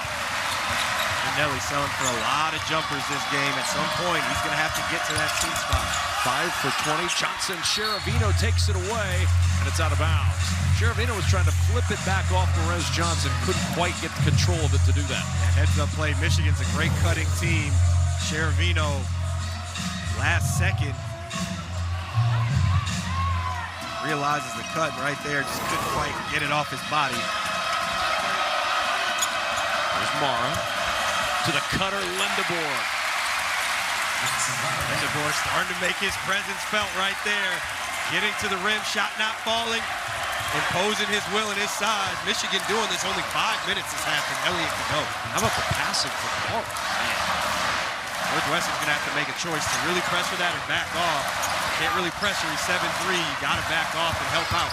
Reed jumps it into the paint. Cheravino couldn't handle the pass, and a trip. Cheravino around McKinney's ankle. It's going to send McKinney to the line for 2 free throws, the double bonus the rest of the way for Michigan. Called it. Now it's any ticky-tack foul for Michigan. They're at the line. McKinney, a great free throw shooter. But again, Jaden Reed, Jake West, man, Martinelli not shooting great. These guys are going to have to get to that mid-range, make the shots. They got to be confident in what's got them here. 8 points for McKinney tonight, all this half. First free throw attempt of the evening for McKinney, and he rolls that one home. Jordan mentioned how good he's been at the line. 34 for 36 his last 14 games, including that one. And you know you're good when you don't fall for the jinx. Just knock it down like it's nothing. You got to time it. See, I waited till it made it when I mentioned it. Then we talked about other things, so nothing else matters anymore. Here's the real test for Trey McKinney in his career right here. And he rolls it home. Got star written all over him.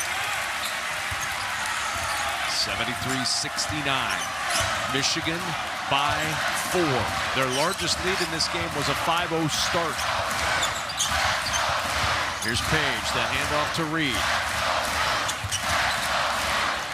Jaden Reed, kick out, West, open 3.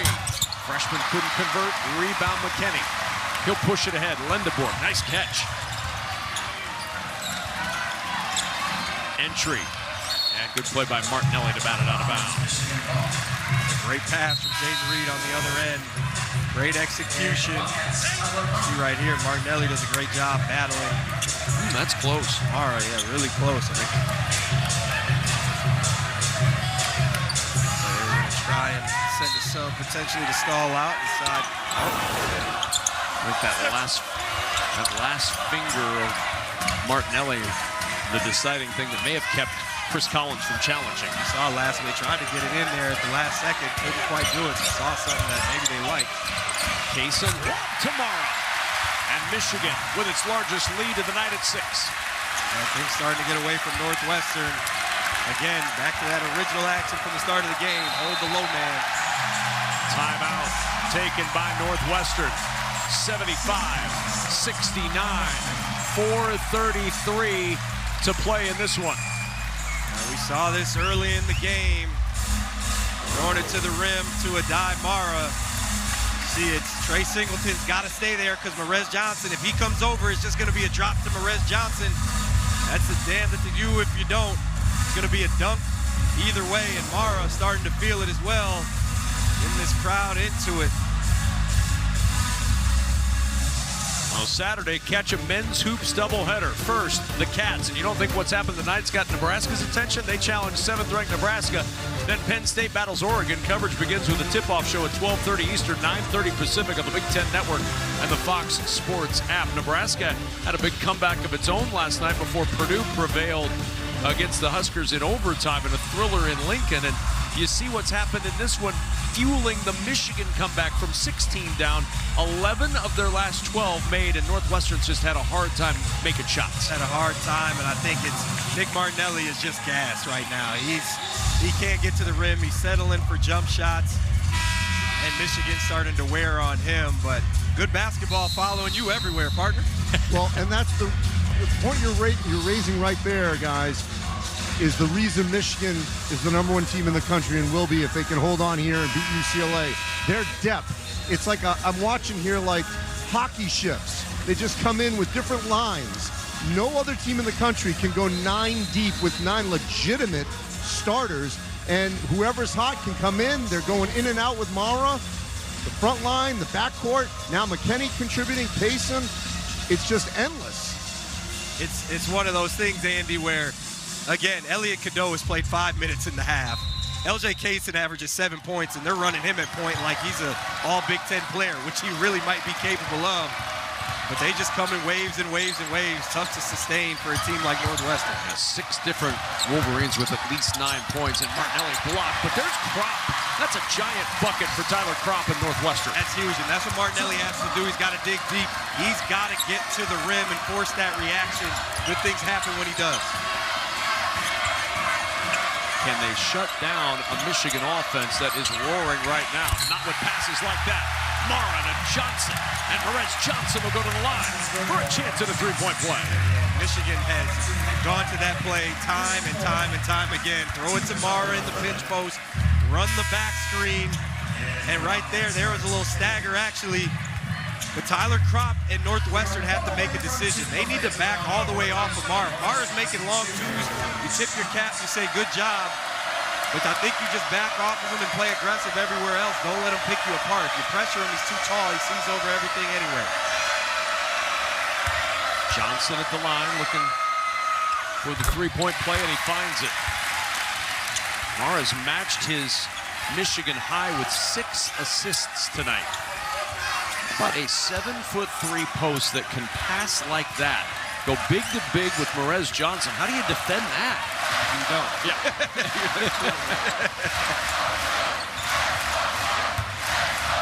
Reed will bounce it to Martinelli.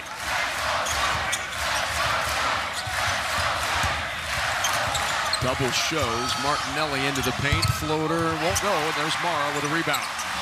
I think Northwestern, you got to get into some inverted screens. Let Martinelli handle, set a step up like Michigan's doing. Force them to make a decision with him going to the basket. Oh, Mara all alone underneath. Lindeborg finding Mara. And Michigan.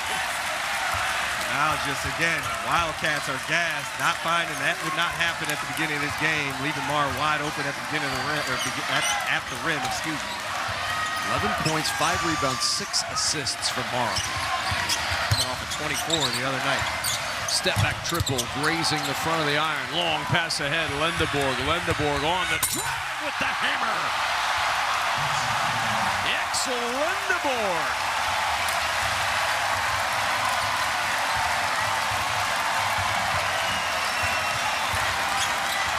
They've hit 14 of their last 15 shots to take control away from Northwestern. Here's Martinelli. Singleton will try the triple. That's short. You're seeing a lot of short shots now for Northwestern. Short shots, late game, more dunks. That pass caught the underneath of the rim, and Mara couldn't dislodge it from there. Timeout on the floor. Wednesday night hoops delivering. Lindeborg with the hammer. And the Michigan bench feeling it. The comeback has them up 11. Energy emergency.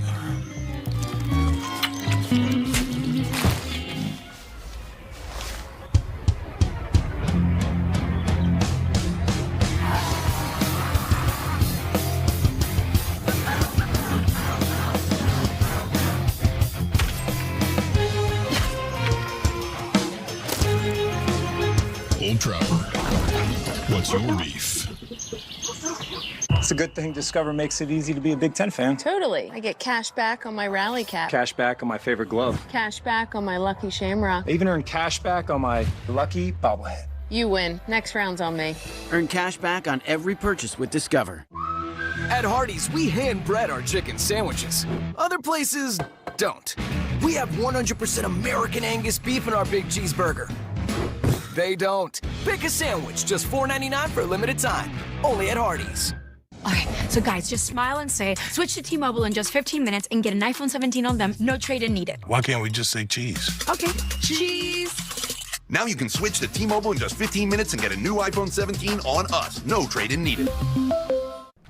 There's a way more planty way to get your protein for the day. You got this. There's 13 grams complete plant protein and 50% less sugar in this silk. How long have we been in here? And you're feeling plenty good. Mike Hall and Bruce Weber watching an absolutely triumphant comeback by the Wolverines. Yeah, it helps make 11 of your last 12 field goals. That does a little bit of a difference, but their size is such a difference maker. Northwestern is only 50% on layups in the second half. That takes a toll, and their depth, plus 11 from bench points. Yeah. It's just tough to keep up with them. Yeah, for sure. By the way, it's tough to keep up with our schedule. We got another game that's starting now on the Fox Sports app. It's Penn State and Washington coming your way. But for now, back to you, Cougs. All right, Mr. Hall, thank you. And look at Bruce Weber. He's everywhere. He's in the studio. He's on this graphic. Dusty May hangs on, gets this win. It'll be win number 50 in his first 61 games with Michigan. That'll put him in between Bruce Weber and Thad Matta, fastest to get to that 50-win mark. Yeah, Dusty May, really a joy to talk to him every time he gets to cover Michigan.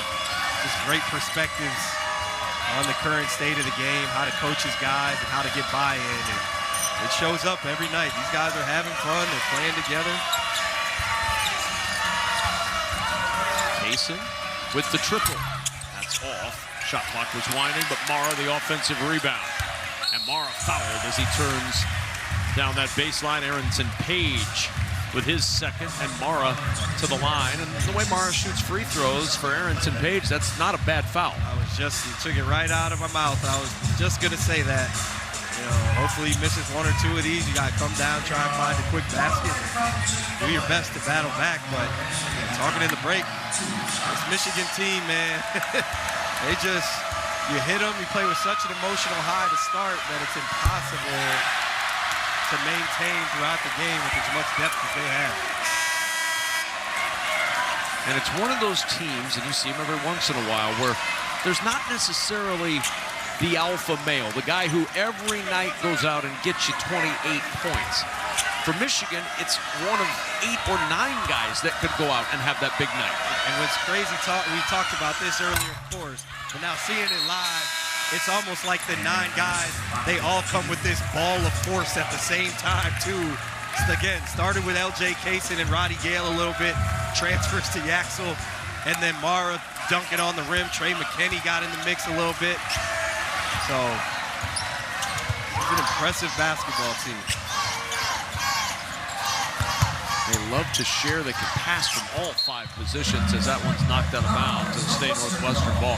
21 assists on 30 made buckets tonight for Michigan. They are terrific sharers, and it's 1 through 5. They're 5th in the nation, averaging 19 assists per game. Yeah, and Dusty May talked about, hey, it's about the players and what they can do, and it has been, but you got to give him credit for finding the right set. They went to that back screen, pinch post back screen, for about 5 minutes. So you get players like this and coaches like that, and you get this result. Potent combination, up 12, and Northwestern hasn't scored in 2.5 minutes. Michigan in this second half was down 16 points. McKinney with the triple, it won't go. Johnson back tap, and Michigan keeps the possession. Here's Kaysen on the drive, the lob broken up by Arrington Page, and then a foul on McKinney. Northwestern, you love it. Still playing hard. Arrington Page, great read right there. L.J. Kaysen trying to play around a little bit and bring this roof down in the favor of the maize and blue, but good read there by Page. Chris Collins has got to be pleased with what he has seen tonight from Arrington Page. Yeah, and you know, Chris Collins has seen basketball at the highest level, so there's no moral victories, but yes, to your point, you got something. We asked him, what's a win for you moving forward? And it's the development of these young guys, and to get to see Jake West and Reed and Singleton play well tonight. And then on top of that, you get Page going, look, get to the Big Ten tournament. You never know what's going to happen. They go to Nebraska on Saturday, then they host Maryland here next Wednesday before they make the road trip to Bloomington. So see if this is something that the Cats can build on, despite the fact that it looks like Michigan's going to survive a big-time scare. You know, if you're Northwestern, this should give you something too as well, like ruin the rest of the top. And a takeaway to the rim, blocked away. Finding it is Reed for 2, and Northwestern back within 8, 83-75. And a timeout taken by Michigan. Chris Collins wanted an offensive foul on Yaxel. Well, like he had Yaxel elbow into the throat of Martinelli, but takes timeout. So a timeout taken by Michigan. And what's next for Dusty May and company? Well, UCLA coming up on Saturday. Then a showdown that, I mean, that's a week next week. At Purdue, and then DC to take on the 4th-ranked Duke Blue Devils before they're back home for Minnesota on the Big Ten Network, and at Illinois on Fox at the end of February.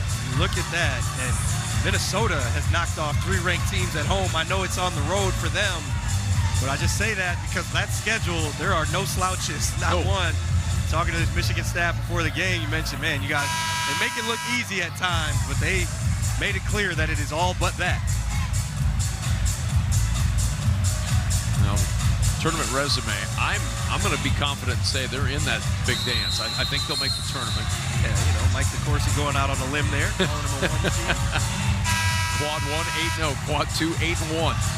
That one loss to your alma mater, the Wisconsin Badgers. Listen, man. Talk about giant killers. Another one for them last night. Good win at Illinois. Boy, with that small number next to a team name of late, Wisconsin figures out a way to get a win. John Blackwell, big boy. Win for Bucky. McKinney trapped in the corner, and Jaden Reed says, I didn't do anything.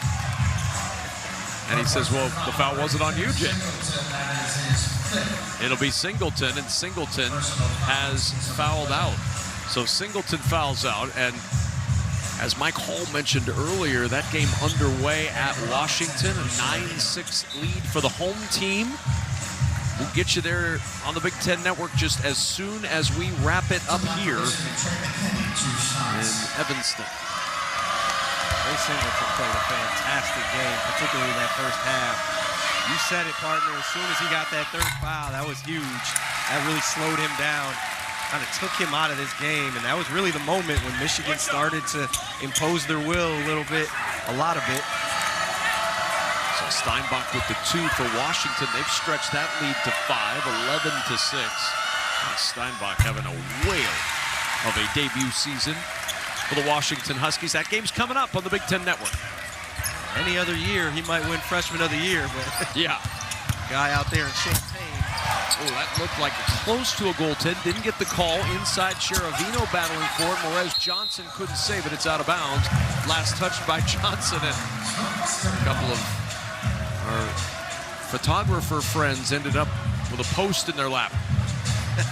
Hopefully all the cameras are okay. Check the equipment. Check. Looks like just make sure they got the shot is what it looks like. True professionals over there. The way Michigan competes at the rim is outstanding to watch. Triple for Arrington Page. No. Long rebound and a foul on West. Looks like a foul called in the corner, and may have an injured Wolverine down there.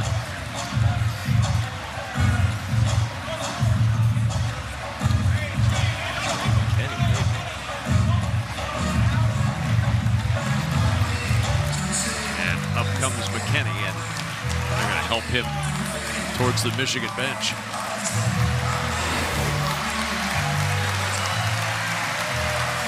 So he ends up in the lap, got wet, and then slipped on the drink. And the slip is where he may have hurt himself. They got to turn that back right ankle on the slip. Well, you saw the adult beverage go flying, and gets up and on his way to the bench. Looks like he's going to walk it off. Glad to see him all right. The lady down there took quite a hit too. You know? So we got to check on her as well. Well, her Penny is not small. And replace that drink. She had been nursing that drink to the very end of the game, and for a flagrant foul. So they're going to look at this to see if it's a flagrant. I don't know if she needs the drink. Time to shut it down now. It's time to take it home. Wednesday night? Wednesday night. Wednesday night, huh? Guess we are on college campus. I would say Wednesday night's all right. Wednesday night's all right. All right. The appeal is unsuccessful. As a result, Northwestern will be charged a 30-second timeout. And you know what? I believe it was water. She was an adult and had a beverage. Not an adult. Although, look at that cup back there. I don't know. It's a lot of ice. Producer Bart Fox and our director Andrew Blaustein are both suggesting it could be any beverage, so I don't know. I'll defer to our crack crew. They're still talking about that. All I know is Trey McKinney got the worst of that collision. But he seems fine now, too, which is good. Trey McKinney got the worst, huh? I would say so. Think so? Well, he slipped down. She just stayed in her chair. Trey McKinney is 6'5", 2-something, man. Boy, I'm glad he's okay. Goodness. She's unfazed. That's why I'm saying Trey McKinney got the worst of it. She just shrugged it off. This is nothing. Look at her. She's nope. She barely blinked. Yeah. That's impressive. Might have to get her set of screen out here. Exactly. Chris Collins may have her practice tomorrow. One more for Kaysen at the line. Leads 11 for Michigan. Kenny gonna go sit down next to Elia Cadeau. Again, Kevin, I can't get over Elia Cadeau. 5 minutes and they do what they do, and just shows how strong of a team unit they have. Here's Martinelli back to West. Freshman's three won't go. Rebound by Michigan, and that'll do it. Michigan's just going to dribble this one out. Yaxel Lindebor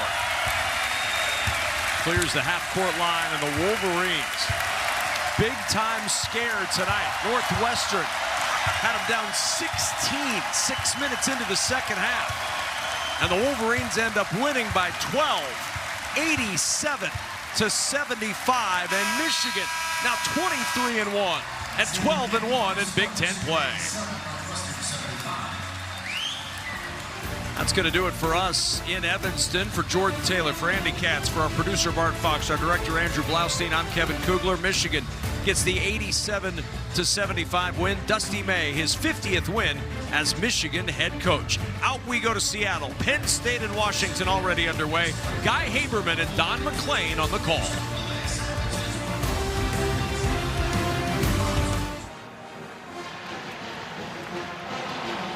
All right, Kevin, thank you. This triple header of Wednesday night hoops continues already underway here in Seattle. Big Ten basketball powered by Ram Trucks.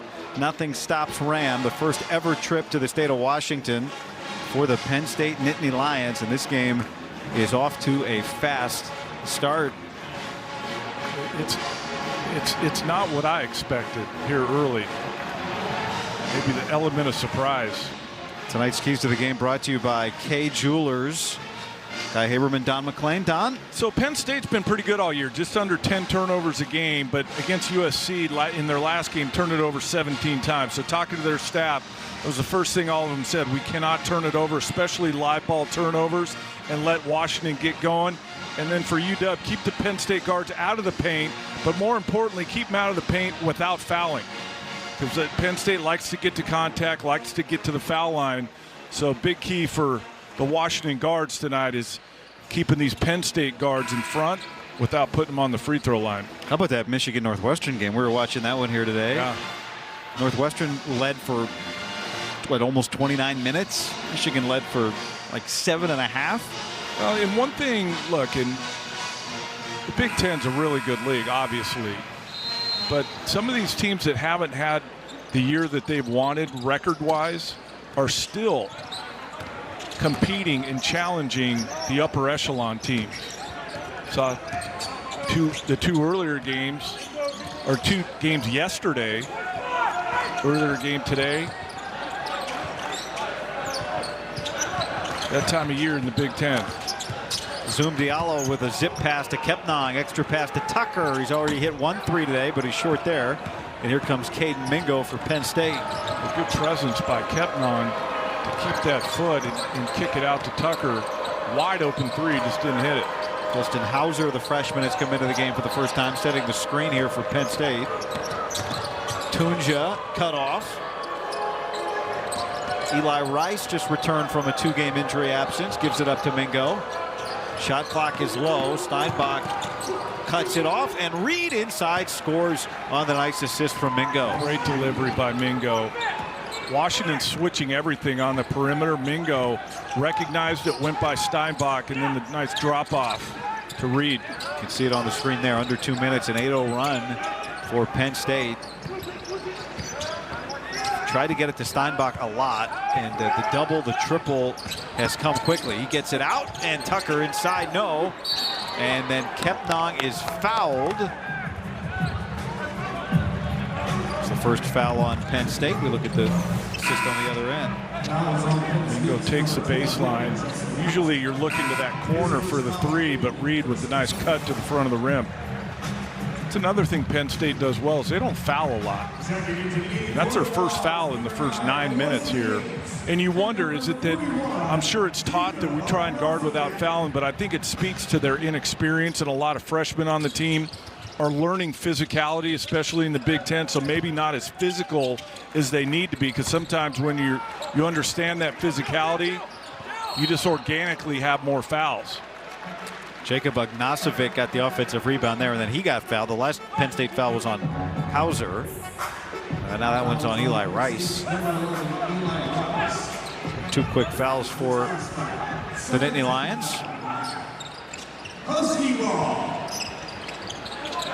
Wesley Yates got off to a fast start. He scored 6 straight points for Washington. He's got 8.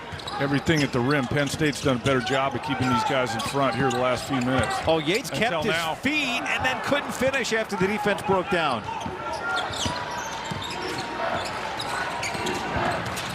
Mingo, tough shot that goes down. Tell you what, he's got a really good burst. I can see why he was so highly recruited. It's hard to see on TV. This is the first time I'm seeing him in person. Mingo, that burst, if you're a point guard, you have to have that on the change of speed, change of direction, that burst to get yourself to where you want to go. Good defense there from Rice, and it causes the travel and the turnover for Kepnang.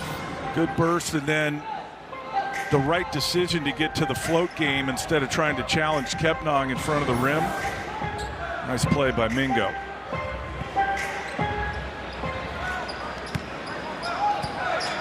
Like we just saw a 10-0 scoring run. I think it was 11-0. Michigan was down and came back, took the lead, didn't relinquish against Northwestern. There's that 1-3-1. Let's see what they morph it into after a pass or 2 or 3.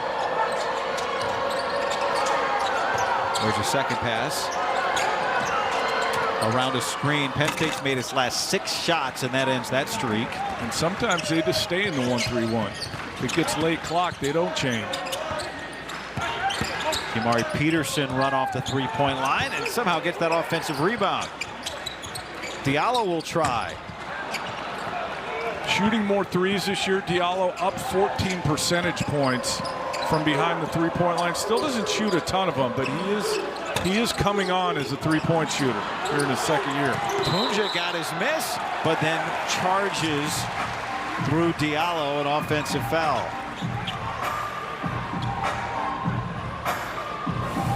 Take a look at this. Are the feet outside the RA? Loose ball. Punja gets it. Pretty good position by Diallo. Returning to the court for the Dogs, number 6. Hannes Steinbach back in after a rest. Now Urich guarding him. Let's see what the approach is for UW now that he's got the big guy on him.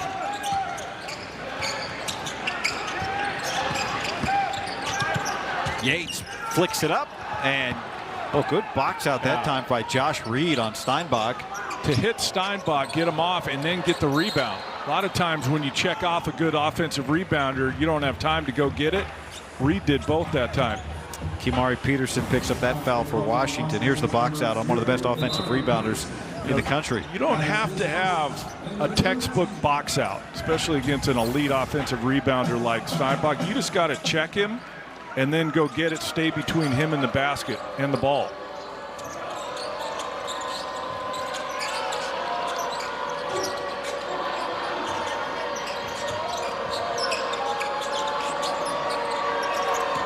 Dominic Stewart.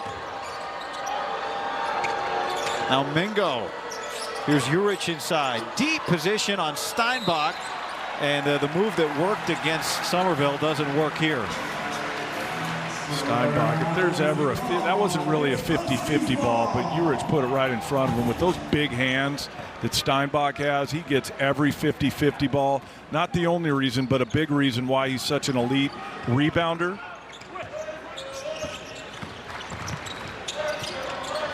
Washington's missed its last 8 shots, and now they turn it over. Ognasovic stepped out of bounds. Pretty good picture. Look at those. That's a regulation-sized basketball.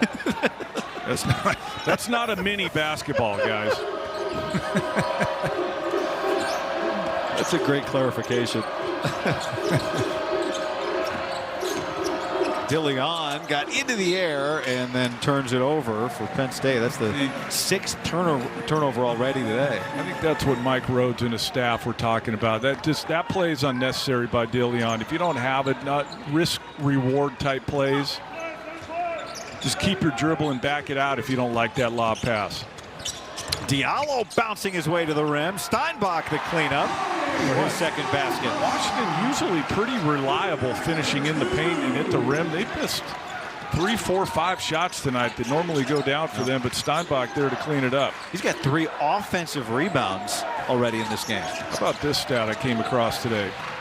He has 88 offensive rebounds in 21 games. Wow. That's a lot. That's a ton. There's another. Right on cue. And he scores. And he's fouled. That's just about the average. He's already got 4 offensive rebounds tonight. We've still got 7.5 to go in the first half. Diallo aggressive, and it opens the door for one of the best young players in the country. Old Trapper Beefs. One-upping. I'm a big Old Trapper fan. Not bigger than me. I love Old Trapper. I love how tender it is. Don't forget the wood smoke flavor. What about the clear bag? That shows you exactly what you're getting. Savory beef. Quality ingredients. I'm their biggest fan. I'm their Old Trapper, what's your beef? The official beef jerky of the Big Ten. Will you sign my bag and my tattoo? Fumble! He dropped it! My mother told me.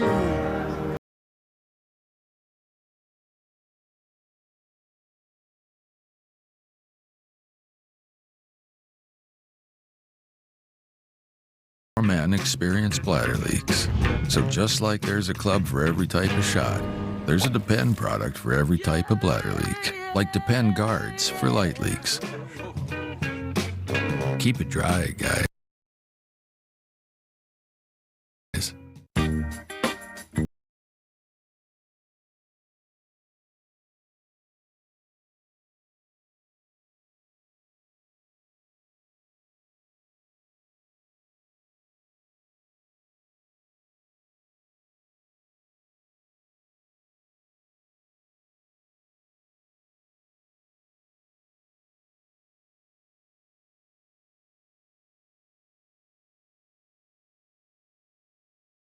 Nobody ever said, like that chicken from Popeyes.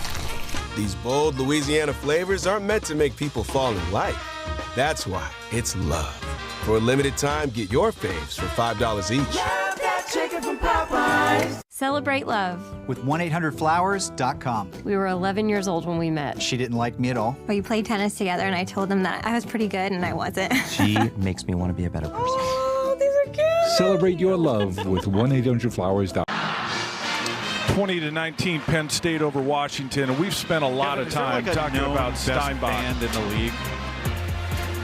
We've spent a lot of time talking about Steinbach and what the coverage is against him and what teams do to try and keep him off the offensive board. And I was talking to some NBA people before the game, and they're like, what is it? Because he doesn't have a lot of lift. He's not super long. He doesn't have short arms. But it has to be his will and his instincts, because every team knows he's going to the board, and they just can't keep him off. Another night here tonight, 4 offensive rebounds.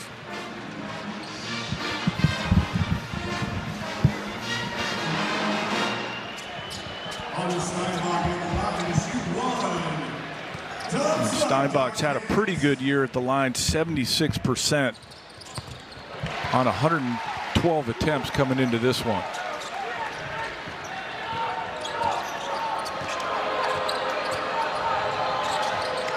It's got 1-3-1 again. See if they change it this time. Worked on it a lot today at shoot around.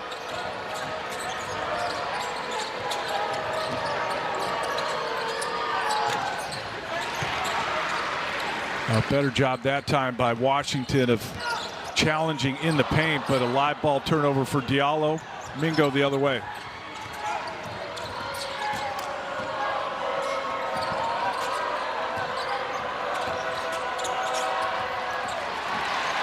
Good strip down by Yates there. Get it loose. Here's another live ball turnover. Peterson for three. And that's how Washington wants to play. They want to get stops or live ball turnovers, which I guess are stops too. Get it out and attack before that Penn State defense is set. Got to Washington responding to Penn State's run. That's right. Glad to have you back, Guy. I didn't know you were allowed to take breaks during the first half.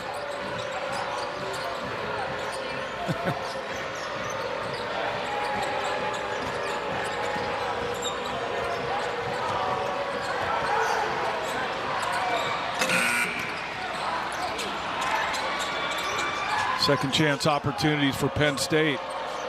See if they can take advantage.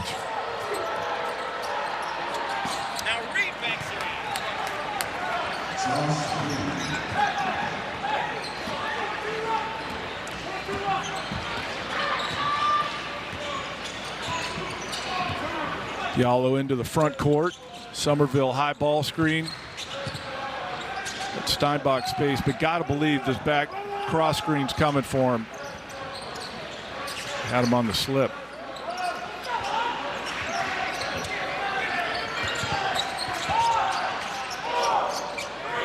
The shot clock low for Peterson, and it goes in and out.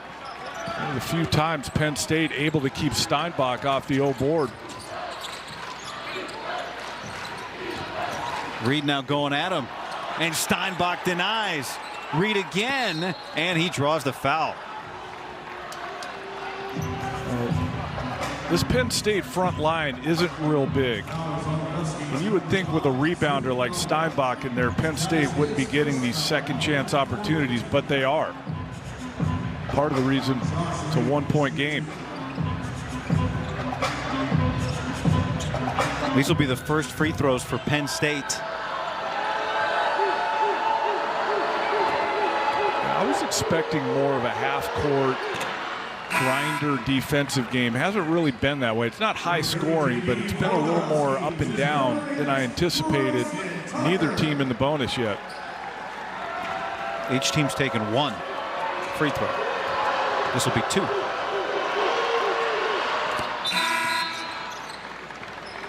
And now Reed, who has worked really hard, is going to get a well-earned rest. And Urich coming back in. Well, you just wonder about, I know Reed's not a freshman, but he's played heavy minutes this year and played out of position, played a lot of small ball 5 for Penn State, having to guard bigger, stronger guys. The freshman wall thing is different for everybody, but typically most freshmen who are playing big minutes experience a little bit of it. Well, Steinbach's definitely in that category too, right? Yeah, and we asked Danny Sprinkle about that as you take a look at Penn State's roster construction. Very unusual to see that many freshmen on a team in the Big Ten.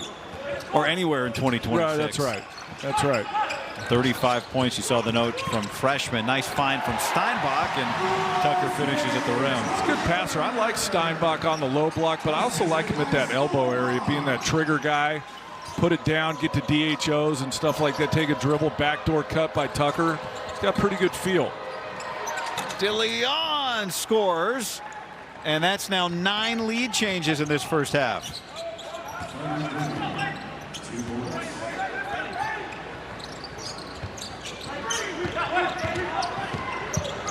Yates into a 3. Had Steinbach on the roll that time, missed him.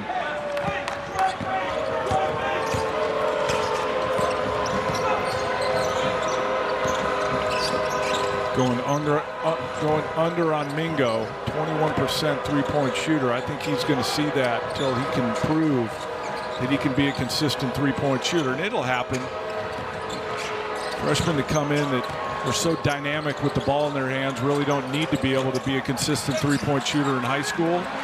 But at this level, you need to be, or you get in ball screen defenses going under every time.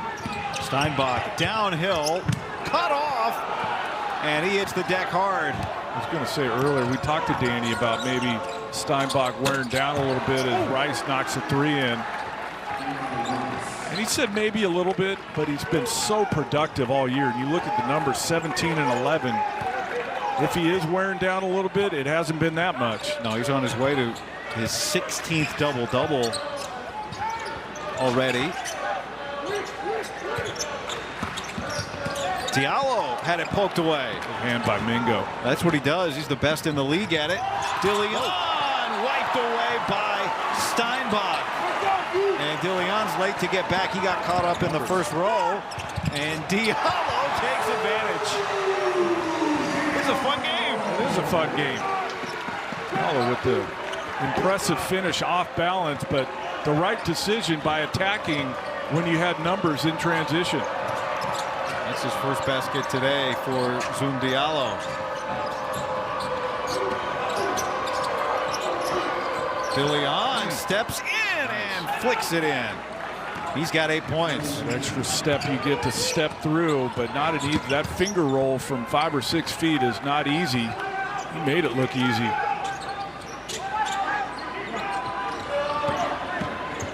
Diallo splits inside. I think we started the game seeing that. Washington attacking the paint and the rim. I think we're going to see a lot of that in the second half just because of the lack of rim protection for Penn State. Well, but maybe we'll see it from Penn State too. And Mike Rose is going to take a timeout. It's been a layup drill. A sprint between these two in the nightcap here in Wednesday Night Hoops has been fun so far. Well, Steinbach, not known as a shot blocker, but obviously can go get it. And then Diallo at the other end with the finish. Up and down, back and forth we go. Penn State with a 4-point lead. Fans with savings of up to $1 per gallon. All by earning rewards on every gallon and on select in-store items.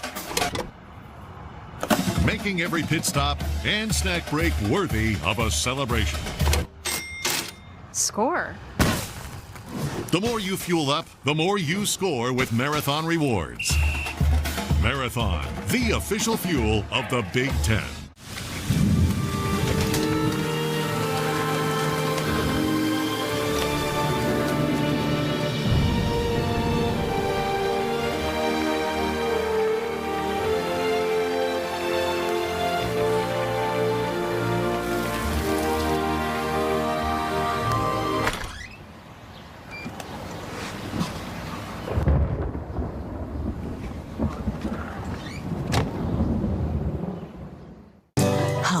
It's where we do the things we love with the people we love. So what if we live tomorrow in the same place as we did yesterday? With help, we can. Home instead for a better what's next. Mixed nuts have finally leveled up. Meet Blue Diamond almonds and more. Almonds, cashews, and pistachios in 3 signature flavors. Taste that's undeniable. Freshness guaranteed. Blue Diamond almonds and more. The flavorful nut mix. Basketball on the Big Ten Network is brought to you by Ram Trucks. Nothing stops Ram. Images of the first ever meeting between these two. It came last year. Zoom Diallo had 12. Ace Baldwin had 20 and 8. And Penn State had a chance to win it at the buzzer, but Ace Baldwin couldn't hit the 3. Take a look at On the Floor. Powered by Ram Trucks. Nothing stops Ram. Caden Mingo, the freshman, is having a good game so far, and a fellow freshman, Hannes Steinbach for Washington, is filling the stat sheet as well. And Eli Rice back in the lineup for Penn State. 7 quick points here in the first half, 3 for 3 from the floor. But yeah, we talk about Steinbach all year, just his production. And that's what he is. He's productive. 7 points, 8 rebounds in 16 and a half minutes. You mentioned earlier, on his way to another double-double here tonight. Keaton Walker keeps scoring the way he's scoring. That average is going to go up by the time this season's done. No doubt. Just can't. Wagler's so impressive. Just you can't speed him up. You can't out physical him. He's just too smart. So you wanted, freshman, not small frame, not real big and strong yet, but just has a counter for everything you throw at him. Shot clock low. Diallo can't hit that three. He's 2 of 8. Wagler had the 34 points. Illinois got back-to-back overtime losses. And they've got that West Coast to Southern California trip coming up. They're hoping to have Stojakovic back and Boswell back by the time that starts. Last 2 weeks in this conference has been really fun. It's Tunja. I'm sure it's going to be even more fun the next 3 weeks, or however many weeks we have till the end of the regular season. There's Diallo. Oh, and Kepnon can't hit the dunk yet. Probably should have just tipped that one in, tried to dunk it, missed it. Tunja gets tied up or fouled. Tied up by Peterson, and the possession arrow is with Washington. Good defense there from Kimari Peterson in transition. To go after the ball. A lot of guys just swipe down and try and knock it out of there. He thought he could take it, put 2 hands on it, and got the tie-up. Coming up on the halftime show presented by State Farm. Mike Hall, Rayfeld Davis, and Bruce Weber break down all the first half action and get you caught up on a busy day of Big Ten hoops. That's all coming up at the half. Michigan, came into the day thinking Arizona lost yesterday, the #1 team, and clear path for them maybe to a #1 overall seed, although their schedule's really tough. They got all they could handle from Northwestern today. Penn State with a 6-point lead with a 13-second differential get another shot at this unless Washington gets an offensive rebound. The clock stopped for a second. Rolling now, shot clock low. Peterson beats it. A great presence and a tough shot. And now the officials have stopped the game, and they're congregating. Mike Reed, I'm sure they caught Michael Irving, Randy Richardson. They caught that what you said, the previous play is under review for a potential shot clock violation. Okay, Mike Reed tapped his wrist and looked up to our perch here, so he made it with under 2 seconds. After review, let's see how long good does the basket. clock stop for. There was no shot clock violation. Penn State ball on the end line. Oh. So they were just reviewing for the shot clock. If he got the shot, if he got the shot off in time. But look how long it stopped for. I mean, there's no way he would have got that. If nothing else, they should add time to Penn State's possession here. If not for that clock stoppage, I mean, there's no way that. Because you can't take that basket away from them when you're looking at what the shot clock is when it's running down. You can't say, oh, it's no good because the shot clock stopped for 5 seconds or whatever it was. Right. Wow, that was a long clock freeze. And so now here is a foul from Peterson. Got 2 to give. Still have 1 more to give. How often do we talk about fouls to give at the end of the first half? Well, Penn State's smart. I would inbound this to a catch and shoot and try and get Washington fouling. If you're Washington, if they start to dribble, just go get them. Probably play this out to where Penn State doesn't even get a shot. Go get them. Mingo gets it off. And what has been a really exciting first half comes to a close here in Seattle with Penn State looking for its first conference road win of the season, leading by 3. Complexion of the game wasn't what I expected, but it was high level. Both teams attacking the paint, which we kind of knew was going to happen. Penn State up 3 here at the half. It's been a fun day already. More still to come, but for now, let's send you to the halftime report presented by State Farm.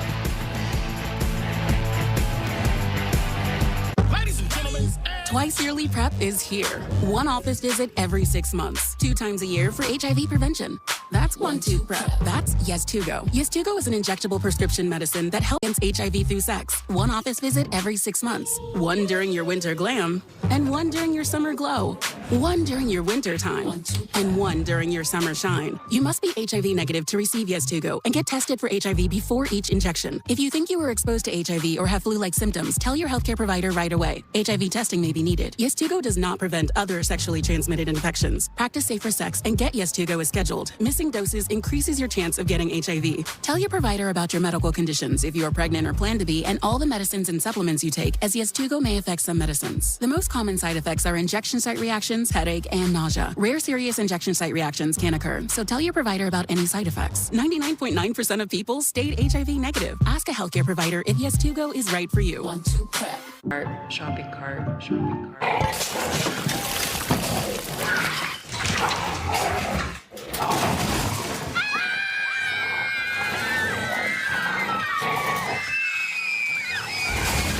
But that never happened. Geico got it fixed fast. Soup time. It feels good to get going again. It feels good to Geico. This or that. Here they come, yo. Here they come. You can Venmo this or you can Venmo that. You can Venmo this or you can Venmo that. You can Venmo this or you can Venmo that. I think you Venmo this, y'all. Swear's that. Yo, liftily. Yo, we can make it. Hip to me. What we are, cuz what we be the epitome. Do, da, dippity. You can Venmo this or you can Venmo that. I think you Venmo this. Get your Venmo debit card today and get up to 5% cash back.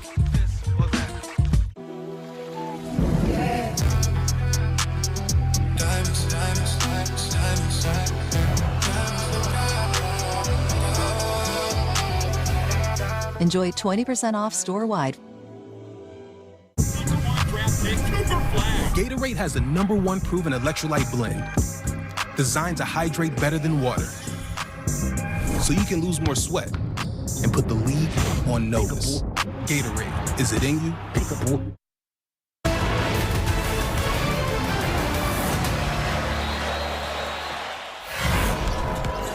DeLeon has 8 points on the day. He's the team leading scorer on the evening and on the season. Penn State up by 3. This is your State Farm Halftime Report coming to you from our Chicago studios.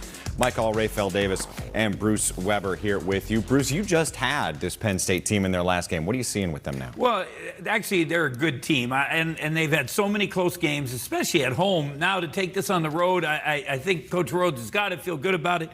They're veterans. They get Rice back. He had been out a few games. He's got 7. Josh Reed has been pretty consistent with DeLeon, and they're going to give him game. The whole thing with them, can they finish? They had the USC game the other day, and they just did not make free throws down the stretch. I just love how they're playing inside out. You watch this Penn State team at times this season, they become three-point shot happy, and they start taking bad ones. Here in that first half, they were driving into the lane. Freddie DeLeon finishing at the basket. Katie Mingo did a great job. But if I'm in that other locker room, if I'm on the Washington side, Zoom Diallo, Wesley Yates, really good players. They can score that basketball. 12 points at the half, but they are 6 for 20 from the field. And Hannes Steinbach only has 5 shot attempts, Coach. You got to throw Big Fella the ball. And if it's not for him to score it, throw it to him, they're going to send that double team, and Washington can play out of post fees, Coach. It would help to get it into the big guy, to get a couple. And now they might get a little better shots. Penn State has really struggled from 3 all year, but 3 for 6 right now. Right, and Washington was struggling. They were 2 of 10 from deep until that last 3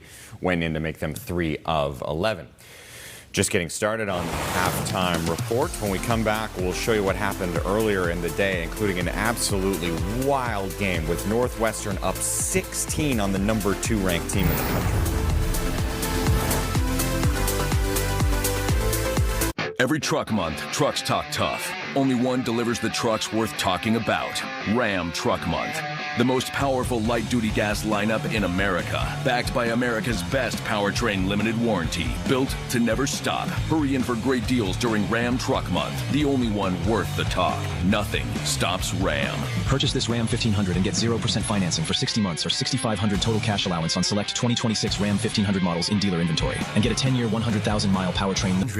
What are you waiting for? Make your move before I do.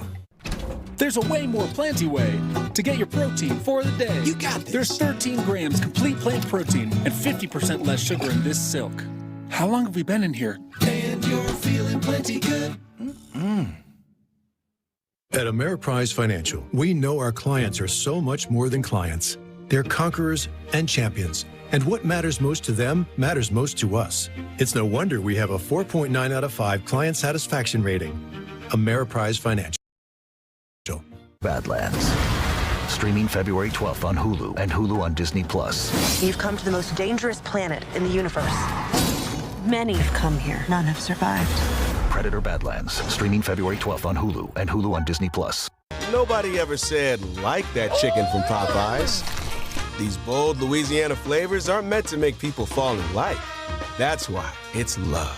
For a limited time, get your faves for $5 each. Love that chicken from Popeyes. I'm Patrick, and this is my Ford F-150 hybrid. Being able to learn to increase my efficiency, getting the battery to kick in, it's kind of fun. To have the capability with the efficiency is really something.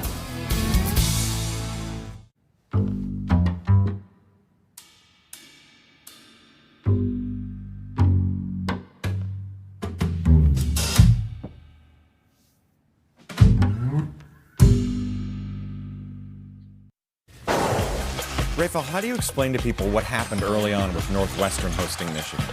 Michigan is better than the rest of the country. When they put that defense on you, there is nothing that you can do with the Wolverines. Yeah, but early on, it was all Cats. I mean, that was Trey Singleton. This is Nick Martinelli. They led by 16. That's the largest deficit Michigan's had all year.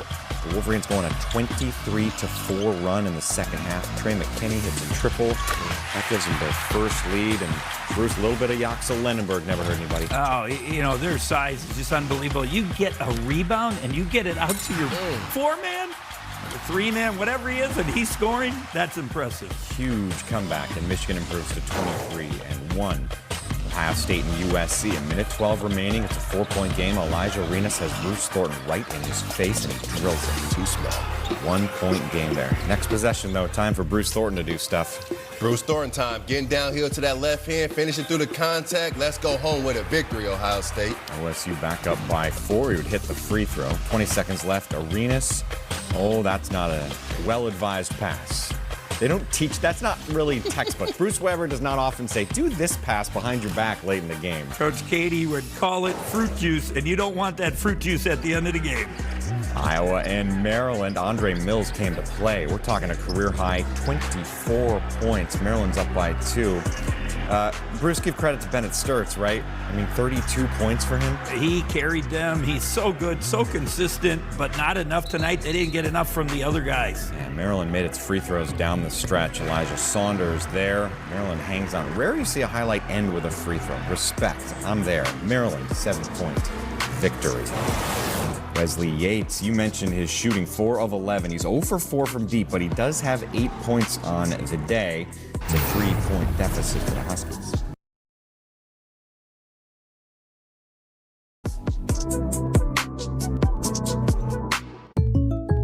What if I get an offender bender? State Farm's there with the assist. Jersey swap? Jersey swap. Yeah, I like this a lot. Oh, I'm feeling this. I assisted with security things. Swap. I assisted with popcorn. Swap. Get that jersey. Get your corn there. Yeah, I assisted myself by filing a claim on the State Farm app. Swap. In my halftime show, I had... It's a great story. We're done swapping. Too late, circus man. State Farm with the assist. Brace your taste buds. The new DQ Flamethrower Chicken Strip Basket comes with cool DQ soft serve as a dip for just $6.99. Add one of our new Tajin lemonades. It's the new Spicy menu, only for a limited time. When you wake up hungry for the win, 1, 2, 3, whoa! It matters where you stay. Syrup. Hampton by Hilton. Hilton for the stay. Taxes was so taxing. Now taxes is so free.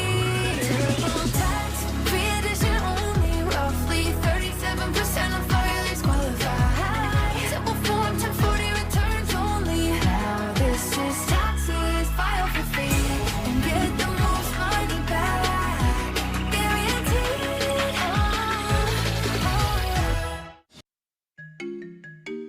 I had over $47,000 of debt. I'm used to taking care of myself. The debt was just something I couldn't fix on my own. Whether it's credit card, medical, or personal loan debt, National Debt Relief can help you to become debt-free. National Debt Relief reduced my debt by over $27,000. You can get out of debt, and I am proof. Call or visit nationaldebtrelief.com to get started. Gatorade has the #1 proven electrolyte blend, designed to hydrate better than water, so you can lose more sweat and put the league on notice. Gatorade, is it in you? It's a rare thing when someone you've been with for so long finds a way to surprise you. It's like discovering E-Trade's easy-to-use platform now comes with the power of Morgan Stanley. Mom can speak Warren? Halftime on the Big Ten Network is presented by State Farm. Like a good neighbor, State Farm is there. We're just about done with our triple header of action today. We got a doubleheader coming your way Saturday. Northwestern just gave a scare to Michigan. Can they do the same against top 10 ranked Nebraska? And the Penn State team you're watching right now stays on the West Coast to take on Oregon. That's coming your way Saturday afternoon. Eli Rice with a 3. Not a lot of free throws in this game, by the way. 3 combined from both teams at the break. Guy and Don back with the second half next.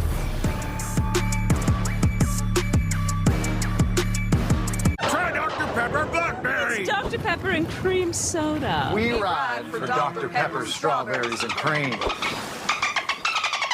What did she say? She said Dr. Pepper Cherry is the bestest, boldest Dr. Pepper. Now, just a doggone minute. There's no finer flavor than Dr. Pepper and cream soda.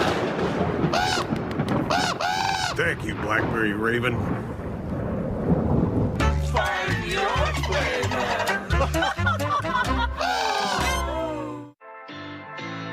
Whether you are running a complex manufacturing site, powering a city's changing energy and utility needs, or maintaining a large fleet of aircraft, IFS's advanced industrial AI orchestrates data and adds capabilities to your business so you can thrive and grow. IFS.ai, award-winning asset and service management software. There's a way more planty way to get your protein for the day. You got this. There's 13 grams complete plant protein and 50% less sugar in this silk. How long have we been in here? And you're feeling plenty good. And there's lots of natural light and great flow. And before we head upstairs, you should know there are only 4 bedrooms. Oh, no, they're not all moving in. They're who Thrivent helps me plan my finances for. My family vacation, my wife's flower shop, and my parents. And they're not all living with you. We might. Shall we? Plan your finances for the people, causes, and communities you love with Thrivent, where money means more. Every time we drive, we're putting everything we love out on the road. And that's why we'll always drive a Subaru. The all-new Subaru Outback, built to achieve the highest safety ratings possible. Love, it's what makes Subaru, Subaru. Consumer Reports has named Subaru the most reliable and best overall automotive brand for 2025. Oh my cheese. It's the new OM Cheeseburger from Applebee's. Our juicy bacon cheeseburger served on a skillet of cheesy deliciousness. Too much cheese? Never. Applebee's new OM Cheeseburger for $11.99. Also in our 2 for $25 menu. Well, it's been a fun West Coast nightcap here. Wednesday night hoops, the final game of this Big Ten Network triple header. Penn State's first ever trip to the state of Washington, and leading by 3. Penn State looking for its first conference road win. Don McClain, Guy Haberman, and it was a lot of back and forth, up and back, 9 lead changes in the first half. Yeah, rarely do you see end-to-end made baskets after made baskets, but we saw a rip of that in that first half that we're going to show you.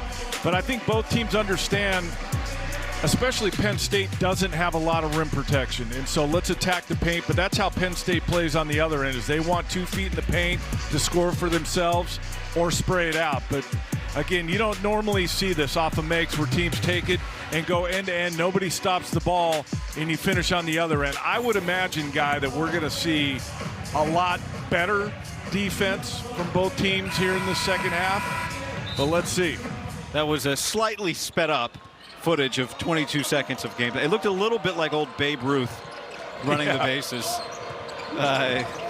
if it wasn't in black and white. That was 4 baskets in 22 seconds. So Cade Mingo had a good start to this game, good first half for the freshman. Got the switch, got to attack it. Hannes Steinbach, who had a good first half defending. Stewart, that is tough. And another rebound, the 9th of the game for Steinbach. And here comes Zoom Diallo into Wesley Yates, who started the second half just as he did the first. I like the decision by Diallo. I thought he was going to attack the one-on-one, try and get into the paint at the rim. Instead, kicked it out to Yates for the transition three. Yates with 11 points, first man into double figures. I was noticing that. Nobody in double figures in the first half. Either way. Every player, the only player on the floor right now who hasn't scored yet is Frank Kepnang. So you watch Diallo. Look, he had his head down. He was going to attack Dillion. It was 2-on-1 basically on that side of the floor. Dillion had to make a decision, stop the ball or get to Yates. He stopped the ball. Yates open for the three. Second foul on Zoom Diallo. Dillion goes down and he gets tied up, and the arrow to Washington. Second tie up in the favor of the Huskies tonight.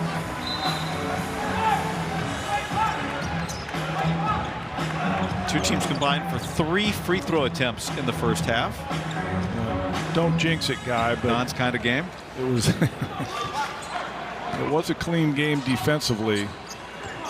Well, clean meaning that no one was at the foul line, but and Diallo will walk there. First team foul of the second half on Penn State. It's on Dominic Stewart, his second. You know what I like about Diallo's game this year? Last year as a freshman, he was trying to figure it out, so he was just putting his head down, trying to get to spots, trying to get to the pull-up game.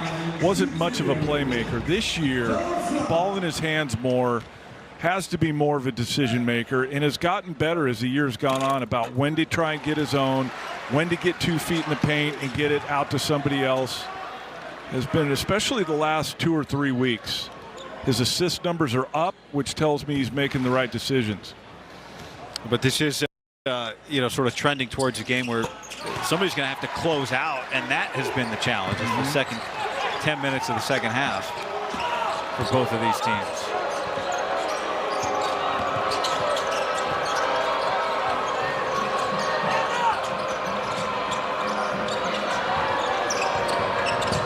Stewart steps back into the corner. And that was over Steinbach, too. And here comes Tucker. 10 lead changes in this game after those 2 Zoom Diallo free throws. Steinbach will try a 3. Quick catch and shoot. Washington 4 of 13 from beyond the arc. Steinbach's going to get there as a 3-point shooter. Never really has been asked to do it, so not super confident. 35% on the year.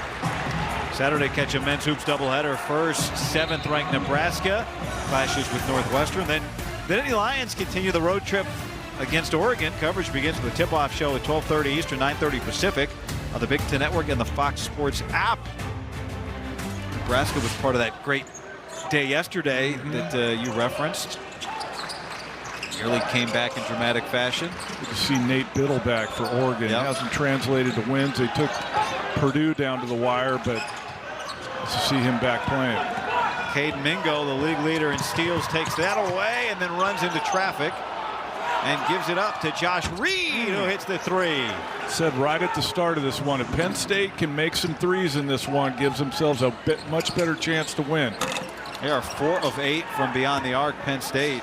They don't shoot a lot of them, and that's why I'm saying that for them to make some, 32% as a team. Reed gets into the paint, now gets it out to Rice.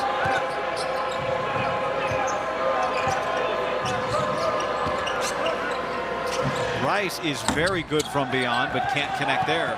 And here comes Tucker.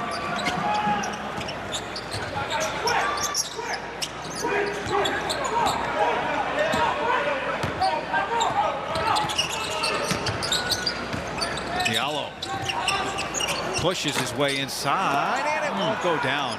How many at the rim for Washington? A lot tonight. Usually pretty reliable finishing at the rim.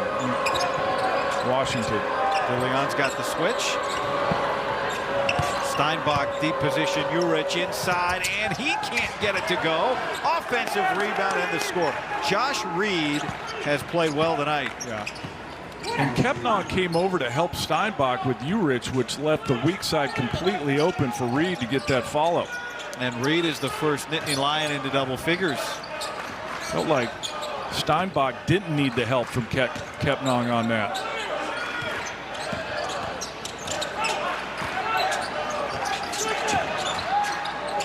Here's Kepnon. Shot clock low, and that is pure for his first basket of the game. Well, not known for that for his offense, but he's shown flashes of being able to knock down shots around that painted area. Cuts off Mingo. Reed will try another three and connect again. Wow. A confident stroke, and Reed's got 14. 33% coming in from behind the three-point line for Reed. And Michael Irving stops play. There'll be a timeout on the floor for an injured player. Urich is limping badly. Josh Reed's got 8 points in the second half. Sometimes you don't know where it's coming from. Guys step up and do more than what's normally expected. Reed been terrific here tonight.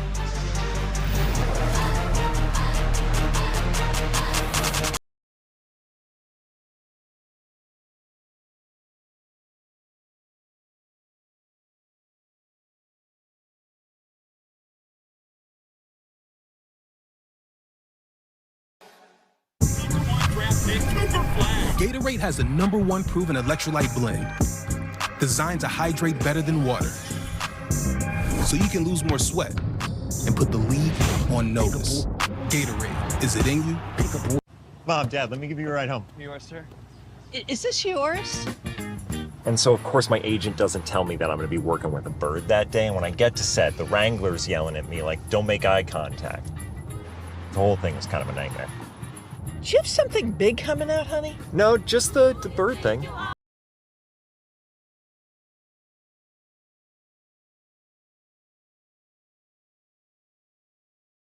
Select new 2026 Tiguan.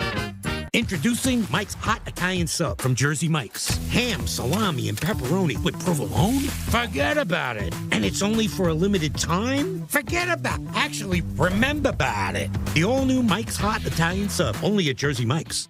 Nobody ever said, like that chicken from Popeyes. These bold Louisiana flavors aren't meant to make people fall in like. That's why it's love.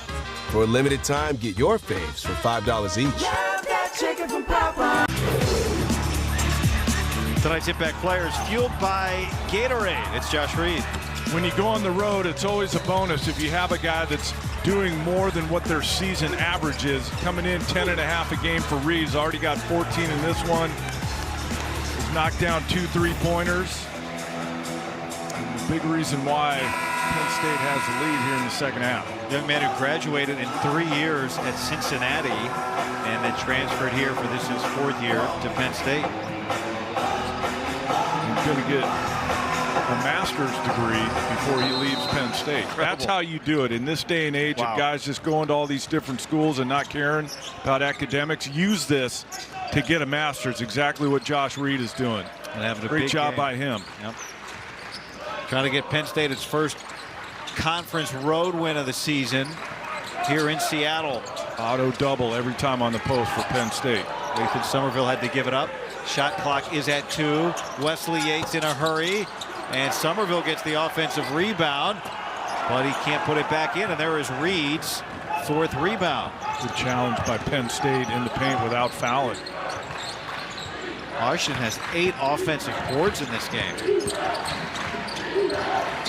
Reed's got 8 points in this half. What a mismatch with Hauser down there. Peterson trying to guard him. Mingo with the score high off the window. Tell he's got a lot of stuff to his game. Once he gets that perimeter shooting, it's going to take his whole offense to another level. Caden Mingo, just a freshman, and he's got 9 points. A foul from Justin Hauser. That's his 2nd. Let's look back at that Mingo basket. Just attacks Somerville, gets by him that long Euro. But a tough finish going that way with his offhand. Made it look easy. Returning to the game for the Dogs is number 5. You think about it, Penn State is, you know, Elijah Arenas, that shot from Mingo high off the glass just makes me think of the Arenas game winner. Yep. You know, they are that game winner from Arenas away from having a chance to win 3 out of 4 if they were to win this game. They beat Minnesota, lost, then came back and lost close to USC. 6 minutes gone by here in the second half.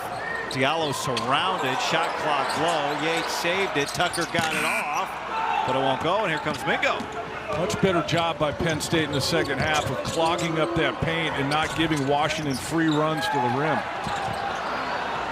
Yates up ahead to Tucker, and one. He's fouled by Hauser, and that's his third. And Tucker's going to go to the line. Except for in transition. Didn't get back that time. Tucker out ahead. Goes straight to the body of Hauser and gets the and one. A lot of times guys go straight to the body just to get the 2 free throws, get the foul, and finish the play. Try and get a 3-point play instead of 2 free throws. Oh, what a tough finish. I'm telling you, man, if they can get more out of Tucker coming down the home stretch, Washington could go on a run that they need to get into the NCAA tournament. Tucker 6 of 10. That was just his 11th free throw of the year, and he missed it. Couldn't complete the 3-point play. So Penn State still up 4. Washington. One thing Danny Sprinkle told the team, he showed them some teams that look like they're ticketed for the NCAA tournament. That he said, look, guys, we've got a better net than this team who's headed to the tournament and this team who's headed to the tournament. We're in position if we can win here down the stretch and win a couple games, perhaps in the conference tournaments. Diallo's fouled. Well, if you look at Washington's remaining schedule, yes, it's easier and it's a path to pile up more wins, but not a lot of opportunities. There you see 4 quad 2s, 3 quad 3s. So no quad 1 opportunities. They do have SC and Washington still on the schedule, which would be Wisconsin, which would be very good wins to add to your resume. But they're still, Guy, and you and I talked about it today with people around the program, they're going to have to win most of these games coming down the home stretch, but they're also going to have to probably win a couple games in the Big Ten tournament. But without, you know, with 1-9 in quad 1, you know, to still have a chance given that, it tells you something about how difficult the schedule they've played to this point is. Right.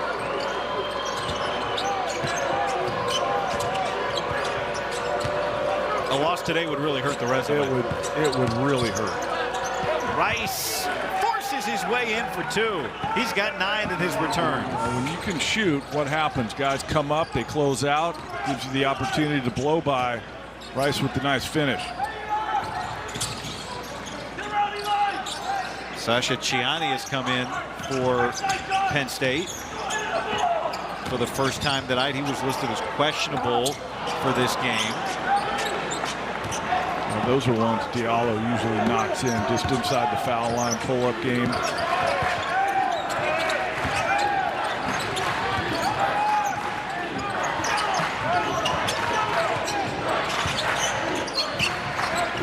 Steinbach right on Reed, who's had the hot hand.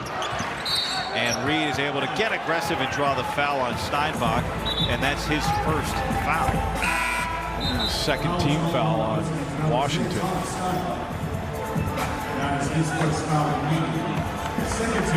Steinbach, those big hands trying to reach in there and poke it away. Probably going to be a foul every time. Reed giving up size to Steinbach. Instead of reaching, trying to steal it, just stay big, stay vertical, and make Reed score over the top of you. Ciani.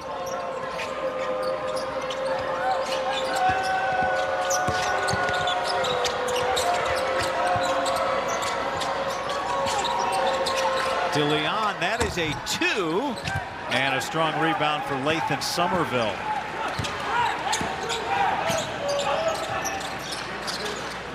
Steinbach really hasn't seen it here in the second half.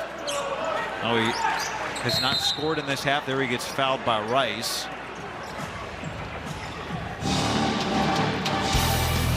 Just under 12 minutes to go in regulation. Danny Sprinkle said February is about the players showing up, and they have tonight here in Seattle. There's the trucks worth talking about. Ram Truck Month. The most powerful light-duty gas lineup in America. Backed by America's best powertrain limited warranty. Built to never stop. Hurry in for great deals during Ram Truck Month. The only one worth the talk. Nothing stops Ram. Purchase this Ram 1500 and get 0% financing for 60 months or $6,500 total cash allowance on select 2026 Ram 1500 models in dealer inventory. And get a 10-year, 100,000-mile powertrain limited warranty.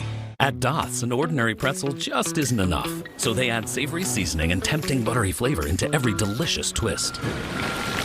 Now that's enough to make you order a special delivery. That seems like a lot. They're really good. Doth's, sensationally seasoned pretzels.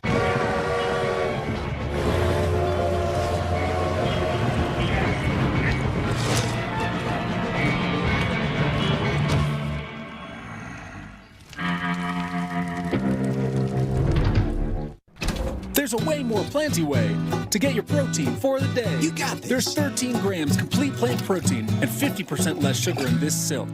How long have we been in here? And you're feeling plenty good. March is on.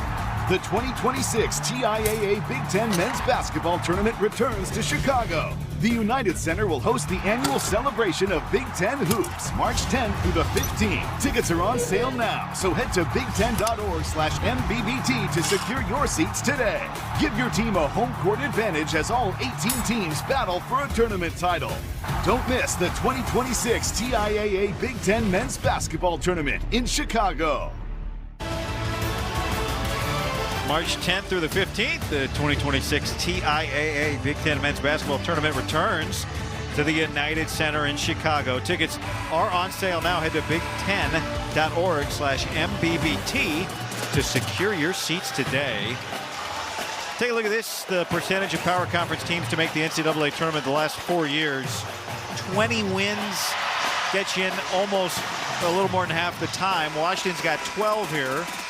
So to get to 20, you got to win out and then win a conference tournament game to get to that 52% out of the timeout concerted effort to get it to Steinbach. Well, and you saw at the bottom of that graphic, the 52 net ranking, they're still in the ballpark, but that probably needs to improve by the time you get to Selection Sunday. Those two things go hand in hand. The more you win, the better your net ranking gets, typically. But the schedule being softer for Washington coming down the home stretch, there's not as much opportunity to improve that net. Punja gets fouled going to the rim. But here's the thing, guy, to finish that point. Penn State's net around 130-ish. This would really hurt your net ranking, a home loss to a team with a 130 net ranking. Not saying it would knock them out of consideration for the tournament, but things would have to go really, really well at the end of the year. First foul on Lathan Somerville. Tunja, 75% free throw shooter, can't make it.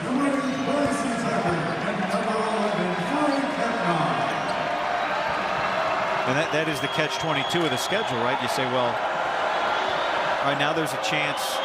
And Danny Sprinkle told his team, guys, just because it's easier on paper doesn't mean it's easy. Well, it comes down to on Selection Sunday, who did you beat and where did you beat them? And so with only quad one win for Washington, they got work to do. And no quad one opportunities left in the regular season.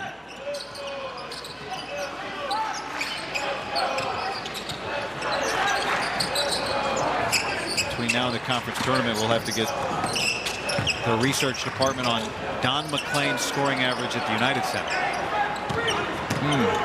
Before you walk back into that building. Steinbach, yeah! Can't keep him off the board. That's his 5th offensive rebound and his 16th double-double of the year. I'm so old, guy, that I played at Chicago Stadium more than I played at the United Center.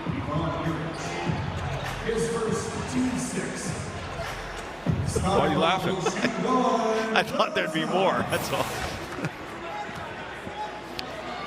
All right, well, we'll have a camera crew. So is that the 16th double-double of the season for Steinbach? It's a freshman record at Washington. Almost automatic every night, it feels like. And he has 5 offensive rebounds. Leads the Big Ten, leads all freshmen.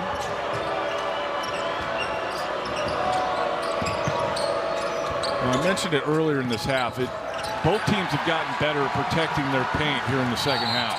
Reed fouls Peterson.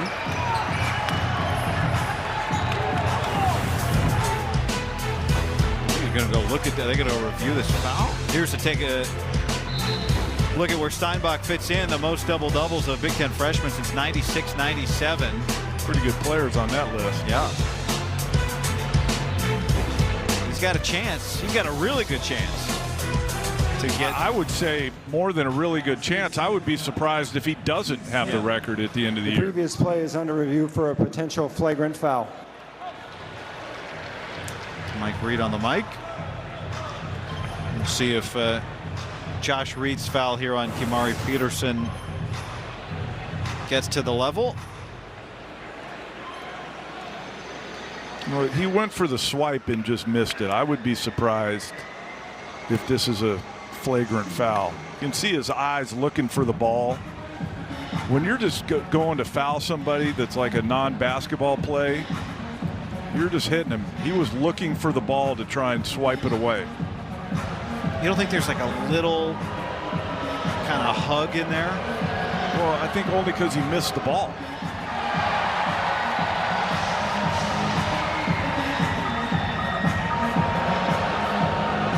It was called a common foul on the floor. Officials have walked away from the monitor now. Mike Reed on the right, Michael Irving on the left, and in the middle is Randy Richardson.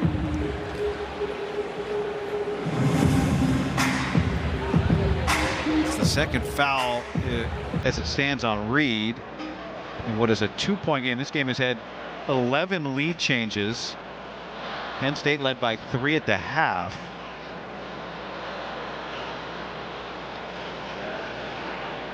No flagrant foul looks to be the signal. Not surprised by that.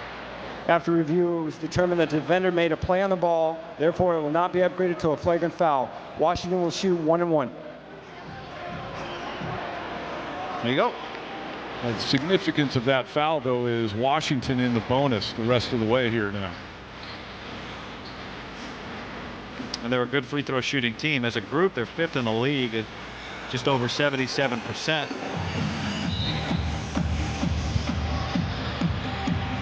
Ari Peterson is a good free throw shooter. And you can see how he's impacted this game tonight. 14 minutes, the 5 rebounds. Smallest guy on the floor. Listed at 6'1". And he's got a 1-and-1 opportunity here. And he misses and then gets the offensive rebound. Just wanted another board. Missed it so bad it came right back to him. Wow, that was really short. So a possession here for Washington halfway through the second half. Shot clock is at 5 for Tucker. And Washington comes away from that possession with no points. One of those nights, like missing shots that they normally convert tonight, Washington. There's Reed with his 14 points. Tunja cut off and throws it away. It's the 10th turnover for Penn State. One of those turnovers we were talking about to start the show tonight. Just don't want to say it was unforced, but it was kind of unforced error there by Tunja.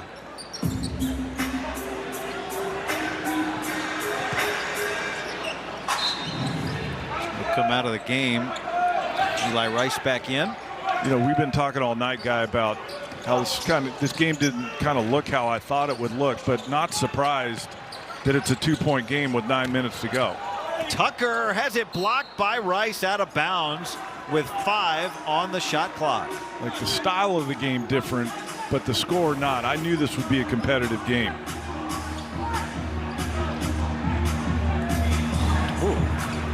Tucker does seem to be more involved tonight offensively than normal for this Washington team. Peterson, a three.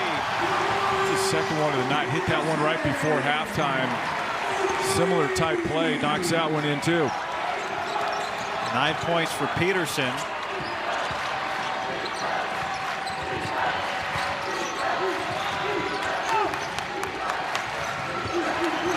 Steinbach guarding Rice, who challenges inside and draws the second foul on Steinbach.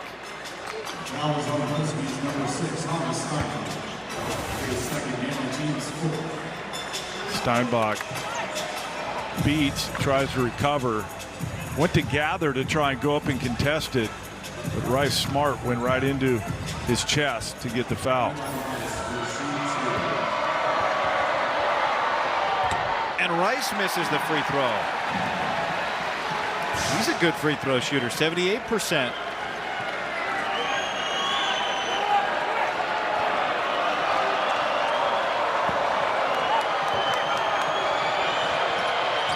And he gets the second, 1 and 2. I will say one of the keys to the game, though, for Washington was keeping guards in front, keeping Penn State out of the lane without fouling, and Washington's done a real good job of not fouling much tonight. That was just the 4th team foul of the half. Steinbach challenge, and he's fouled by Hauser. That is the 4th on Justin Hauser. I thought Steinbach, and it was after the whistle, Kepnong went and got it and finished it. I thought he was initially going to throw it up to Kepnong for the lob.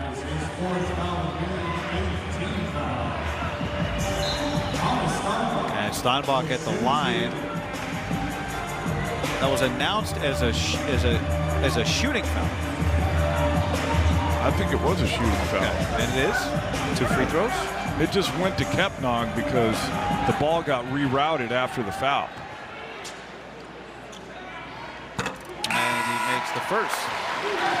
76% free throw shooter. He was for sure shooting that.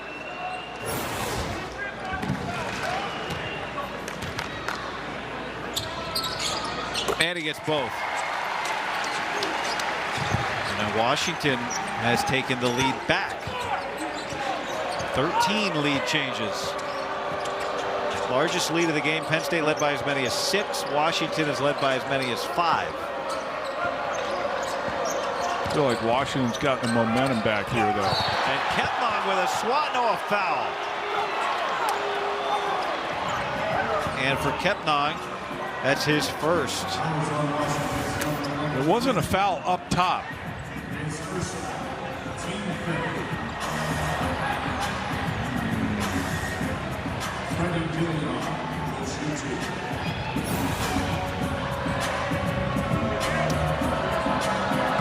Fifth foul on Washington, and now DeLeon's going to go to the line.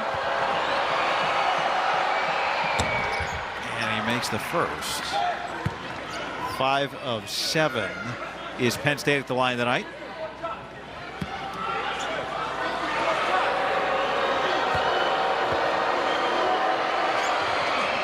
He's got both. And we're tied again. Penn State picking up full.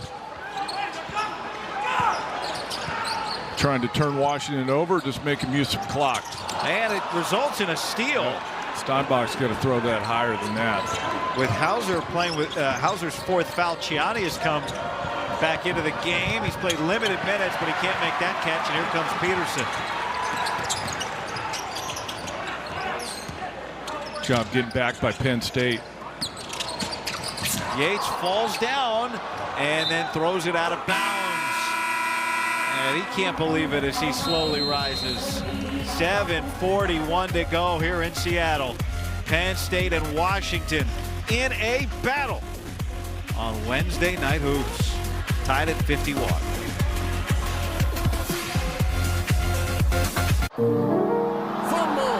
My mother told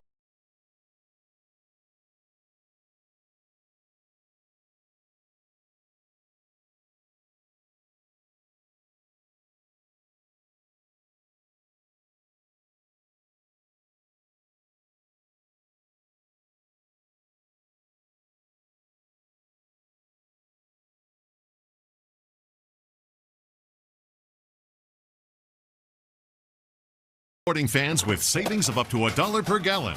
All by earning rewards on every gallon and on select in-store items. Making every pit stop and snack break worthy of a celebration. Marathon, the official fuel of the Big Ten. Danny Daisy Design transforms any space. And Intuit QuickBooks pulls everything together in one place with AI agents working for her. Income's up. And trusted experts working with her. Let's look at your forecast. Great. Over there, guys. Outdo it with Intuit QuickBooks. Predator Badlands. Streaming February 12th on Hulu and Hulu on Disney+. You've come to the most dangerous planet in the universe. Many have come here. None have survived. Predator Badlands. Streaming February 12th on Hulu and Hulu on Disney+. Introducing Mike's Hot Italian Sub from Jersey Mike's. Ham, salami, and pepperoni with provolone? Forget about it. And it's only for a limited time? Forget about it. Actually, remember about it. The all-new Mike's Hot Italian Sub, only at Jersey Mike's. The new Wegovy pill is now available through Weight Watchers. Finally, powerful GLP-1 results in a simple pill at the lowest price available. Get doctor support, personalized nutrition programs, and side effect management, all in one place. I can't imagine being on a GLP-1 without Weight Watchers. And Weight Watchers handles the insurance for you and offers affordable cash pay options. See if you qualify for the Wegovy pill at weightwatchers.com/TV. Basketball on the Big Ten Network is brought to you by Dairy Queen. Only at DQ. Happy tastes good. Guy, you want to go to Alaska? I wish. Somebody's on a cruise. This guy had a three-pointer during the break to go to Alaska. I wish I could get as excited as this guy about anything, but apparently he wants to go to Alaska. Him and a guest got a cruise to Alaska on that three. So was he that excited to go to Alaska, or was he that excited that he actually made the three in front of all these people? Both? You know, I think it's got to be both. How about how he lined it up? Yeah. Did he jump? Yeah. Like a set shot, though. Definitely a set shot. And Penn State had to stay focused during their huddle and celebrate. He was like a closer. Just closed out the ninth inning. Let's break down the mechanics here. Look at this. Yeah. All right. Trip to Alaska, baby. And a good finish here. Maybe somebody will celebrate like that in 7.5 minutes. Tied at 51. Down the stretch. Freddie DeLeon cut off. Step back for Tonja, and it won't go down. Pretty good look, just didn't drop. 12 lead changes, 6 ties tonight. Like most games, tie games, 7 minutes to go. It's going to come down to who can execute and make plays and who can not foul.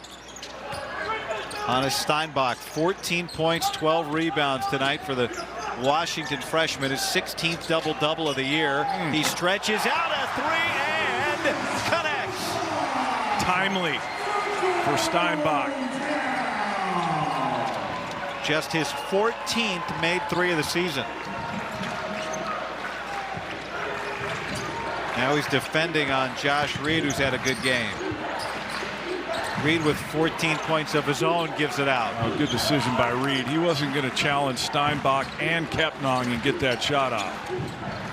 DeLeon, shot clock low. Kepnong challenged, and he made it. That's what I'm talking about. Who's going to step up and make plays? Steinbach on one end, DeLeon on the other.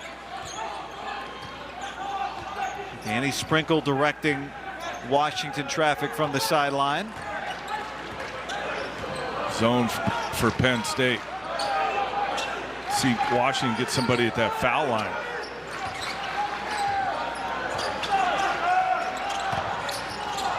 Yates in the corner. Ooh. And that goes out of bounds off of Steinbach. It looked like it could have been his third foul. I was going to say. And the box out from Chiani. Steinbach is always, not sometimes, always going to the offensive board. Might have got away with one there. 5 offensive rebounds, 7 defensive rebounds for Steinbach tonight.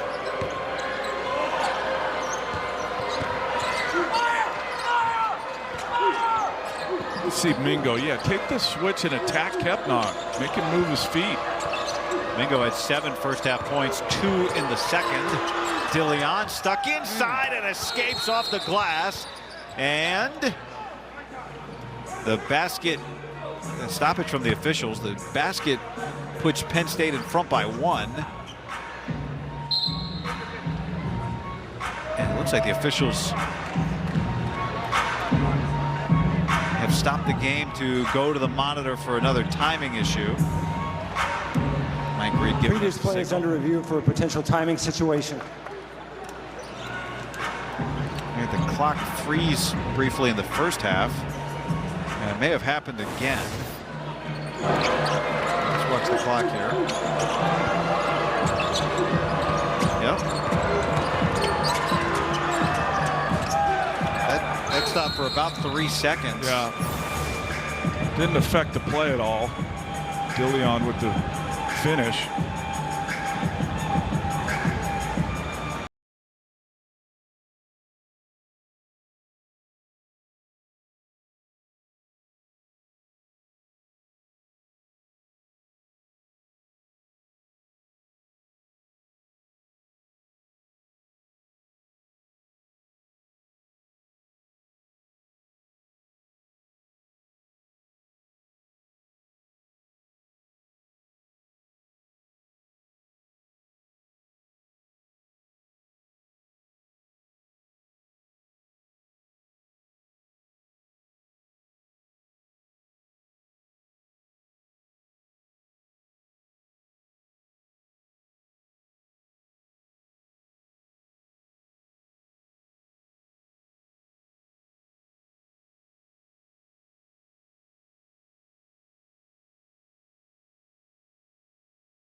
May, based on what the score is, if those 4 seconds come into play at the end of the game. As we get closer to crunch time, as we are now, they do get a little more rigid on making sure 2 seconds here, 3 seconds there get put back on the clock, and so they got it right. And again, a little bit of light pressure. Yep. Drop back into a zone. Steinbach now at the free throw line.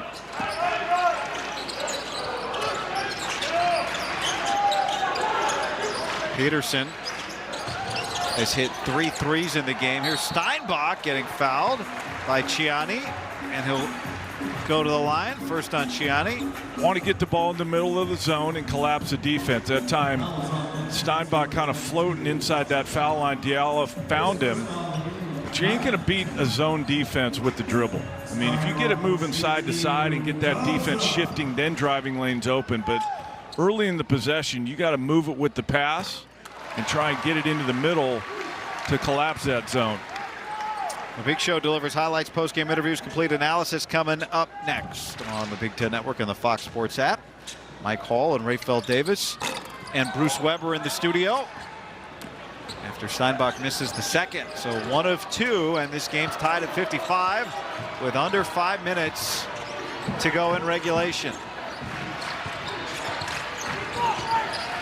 Peterson going under now, fighting through to stay with Mingo. They don't want Kepnon switching on to Mingo. Peterson staying with him. Mingo gives it up. Reed can't hit his 3rd three of the half. See if Diallo goes early clock here. Diallo's got 6 points in the game. Turned it over. Less than half his average. Good outlet pass. Tunja tracks it down and can't get it to go. And and Mingo steps out. A lost opportunity for Penn State. I think the right play, though. They had two guys running ahead, and Tunja just didn't finish it. And Mingo was there for the follow, but his momentum just took him out of bounds. Washington got away with one there.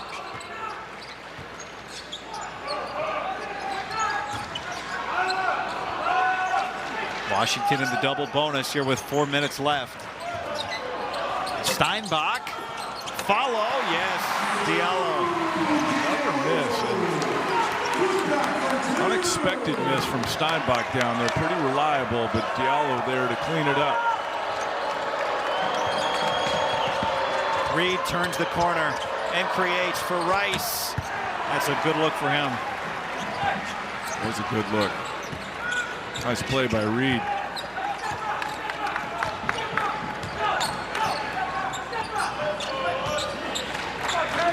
Two teams who have been trying to close out games, coming off of close losses each. Washington to UCLA, Penn State to USC. Diallo trafficked and unable to finish his Steinbach. He can't believe it. Another one for Steinbach. Mingo gets that up on the rim and scores.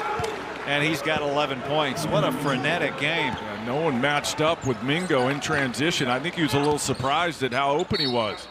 And Washington's going to take a timeout. 14 lead changes. We are tied for the 8th time tonight.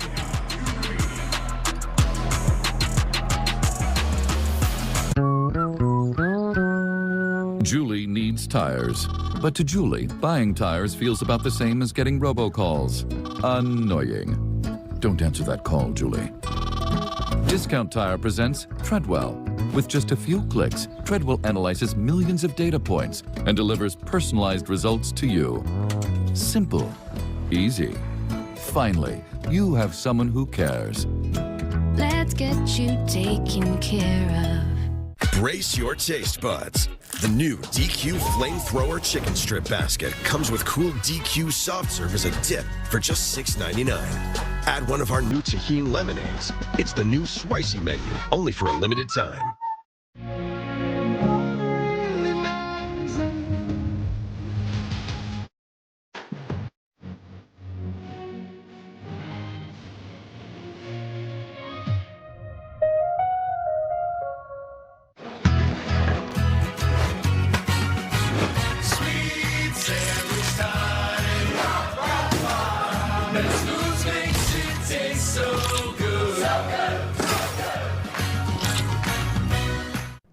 There's a way more planty way to get your protein for the day. You got this. There's 13 grams complete plant protein and 50% less sugar in this silk.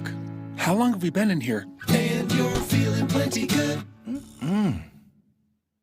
Home. It's where we do the things we love with the people we love. So what if we live tomorrow in the same place as we did yesterday? With help, we can. Home instead for a better what's next.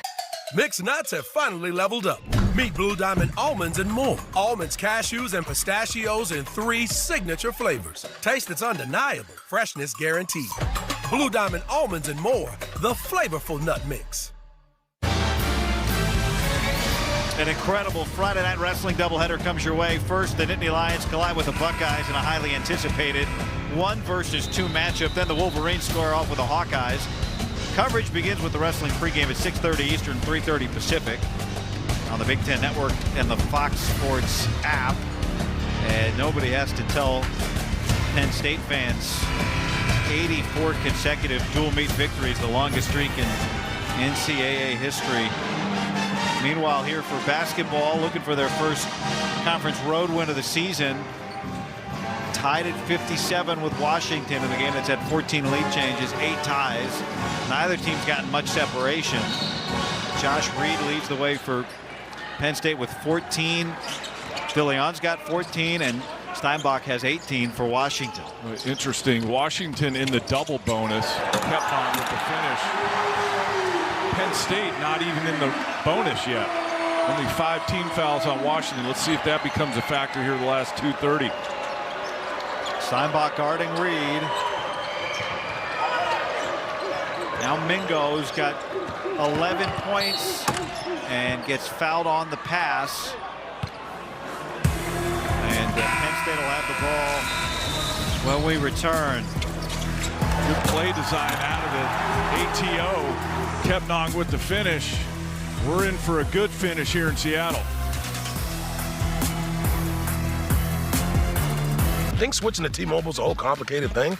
Nah, it's easy. Switch to T-Mobile and unlock savings that are built to last. With T-Mobile's Better Value Plan, you can save over $1,000 a year versus Verizon and AT&T. Save on streaming, satellite, and more benefits that they leave out. I get all the VIP perks. Don't mind if I do. For a limited time, get our most value pack plan ever. Plus, switch right now and we'll even pay off your old phone up to $800. Stay chillin', just switching. Big game tomorrow. You guys ready? Oh, we're ready, Gus. Which way's our room? Bring it in. 301, 2 queens, best sleep guaranteed. When your favorite team needs you at your best, it matters where you stay. Hampton by Hilton. Hilton for the stay. Brace your taste buds. The new DQ Flamethrower Chicken Strip Basket comes with cool DQ soft serve as a dip for just $6.99. Add one of our new tahini lemonades. It's the new Swicy menu, only for a limited time. We got a 2-point ball game. Mike Hall, Rafael Davis here. What's going to determine the winner? Washington right now. Can they get stops and win this game? You got to get stops. You got to take care of the basketball. It is a guards game right now at this point in it. Who can take care of the basketball? Who can knock down some clutch shots? But at the end of the day, get a stop, get a rebound, make your free throws. This is the last thing we're waiting on this day of Big Ten action. When this game is done, we'll have a big show recapping everything you need to know from the day that was. For now, back to you, Guy. Mike, and what a big show it's going to be. I mean, you think about is every game just good? Seriously. Now, did somebody turn on the good game button? Yesterday, Purdue had to earn it against Nebraska. Wisconsin and Illinois was a thriller. Michigan against Northwestern. Northwestern led for most of that game, and Michigan came back to win late. Of course, Arizona lost on Monday, so maybe if Michigan can take care of business against Purdue, maybe they'll be the #1 team in the nation next week. You know why I keep saying it's that time of year, Guy? Because it's that time of year? Because it's that time of year.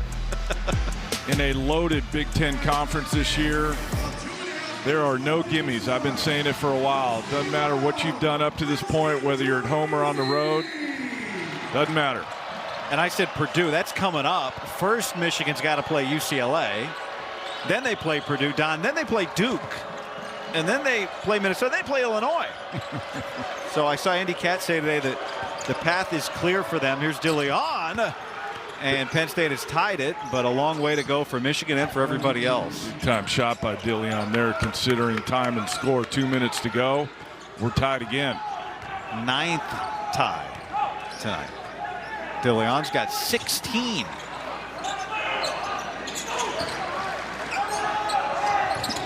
Peterson into traffic, and Steinbach couldn't get there. Tried to force it in. Reed pulls it out. And then almost gives it away. Wow. 90 seconds to go here in regulation. Where do you go here if you're Penn State? Back to DeLeon. Mingo tries to step through on Peterson, and they're going to count the basket. Basket interference. Or goaltend on Kepnong. Count the hoop.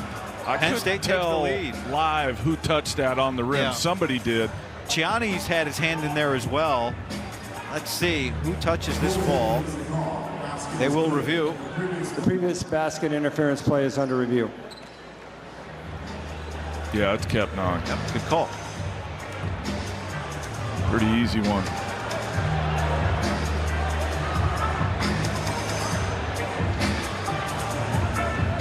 Mike Reed was right on top of that one. Was it on the rim? In the cylinder, I should say. Yeah, I think you're right. I know what you're saying. It's coming off. Is it coming off of the rim? I think it's still above the cylinder. I do too. Man. And if it's not enough to overturn. It was not going in, though. And I know that's not the question here. But that's the part that hurts if you're Kepnang. It was coming off, right?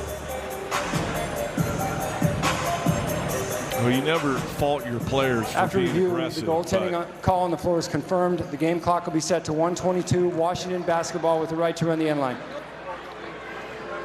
But at this juncture in a tie game,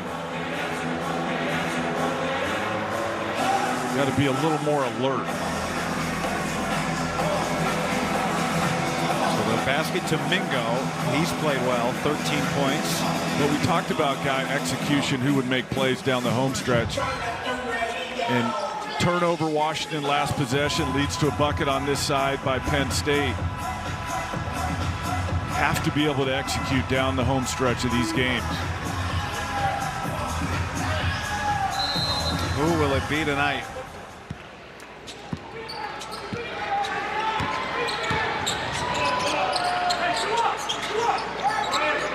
As we tick towards 1 minute left here in the second half. Diallo into the paint. Diallo can't score, and Penn State comes away with it. That's been the story of the night offensively for Washington. Washington still got plenty of time. Don't have to foul, but you need a stop here. Bucket for Penn State puts them in great position. They can execute and score here. DeLeon under control. Mingo glances at the shot clock. Getting late. Knocked away by Kepnang, and it's a foul. Who's the foul on? Well, it might be on. It's on Kepnang. It's on Kepnang. And that's the 7th team foul. Shot clock was at 2. So that must have been like a late whistle. They called a foul on the rip down by Kepnang, or after? I think on the rip down. Must have been. Well, huge free throws here for the freshman Mingo. He's a 75% free throw shooter. 17 fouls, so 1-and-1 opportunity here.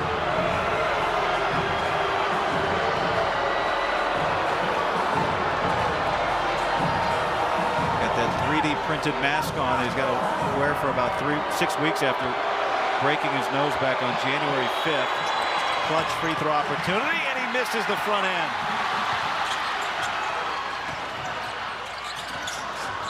Here's Yates. Yates inside. Steinbach fouled, and he'll go to the line with a chance to tie the game. We wondered earlier in the game, Guy, would free throws be a factor? Mingo misses the front end, leads to Washington attacking on the other end. Steinbach will get 2 free throws to try and tie it. The foul was on Chiani, who was underneath, and Mike Rhodes takes a timeout for Penn State. Shot clock is off, 22.1 remaining. And two Steinbach free throws coming. Clutch opportunity for him, pressure opportunity for him. And surprise, surprise, he's had another all-around day tonight. Productive. When you talk to people that come to watch him play from the next level, that's the first word that comes out of their mouth. He's productive. Every night comes to play. That's how you get this many double-doubles in a season. And tonight, no different. His 16th most among freshmen in the country. Freshman record double-doubles for Washington, but it'll mean nothing to him tonight if he doesn't make these free throws. Well, the game's not over. If he doesn't make them both, Washington will try for a steal and then foul and make Penn State make some more free throws, or try and make some more free throws to put this away. 2 shots in this situation is so much different than what Mingo had 1-and-1. Steinbach is 5 of 6 tonight, and he misses the first. So you try and make this one, and you got time to go for a steal. And now Washington will take a timeout before the second free throw. And this is what Danny Sprinkle called the timeout for, to say, make or miss, here's what we're doing. We're going to go for a steal, but then we have to foul because the shot clock's turned off.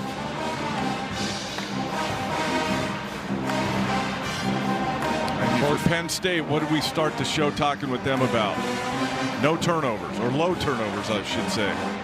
So here's an opportunity with a worst case, a 1-point lead, 22 seconds. Can you execute, not turn it over, accept the foul that's coming at some point, and then make the free throws? Penn State had the 2-point win over Minnesota to start the month, their lone conference win of the year, and then lost to USC by 2 at home on Sunday. And remember, if and when Penn State gets fouled, still 1-1 for them. Penn State has had 4 conference losses by 6 points or fewer. Only Minnesota has more. Steinbach missed the first free throw. Now here comes the second. 1-point game. Shot clock off. And Reed to inbound it. Don't want it to quarter if you're Penn State. Comes into Rice, and he gets fouled by Kepnon. And Eli Rice is going to walk down to the other end, a 78% free throw shooter. I thought that Washington would keep pressing and try and turn them over until they got it across half court, then you foul. Eli Rice is probably the guy you don't want at the foul line if you're Washington, but let's see how he reacts to the time and score here. So 1 of 2 at the line tonight. Just the last 2 games with injury has returned here today. Front end of a 1-and-1, and he makes it. And now he can make it a 3-point game. Now here's the thing, too much time. If Rice makes this, too much time for Penn State to even think about fouling up 3. And if you're Washington, you have enough time that you could go quick 2 and then go to the foul game again. Diallo, aggressive, doubled, up in the air, and it's a jump ball, and the arrow goes to Penn State. Wow. Great defense inside by Mingo and Reed. That wasn't a great decision by Diallo because I know what he was thinking. I want to get the quick 2, but the defense was there. At that point, kick it out to somebody else. They can drive it if you want the quick 2 or have the 3. Now it comes in. No. He could not. Reed did not have the right to run on that inbounds, and Penn State turns it over. Wow. Reed had to stay stationary on that inbound and turned it over. You get 3 feet to move from the spot, just a step here or 2. You would say that it's a young team, so a young mistake, but Reed is a senior. This is the held ball. I like the call. Yeah. Good. And then here's the inbound. Penn State turning it over. Did the official tell him he couldn't move, and he still moved anyway? And a lot of pressure inbounding in that situation. But we talked about turnovers, Guy. That's a turnover. So now the decision for Washington is, because that was their last time out, do we go for 3 out of this baseline out of bounds, or do we go for 2 and foul? Probably still a little, if you know, we didn't ask Mike Rhodes today if he fouls up 3 in this situation, but 14's probably a little too much time to consider fouling up 3. But maybe he's telling his team, look, if they're using some clock to execute getting a 3, let's take the foul under 10. You wonder if it factors in for him that Washington only has the 8 team fouls. Right, so you foul, they make the 2 free throws. Well, I think what's made coaches then you got a 1-and-1. Yeah, I think what's made coaches more hesitant on the fouling up 3 is the new continuation rule this year too. I think that's a factor in the decision making. If it's me, I'm finding a way to foul and trusting my team that they can execute that on a non-shooter, and then trust them that they can make free throws at the other end. The coaches will tell you, and it feels like, to your point, Don, more and more coaches are not fouling up 3. The coaches will tell you that the numbers say it's a 50-50 proposition one way or the other, whether you foul up 3 or play it out. But the continuation this year adds a new wrinkle to it. So no timeouts left for Washington, 2 timeouts for Penn State, but no timeouts. So Diallo's got to get this in for the Huskies, down by 3. No timeouts. Gets it into Peterson, tied up, taken away, and then tied up. It'll be, it's Penn State ball. The arrow says Penn State, and it is Penn State ball. No ball.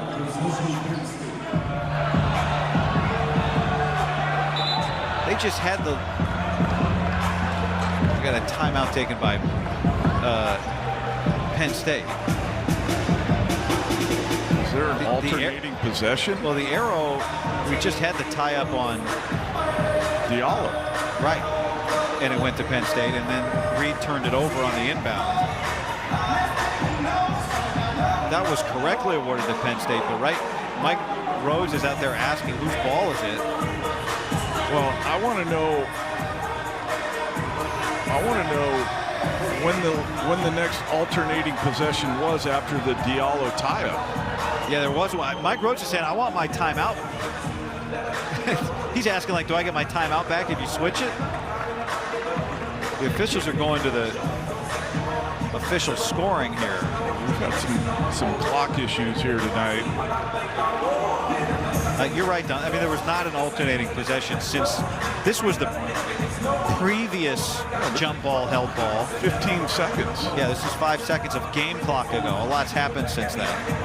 So there's the tie-up. That went to Penn State. The arrow still signaled Penn State, but this is the one we had just a moment ago. The last alternating possession was granted to Penn State, and they violated the provisions of the throw-in. Therefore, they would lose the arrow. The arrow is going to go to Washington. It'll be Washington ball on the sideline. Wow, another opportunity for Washington. Get a break with Reed moving on the baseline out of bounds. And now get another crack at it with the jump ball. So it's Washington ball. Now, if I'm Penn State, I'm strongly considering fouling. Because remember, it's sideline out of bounds now, not baseline out of bounds. So you would assume the ball will probably come out towards half court, which gives you a little more space and time to foul. Imari Peterson is the go-to three-point shooter on the floor. If I'm Penn State, I'm pressuring the inbound to try and get the 5-second call. They don't have a timeout. Mike Rhodes going to take another timeout, and he does. That might have been a dummy play by Danny Sprinkle too. Show him something. You see how early they came out and went into that alignment? That may have been to show him something, to get him to call timeout, and now let's draw up something else.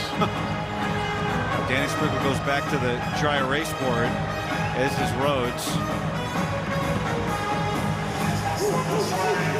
I mean, again, Washington not a very good three-point shooting team coming into this one, but in this situation, you just feel like it always goes in if you get a clean look. Well, they're putting Jacob Agnasovic on the floor. He's played 3 minutes today. He missed the first 16 games. He's right at in the front of your picture there, wearing number 41. But he's a 44% three-point shooter. But to your point, when you haven't played all night, are you going to make the shot even if you are 44%? This is just his 9th game of the year. 10.8 left, no timeouts for Diallo as he inbounds. Washington down by 3. See, foul. I'm going. Peterson's made 3 threes already today. He gets free. Peterson missed it all, and the rebound is loose on the floor, and it goes out of bounds to Washington with 1/10 of a second. But if that's how much time is left, it's not enough time to catch and shoot. Not from 3. Right, you can throw at the rim and tap. You could punch it from the three-point line and hopefully punch it in. You need 0.4 of a second to catch and shoot. So if they go to the monitor, that's going to be the key number if they look at the clock.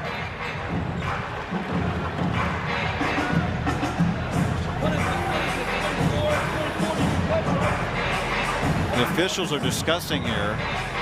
That was a mad scramble. It's when did the ball cross the baseline?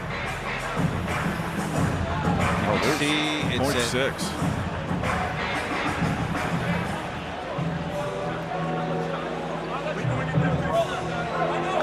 The good day, yeah, I think there's going to be, I'm going to say 0.5 of a second, Previous which plays is on enough time to review catch for a and shoot. potential timing mistake.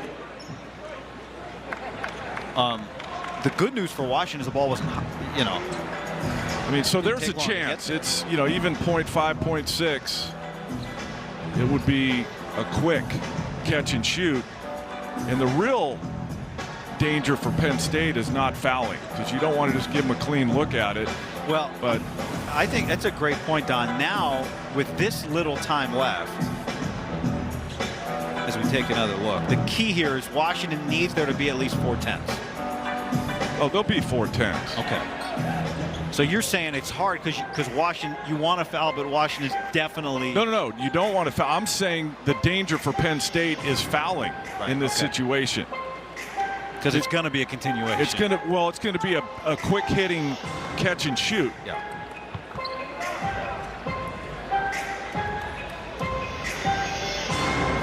Is the ball out of bounds right there? An 8 at 0.8. Let's see. The officials are. See what they put up there. 0.6.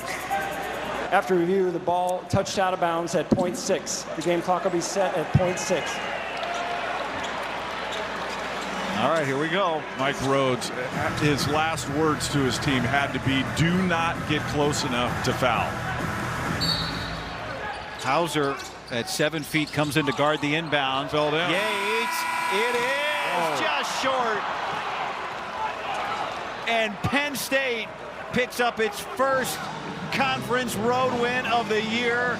Hard-fought victory for the Nittany Lions. Couldn't have gotten a better look, though. Penn State defender fell down. I wasn't sure who that was, but Yates got a really good look at it. Just left it a little short. Is that going to count? I think so. I think so, too. Wow, what a game.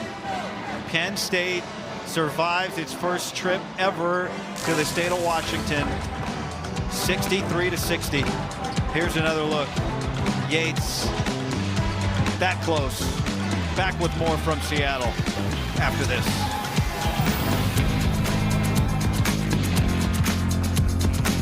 You know, I've always found it strange. People really want to save money, but are so willing to toss their hard-earned coin into a 3-foot pool of disappointment. I want to be rich. But you don't need to throw your money away. All you need is your phone. Huh.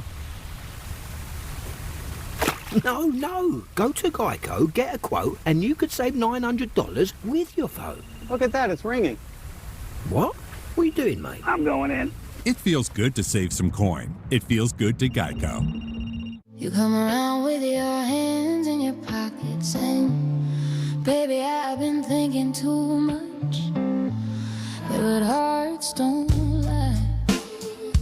Jared Jewelers. Enjoy 20% off store-wide.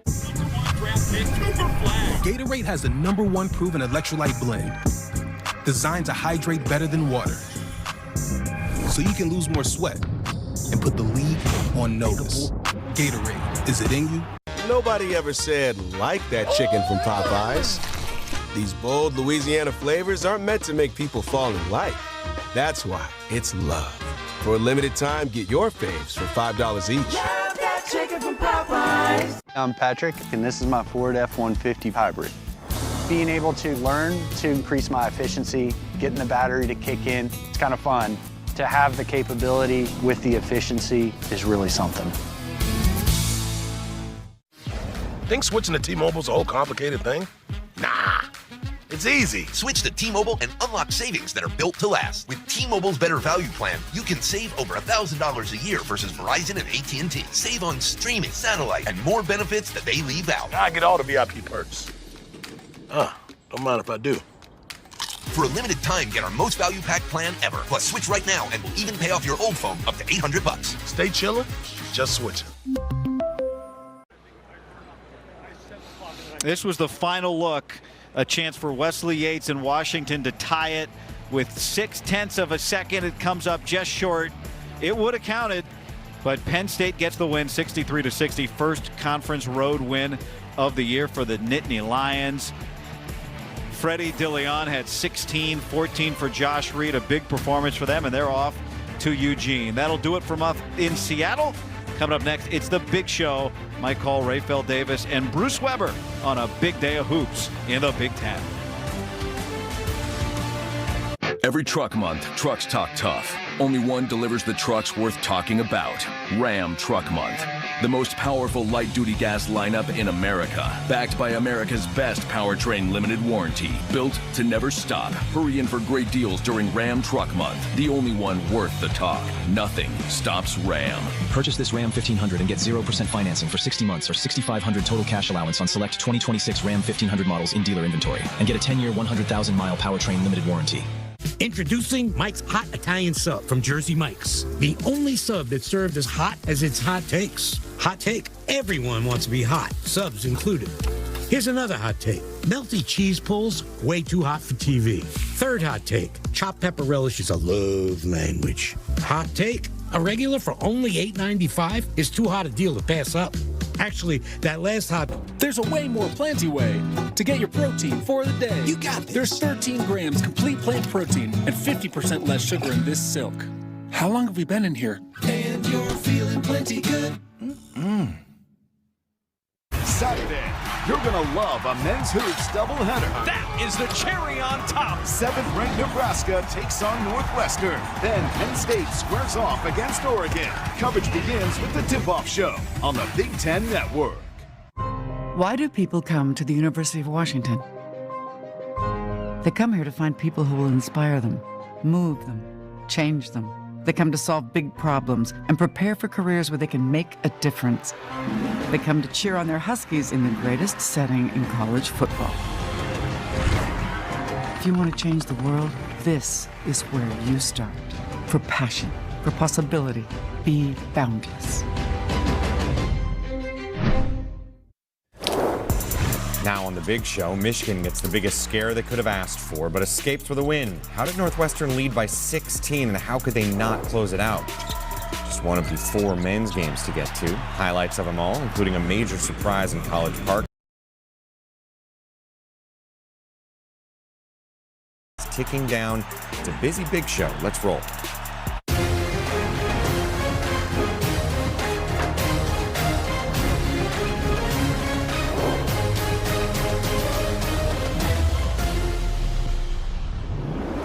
Hi there from Chicago. Discount Tire brings you this edition of The Big Show. Glad to have you with us for the next half hour. Raphael Davis, Bruce Weber, and me, Mike Hall. And we came into the day thinking, wow, there's been some amazing Big Ten close games. Sure enough, we got more of them on Wednesday. No overtimes, at least. It's been unbelievable the last 3 days. Even tonight, it was exciting basketball. A lot of games down to the last couple of possessions. It's the Big Ten Conference race. It's the best time of the season. Teams are fighting not just for the Big Ten championship, but fighting to get into the tournament, fighting for seeding. This is the best time of the season for all Big Ten fans across the country. Just the other day, we saw multiple Big Ten teams ranked in the top 10 go down. That set the stage for the Michigan Wolverines, number 2 in the country, taking on Northwestern. They're number 1 in so many different metrics that you could look at. They're on an 8-game winning streak, and you're thinking, well, they're going to blow out Northwestern, right?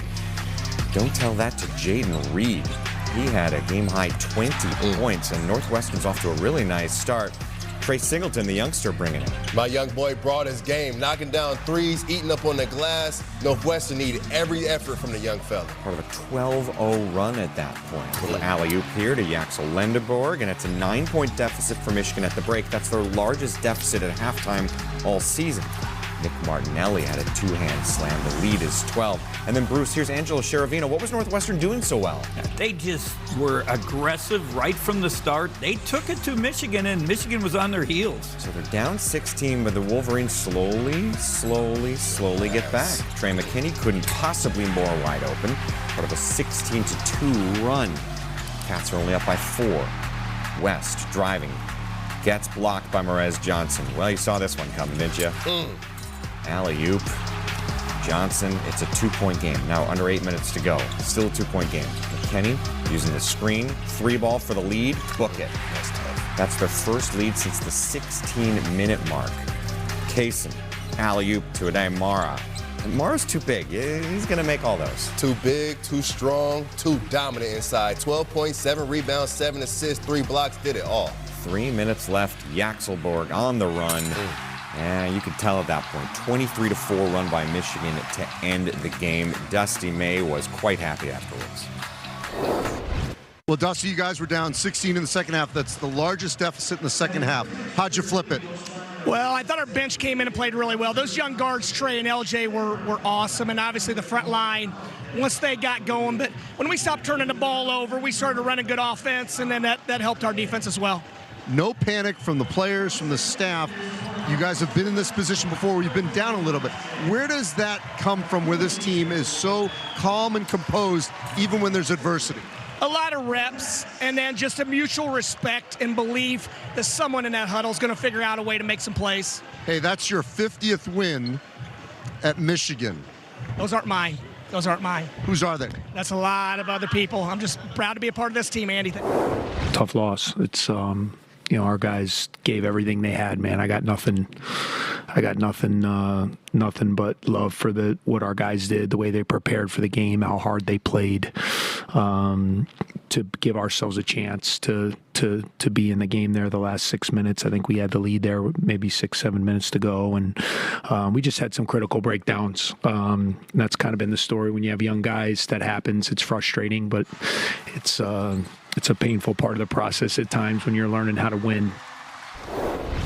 You know, Chris Collins was down there, but he was up earlier in the game because Northwestern was playing great. In fact, in the second half, Northwestern's up 13, and Michigan goes on a 40-15 run to end the game and win by a dozen. What changed? You watch Space Jam? You see when the guys go in the locker room, they drink that secret stuff?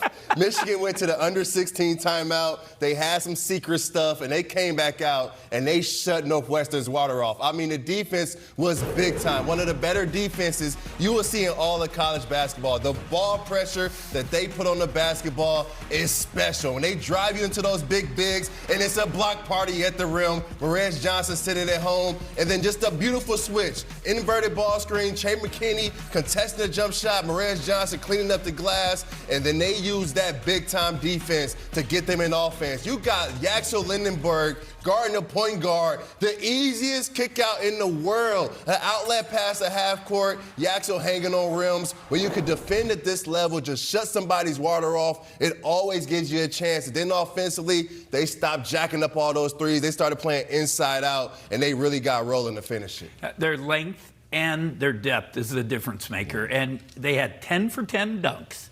Northwestern was 8 for 19 just on layups. So think about the difference of that.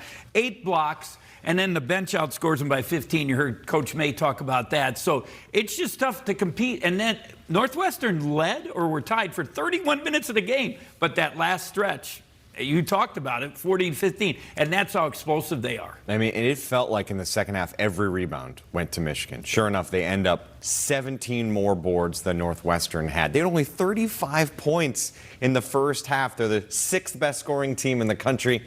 They woke up and found everything in the second half and escape Evanston with a victory. USC and Ohio State, a matchup of two teams that are kind of bubble-licious. Right now, Mike DeCourcy has one as a 9 seed, one as a first 4 out. In the second half, Bruce Thornton out to Puff Johnson. He had 8 points off the bench, and the Buckeyes take a 5-point lead.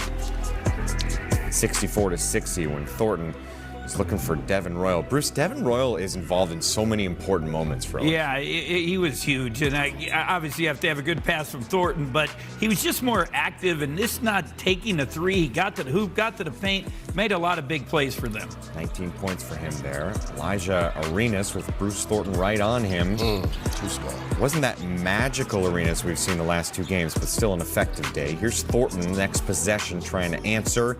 He does, and hits a free throw, so OSU up by 4. 20 seconds left. Arenas This is not an advised pass. Woof. Terrible pass. Final 15 seconds, he goes behind the back. It's a turnover, and OSU wins 89-82. Here's the head coach, Steve Smith. Coach, I know you're looking at that stat sheet, but that second half, you got to be happy with the defense of pressure and the way they played. You went small, but they still got stops. You know, I thought we came out, responded better. You know, it's been a battle for us to keep swinging, Steve, and at times we just haven't kept swinging. Today we kept swinging against a really good team. We were able to get the win. We're blessed. I thought the way we shared the ball in the second half was a critical part to the success of the game. It's something we talked about coming out of last game. Our guys made the appropriate adjustment. Our strength is in our connection, and we showed that tonight. You know, sometimes we got guys that's out, so I got to step in. So just being ready for the occasion. I think our team defense was a little rocky at the beginning, but we got way better throughout the game. So I'm just happy we got this win. And you look at going down this stretch. This was a huge win for you guys going down the stretch, a confidence builder. Sure, for sure. I think it was a great win for us. You know, next game we just going to lock in, keep getting work. You know, Bruce Thornton did what he basically does every other game. He scored 20 points, but Ohio State got this win not because of him, but because of the other guys after him. Yeah, we talked about before the game, if they're going to have success, they have to have other people step up. And, you know, whether it's Tilly inside, Devin Royal, John Mobley, somebody else has to give Bruce Thornton help. As you mentioned, Bruce Thornton had 21 and 8. That's really good, but now you got to have somebody else make plays. And I like what Royal did tonight. He got inside, he took the ball to the hoop, he posted up, and then Mobley can always shoot that ball. And then until he had foul trouble in the first half, but he got going in the second half, ends up with 7 in the second half. And it just gives him that little boost to make a difference. It gave him the boost to get there. And once you get there, it's time for Bruce Thornton to take over. Because he had 21, but he had the game's final 9 points. He was getting in the lane. He was knocking down free throws. That's the deal for Ohio State. The complimentary guys, they have to do their part. But when the game is on the line, Bruce Thornton, you got to be the Superman that you have been this season. And then for Ohio State in that second half, the defense just amped up a little bit. In that first half, USC was able to get whatever they wanted in that half court. In the second half, Ohio State, their pressure really amped up, the intensity amped up. They had a stretch of 9 minutes. USC goes 3 for 19 from the field in that 9-minute stretch, and that's the ball game. Seniors stepping up, but the defense raised to the occasion. If you're going to win a close game, you also have to hit your free throws. Yep. Ohio State did that. 25 free throw attempts, 1 miss. They were 24 of 25 from the stripe. We're just getting started here on the show. More basketball to get to, including a rather surprising result with the Iowa-Maryland game. We'll explain why coming up in just a bit. And there's some ranked women's basketball action to get to. A few games with some really good teams. That's next. That's rough. But hey, with SafeLight, you can get that fixed any way you want. Anywhere I want. It's your windshield. Get it fixed any way you want with SafeLight. SafeLight Repair, SafeLight Replace. Sell in all the places with Shopify. Online, in person, and across social. And track every cha-ching, all in one place. When it's time to sell everywhere, it's time for Shopify. Start your free trial today. Reaching your financial goals can feel impossible. Credit Karma gives you personalized guidance to improve your credit, savings, taxes, and more, so you can find your way to money. Intuit Credit Karma, proud partner of Team USA. Gotcha. Yeah. Take that. Bruh, I'm fine. That smack looked bad. Not compared to the smack that I'm giving you. You sure you're okay? You know you're down 200 points, right? Whoa. Lucky she convinced me to get help. I had a concussion that could have been game over. In actual reality, you've only got one life. Don't mess with your melon. If you hit it, get it checked. My husband is a veteran, and he was injured in the line of duty. It happened while I was deployed to Iraq. An IED detonated 3 feet from my face. It was bad. I remember thinking, who's going to take care of my wife and daughter? We took care of each other with a lot of help from DAV. Every year, DAV helps more than 1 million veterans like Jason get the life-changing support and benefits they've earned. My victory is knowing my disability doesn't define me. Support more victories for veterans. Go to DAV.org. Saturday, You're going to love a men's hoops doubleheader. That is the cherry on top. 7th-ranked Nebraska takes on Northwestern. Then Penn State squares off against Oregon. Coverage begins with the tip-off show on the Big Ten Network. March is on. The 2026 TIAA Big Ten Men's Basketball Tournament returns to Chicago. The United Center will host the annual celebration of Big Ten Hoops, March 10th through the 15th. Tickets are on sale now, so head to big10.org/MVBT to secure your seats today. Give your team a home court advantage as all 18 teams battle for a tournament title. Don't miss the 2026 TIAA Big Ten Men's Basketball Tournament in Chicago. Nebraska clashes with Minnesota. Then USC hosts Indiana. A women's hoops doubleheader Thursday on the Big Ten Network. The Big Show is presented by Discount Tire. Let's get you taken care of. Two top scorers in the Big Ten going head-to-head with Iowa and Maryland in College Park. Andre Mills came to play. 24 points, that's a career high. Maryland up by 2.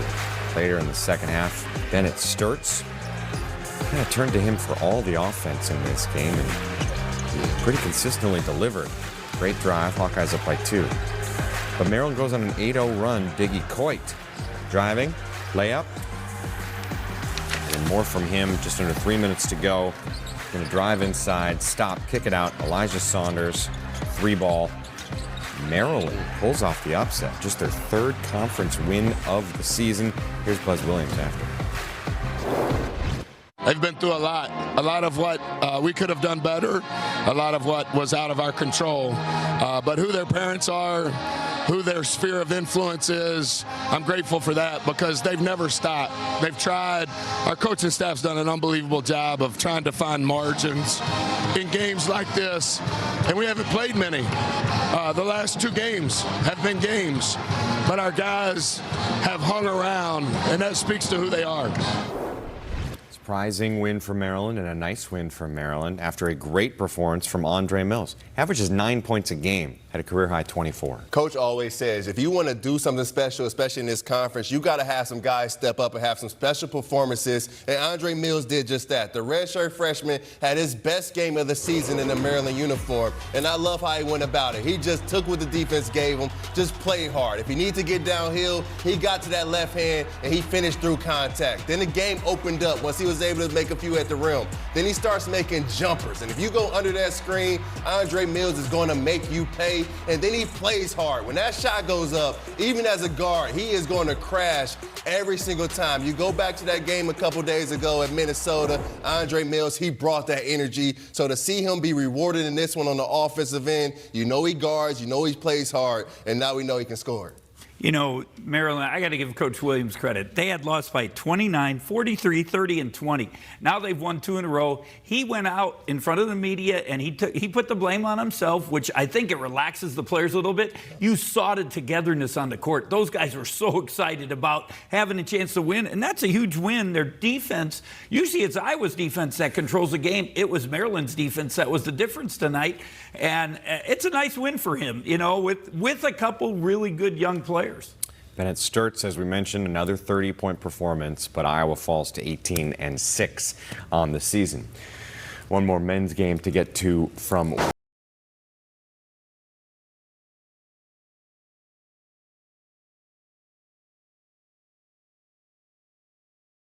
double-double for him. Ho-hum, he had 19 points. Freddie Dilion, around 2 minutes left. Down 2, he hits a long 2. 16 points, we're tied at 59.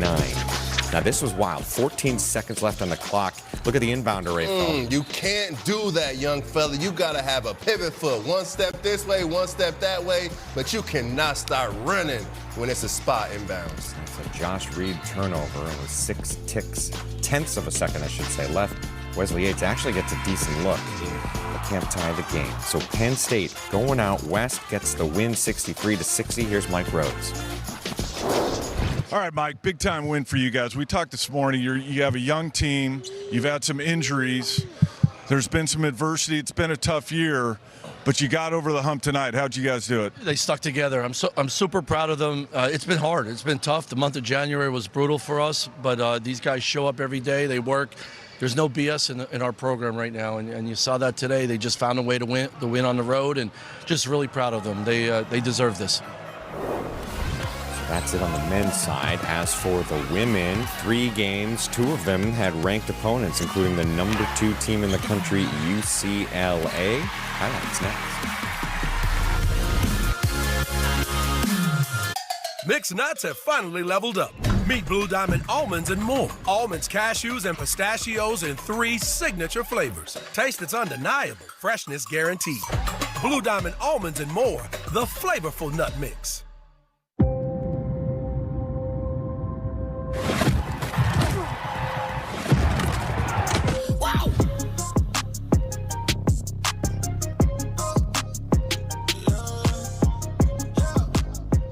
You prepare for the unexpected. So do we. True Work builds workwear offering technical performance fabrics and an integrated workwear system so you can perform at your best. Work wonders. True Work. Brace your taste buds. The new DQ Flamethrower Chicken Strip Basket comes with cool DQ soft serve as a dip for just $6.99. Add one of our new Tajin lemonades. It's the new Swicy menu, only for a limited time. Over the years, people have called him superhuman. But I'm not. Like nearly 24 million adults, I struggle with moderate obstructive sleep apnea, or OSA. Got those breathing interruptions during sleep? The loud snoring, choking, and daytime fatigue? It could be OSA. Talk to your doctor, because there's nothing superhuman about ignoring OSA symptoms. Penn State collides with Ohio State in a battle of unbeatens. Then, Michigan locks up with Iowa. Friday Night Wrestling on the Big Ten Network.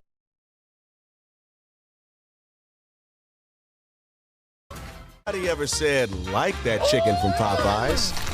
These bold Louisiana flavors aren't meant to make people fall in like.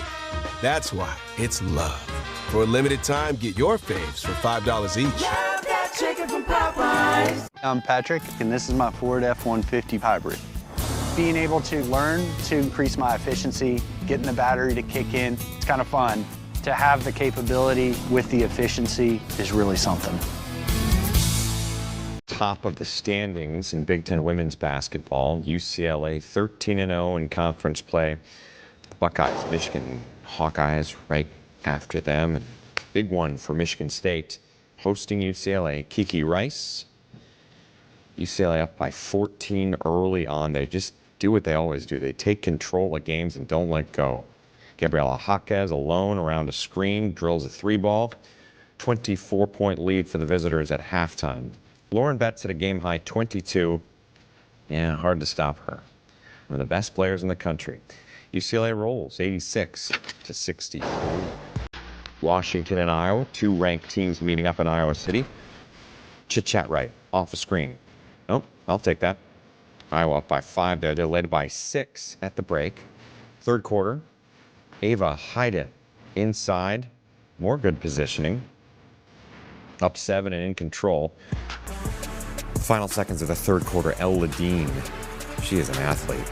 Spinning, creating, scoring. 19 points was a team high. Cut it down to 4. Chit-chat right. Gets a 3-ball and gets fouled. How about that? 4-point play. She had 21 to lead the Hawkeyes. And then Taylor Stremlau on the handoff driving.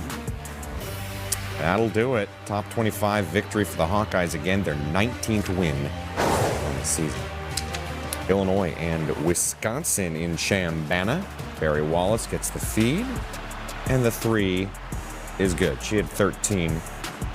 6 different Illini players had double-figure scoring. In transition, Aaliyah Guyton, 3-ball herself. She had 22 team high. Illinois rolls 92-60. Here's a full look at the women's standings for you as our race to Indy rolls on. Just a handful of games left for every team until the women's Big Ten tournament comes your way. By the way, Thursday, Nebraska and Minnesota play on our air, and Indiana USC comes right afterwards. Doubleheader of women's hoops coming your way. Make sure you join us. Well, she's been injured and has had to miss all season, but doesn't mean Juju Watkins isn't still making news. The USC women's hoop superstar is dropping her new shoe with Nike. It will officially be released this summer. If you're curious, mine drops next month too. Auto Owners Insurance Game Leaders brings us to Penn State Wrestling. Mikhail Sanderson, pretty darn good what they're doing right now. The longest streak in the history of the NCAA with 84 consecutive duels. And a big one coming up. Let's listen in to Kale. Yeah, we're excited. I mean, we love big matches. Our guys love big matches. This is obviously a big match. Ohio State's always a great program. I mean, Coach Ryan's done a phenomenal job. Just very consistent every year. They're a title contender, and they have just an awesome program all the way around. So yeah, we're excited to compete against a very good team, and just up and down the lineup, very similar to a couple of these other dual meets that we've had, where everyone's just got to go be the best they can be, and let's have some fun. And it's a real big one. Number 1 versus number 2. Friday night wrestling doubleheader. Penn State and Ohio State in that 1 versus 2 matchup. Then afterwards, Michigan and Iowa both ranked in the top 11. Coverage begins with a pregame show, 6:30 Eastern, here on the Big Ten Network. The news out of State College is that star freshman Gavin McKenna will not face a suspension. This after he was charged with assault after an alleged altercation in State College on January 31st. This means he will play against number 2 Michigan this weekend. Here's his head coach, Guy Gadowski. Gavin will continue to participate in all athletically related activities. But regarding that, it's also, I hope you understand, it's an ongoing legal thing, so inappropriate for me to comment further on that. And we're not quite done on our show. When we come back, we're going to look ahead to the weekend of action in Big Ten men's basketball. Our guys tell you what they're most interested in watching right after this.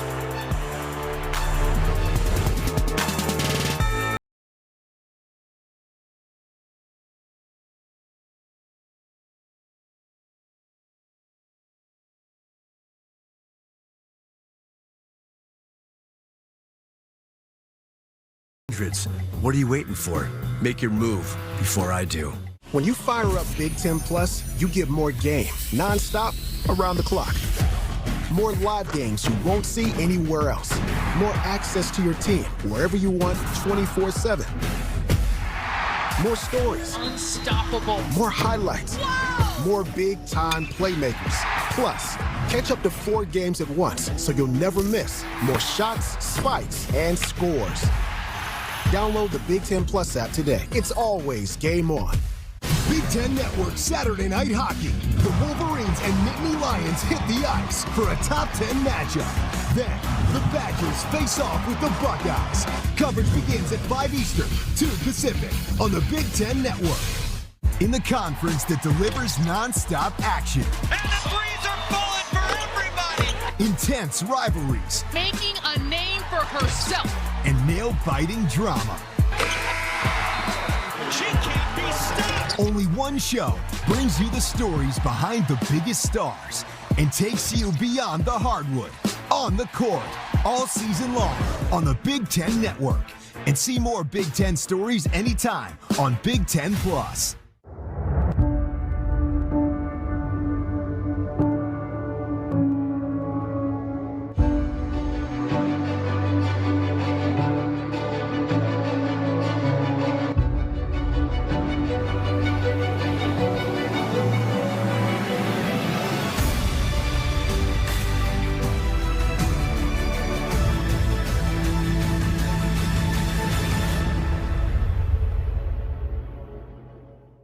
Nebraska clashes with Minnesota. Then USC hosts Indiana. A women's hoops doubleheader Thursday on the Big Ten Network. The Big Show is presented by Discount Tire. Let's get you taken care of. The updated Big Ten standings looks like this. Michigan now 13-1 in conference play, 2-game lead over Illinois, and in the loss column over Michigan State, Nebraska, and Purdue.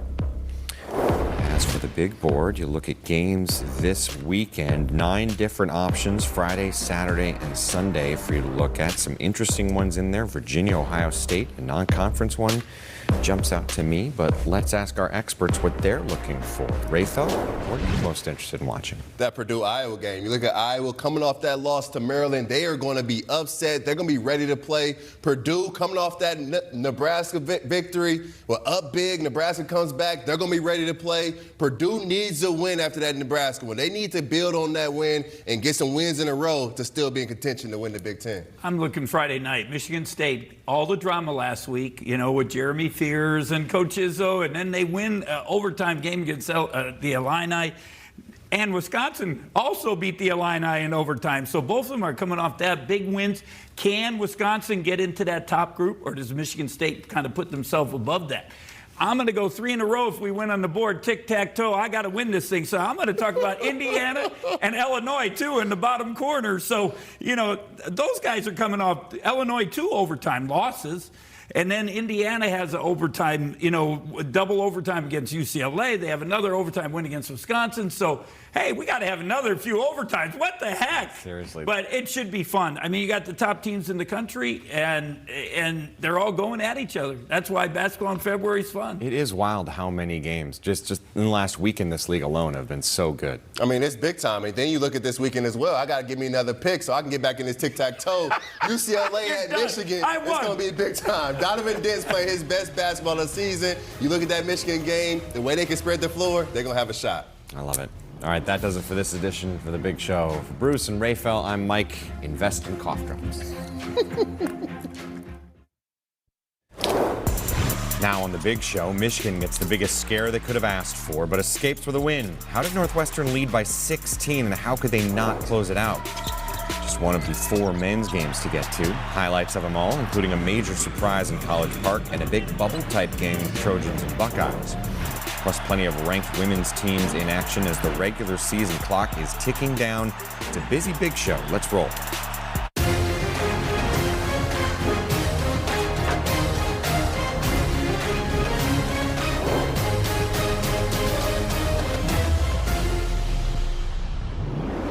Hi there from Chicago. Discount Tire brings you this edition of The Big Show. Glad to have you with us for the next half hour. Rayfel Davis, Bruce Weber, and me, Mike Hall. And we came into the day thinking, wow, there's been some amazing Big Ten close games. Sure enough, we got more of them on Wednesday. No overtimes, at least. It's been unbelievable the last 3 days. Even tonight, it was exciting basketball. A lot of games down to the last couple of possessions. It's the Big Ten Conference race. It's the best time of the season. Teams are fighting not just for the Big Ten championship, but fighting to get into the tournament, fighting for seeding. This is the best time of the season for all Big Ten fans across the country. Just the other day, we saw multiple Big Ten teams ranked in the top 10 go down. That set the stage for the Michigan Wolverines, number 2 in the country, taking on Northwestern. They're number 1 in so many different metrics that you could look at. They're on an 8-game winning streak, and you're thinking, well, they're going to blow out Northwestern, right?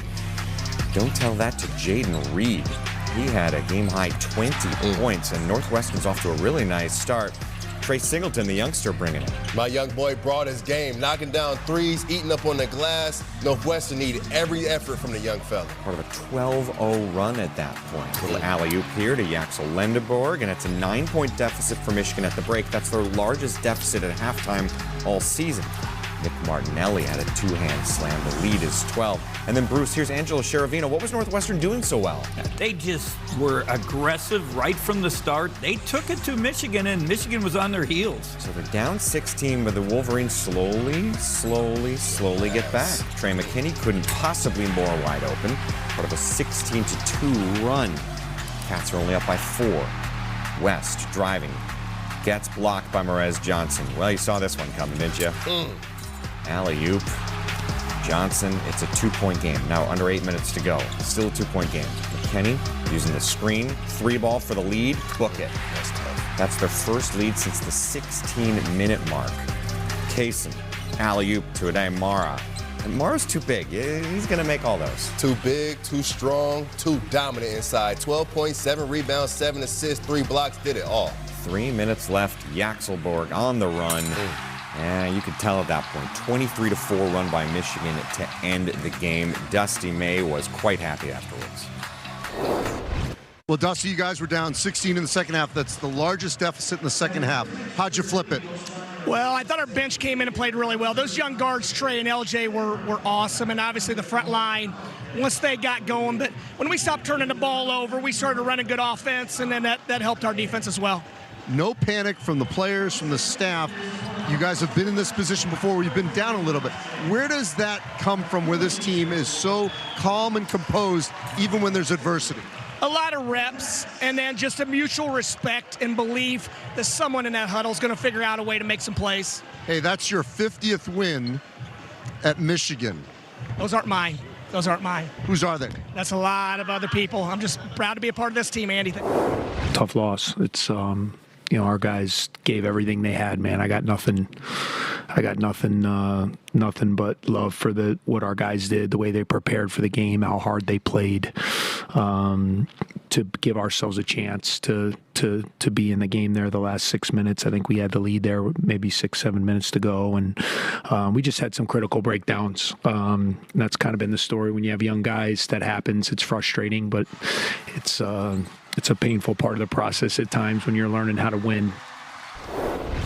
You know, Chris Collins was down there, but he was up earlier in the game because Northwestern was playing great. In fact, in the second half, Northwestern's up 13, and Michigan goes on a 40-15 run to end the game and win by a dozen. What changed? You watch Space Jam? You see when the guys go in the locker room, they drink that secret stuff? Michigan went to the under 16 timeout. They had some secret stuff, and they came back out, and they shut Northwestern's water off. I mean, the defense was big time. One of the better defenses you will see in all of college basketball. The ball pressure that they put on the basketball is special. When they drive you into those big bigs, and it's a block party at the rim, Marez Johnson sitting at home, and then just a beautiful switch. Inverted ball screen, Che McKinney contesting the jump shot, Marez Johnson cleaning up the glass, and then they use that big-time defense to get them in offense. You got Yaxel Lindenberg guarding the point guard, the easiest kick out in the world. An outlet pass at half court, Yaxel hanging on rims. When you can defend at this level, just shut somebody's water off, it always gives you a chance. And then offensively, they stopped jacking up all those threes. They started playing inside out, and they really got rolling to finish it. Their length and their depth is the difference maker. And they had 10 for 10 dunks. Northwestern was 8 for 19 just on layups. So think about the difference of that. 8 blocks, and then the bench outscores them by 15. You heard Coach May talk about that. So it's just tough to compete. And then Northwestern led or were tied for 31 minutes of the game. But that last stretch, you talked about it, 40-15, and that's how explosive they are. I mean, it felt like in the second half, every rebound went to Michigan. Sure enough, they end up 17 more boards than Northwestern had. They had only 35 points in the first half. They're the 6th best scoring team in the country. They woke up and found everything in the second half and escaped Evanston with a victory. USC and Ohio State, a matchup of two teams that are kind of bubble-licious. Right now, Mike DeCourcy has one as a 9 seed, one as a first 4 out. In the second half, Bruce Thornton out to Puff Johnson. He had 8 points off the bench, and the Buckeyes take a 5-point lead. 64-60 when Thornton is looking for Devin Royal. Bruce, Devin Royal is involved in so many important moments for us. Yeah, he was huge. And obviously you have to have a good pass from Thornton, but he was just more active, and this not taking a 3. He got to the hoop, got to the paint, made a lot of big plays for them. 19 points for him there. Elijah Arenas with Bruce Thornton right on him. Too small. Wasn't that magical Arenas we've seen the last 2 games, but still an effective day. Here's Thornton, next possession, trying to answer. He does, and hits a free throw, so OSU up by 4. 20 seconds left. Arenas, this is not an advised pass. Woof. Terrible pass. Final 15 seconds, he goes behind the back. It's a turnover, and OSU wins 89-82. Here's the head coach, Steve Smith. Coach, I know you're looking at that stat sheet, but that second half, you got to be happy with the defense of pressure and the way they played. You went small, but they still got stops. You know, I thought we came out responded better. You know, it's been a battle for us to keep swinging, Steve, and at times we just haven't kept swinging. Today we kept swinging against a really good team. We were able to get the win. We're blessed. I thought the way we shared the ball in the second half was a critical part of the success on the game. It's something we talked about coming out of last game. Our guys made the appropriate adjustment. Our strength is in our connection, and we showed that tonight.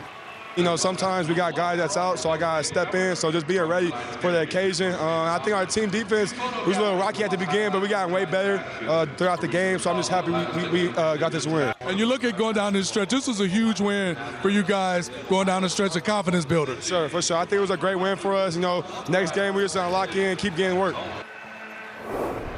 You know, Bruce Thornton did what he basically does every other game. He scored 20 points, but Ohio State got this win not because of him, but because of the other guys after him. Yeah, we talked about before the game, if they're going to have success, they have to have other people step up. And, you know, whether it's Tilly inside, Devin Royal, John Mobley, somebody else has to give Bruce Thornton help. As you mentioned, Bruce Thornton had 21 and 8.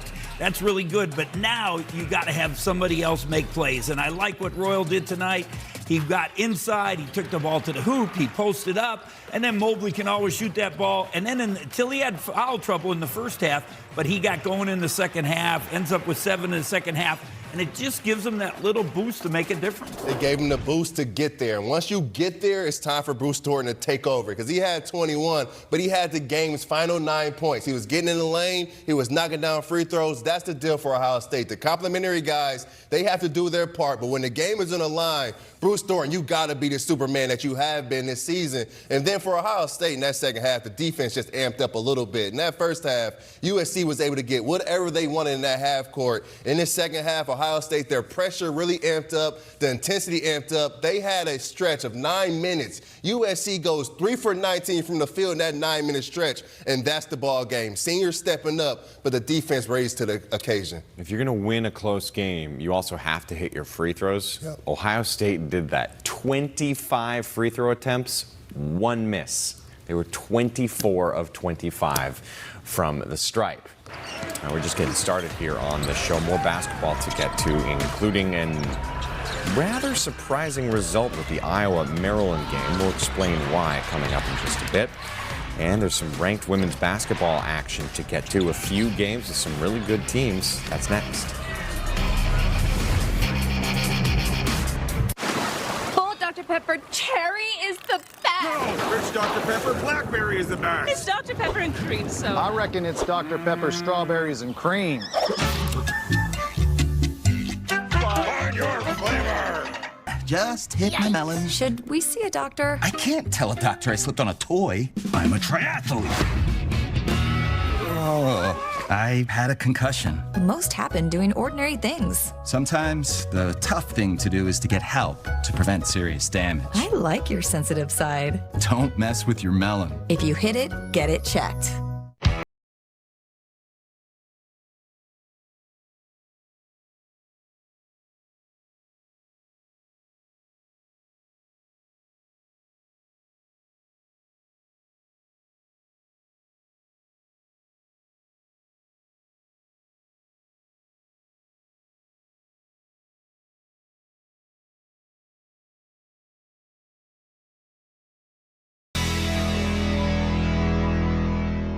Saturday, you're going to love a men's hoops doubleheader. That is the cherry on top. 7th-ranked Nebraska takes on Northwestern. Then Penn State squares off against Oregon. Coverage begins with the tip-off show on the Big Ten Network. In the Big Ten, the nation's best face off with one simple goal: light the lamp. He scores! And only one show takes you inside the crease. Oh, what a stop! Beyond the hat tricks. And here come the hats! And dishes the best stories from around the conference. Wow! On the ice, all season long, on the Big Ten Network. And see more Big Ten stories anytime on Big Ten Plus. Nebraska clashes with Minnesota. Then USC hosts Indiana. A women's hoops doubleheader Thursday on the Big Ten Network. The Big Show is presented by Discount Tire. Let's get you taken care of. Top scorers in the Big Ten going head-to-head with Iowa and Maryland in College Park. Andre Mills came to play. 24 points, that's a career high. Maryland up by 2. Later in the second half, Bennett Sturtz kind of turned to him for all the offense in this game and he pretty consistently delivered. Great drive, Hawkeyes up by 2. But Maryland goes on an 8-0 run. Biggie Coit driving, layup. And more from him, just under 3 minutes to go. Gonna drive inside, stop, kick it out. Elijah Saunders, 3-ball. Maryland pulls off the upset, just their 3rd conference win of the season. Here's Buzz Williams after. They've been through a lot of what we could have done better, a lot of what was out of our control. But who their parents are, who their sphere of influence is, I'm grateful for that because they've never stopped. They've tried. Our coaching staff's done an unbelievable job of trying to find margins in games like this, and we haven't played many. The last 2 games have been games, but our guys have hung around, and that speaks to who they are. Surprising win for Maryland and a nice win for Maryland after a great performance from Andre Mills. Averages 9 points a game, had a career-high 24. Coach always says, if you want to do something special, especially in this conference, you got to have some guys step up and have some special performances, and Andre Mills did just that. The redshirt freshman had his best game of the season in the Maryland uniform, and I love how he went about it. He just took what the defense gave him, just played hard. If he needed to get downhill, he got to that left hand, and he finished through contact. Then the game opened up once he was able to make a few at the rim. Then he starts making jumpers, and if you go under that screen, Andre Mills is going to make you pay, and then he plays hard. When that shot goes up, even as a guard, he is going to crash every single time. You go back to that game a couple days ago at Minnesota, Andre Mills, he brought that energy. So to see him be rewarded in this one on the offensive end, you know he guards, you know he plays hard, and now we know he can score. You know, Maryland, I got to give Coach Williams credit. They had lost by 29, 43, 30, and 20. Now they've won 2 in a row. He went out in front of the media, and he put the blame on himself, which I think it relaxes the players a little bit. You saw the togetherness on the court. Those guys were so excited about having a chance to win, and that's a huge win. Their defense, usually it's Iowa's defense that controls the game. It was Maryland's defense that was the difference tonight, and it's a nice win for him, you know, with a couple really good young players. Bennett Sturtz, as we mentioned, another 30-point performance, but Iowa falls to 18-6 on the season. One more men's game to get to from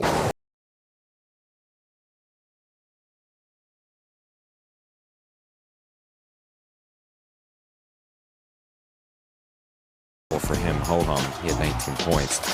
Freddie Dillon, around 2 minutes left. Down 2, he hits a long 2. 16 points, we're tied at 59. Now this was wild. 14 seconds left on the clock. Look at the inbounder rate, Phil. You can't do that, young fella. You got to have a pivot foot. One step this way, one step that way, but you cannot start running when it's a spot inbounds. That's a Josh Reed turnover with 6 tenths of a second, I should say, left.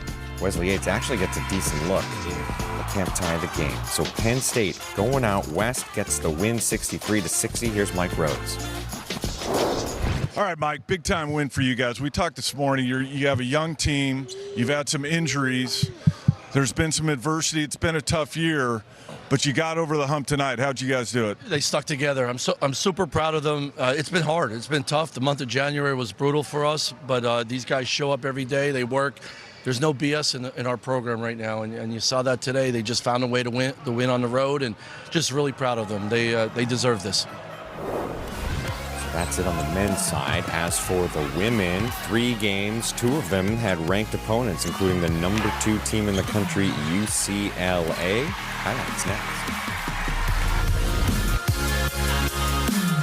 Fighting through forms for new car insurance rates can take forever.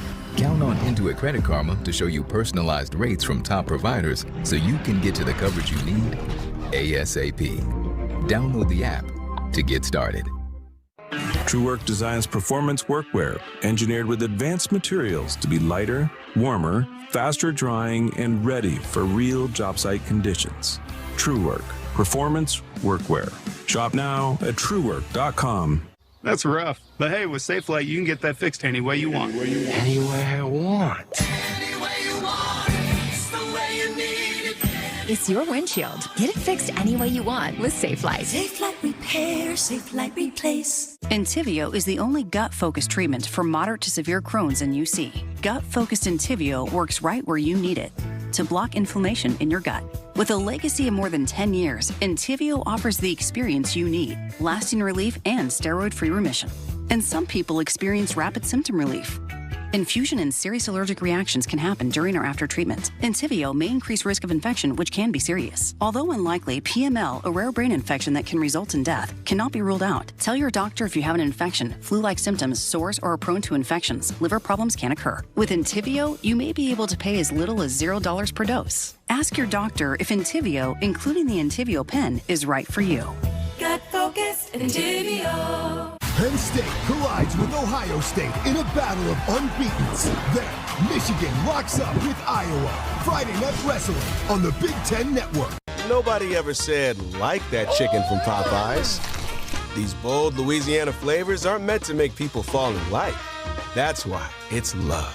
For a limited time, get your faves for $5 each. Love that chicken from Popeyes. I'm Patrick, and this is my Ford F-150 Hybrid. Being able to learn to increase my efficiency, getting the battery to kick in, it's kind of fun. To have the capability with the efficiency is really something. A Chewy pharmacy order is on the way for Gouda. Meds verified by Chewy's licensed pharmacists, paired with its favorite cheese. Delivered by Chewy, devoured by Gouda. For quality meds, for life with pets, there's Chewy Pharmacy.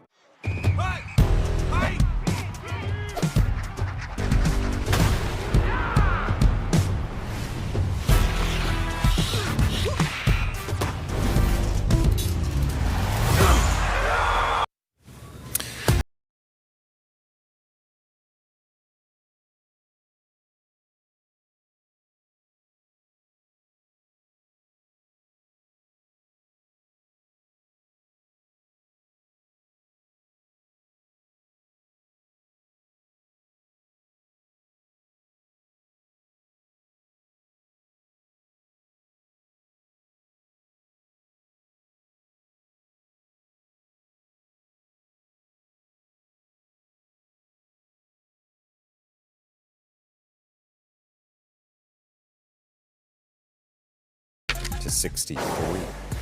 Washington and Iowa, two ranked teams meeting up in Iowa City. Chit-chat right, off a screen. Nope, I'll take that. Iowa up by 5 there. They're led by 6 at the break. Third quarter, Ava Hayden inside. More good positioning. Up 7 and in control. Final seconds of the third quarter, El Ladine. She is an athlete. Spinning, creating, scoring. 19 points was a team high. Cut it down to 4. Chit-chat right. Gets a 3-ball and gets fouled. How about that? 4-point play. She had 21 to lead the Hawkeyes. And then Taylor Stremlau on the handoff driving. That'll do it. Top 25 victory for the Hawkeyes. Again, their 19th win on the season.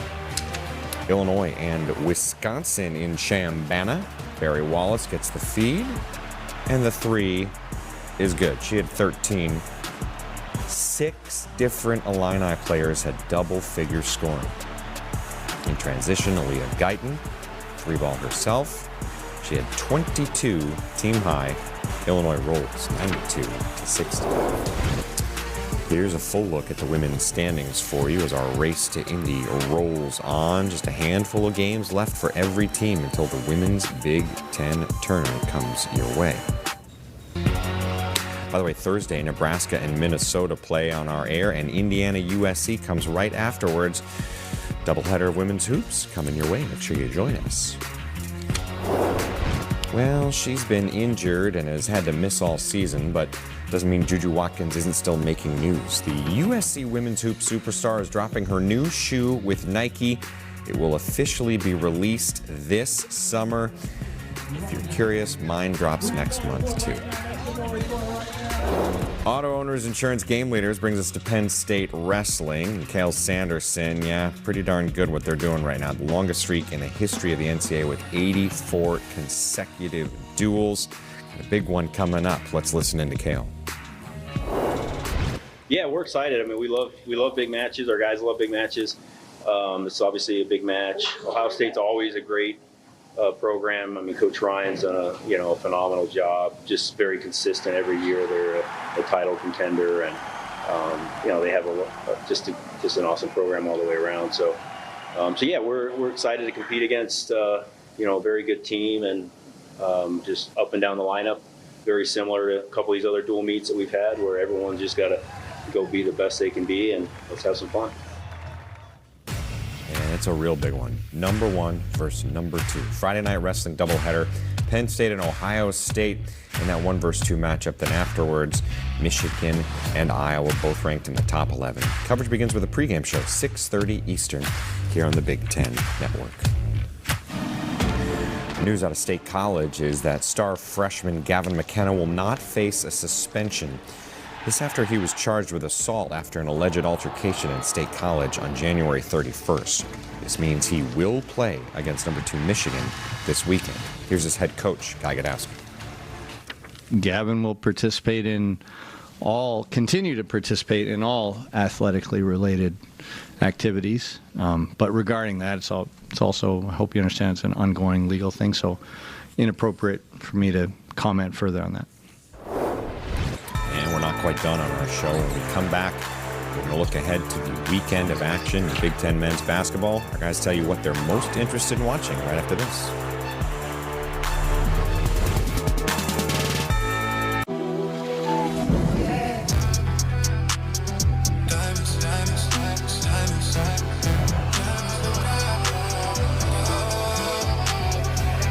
Enjoy 20% off store-wide. Why choose a Sleep Number smart bed? Can it keep me warm when I'm cold? Wait, no, I'm always hot. Sleep Number does that. Can I make my side softer? Can I make my side firmer? Sleep Number does that. Your ideal firmness and effortless comfort all night. Can it help us sleep better and better? Please. Sleep Number does that. Check it out at a Sleep Number store or sleepnumber.com today.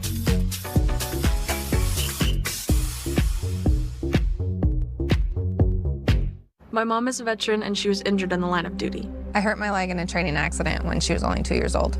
She had 7 different surgeries over the span of 9 years, and there were tons of complications. I'm doing much better now. I'm an active part of my kids' lives. She can kick a mean soccer ball. Through thick and thin, DAV's been there for me and my family. Every year, DAV helps more than 1 million veterans like Sandy get the health and disability benefits they've earned. My victory is getting my life back. Support more victories for veterans. Go to DAV.org. Experience elite Big Ten wrestling when number 1 Penn State hosts top 10 opponent Ohio State in the Bryce Jordan Center on the campus of Penn State University Friday, February 13th. Featuring 3 individual national champions, this matchup is sure to be electric. Feel the excitement of big-time wrestling in a big-time environment. Tickets are available now. Get yours before they're gone at Ticketmaster.com. March is on. The 2026 All-State Big Ten Women's Basketball Tournament returns to Gainbridge Fieldhouse in Indianapolis, March 4th through the 8th. Watch some of the best players in the country compete to cut down the nets. Tickets are on sale now, so head to big10.org/WBBT to secure your seats today. Give your team a home court advantage as they battle for a tournament title. Don't miss the 2026 All-State Big Ten Women's Basketball Tournament in Indianapolis. The Wolverines and Nittany Lions meet in the top 10 matchup. Then, the Badgers face off with the Buckeyes. Saturday Night Hockey on the Big Ten Network. The Big Show is presented by Discount Tire. Let's get you taken care of. The updated Big Ten standings looks like this. Michigan now 13-1 in conference play, 2-game lead over Illinois, and in the loss column over Michigan State, Nebraska, and Purdue.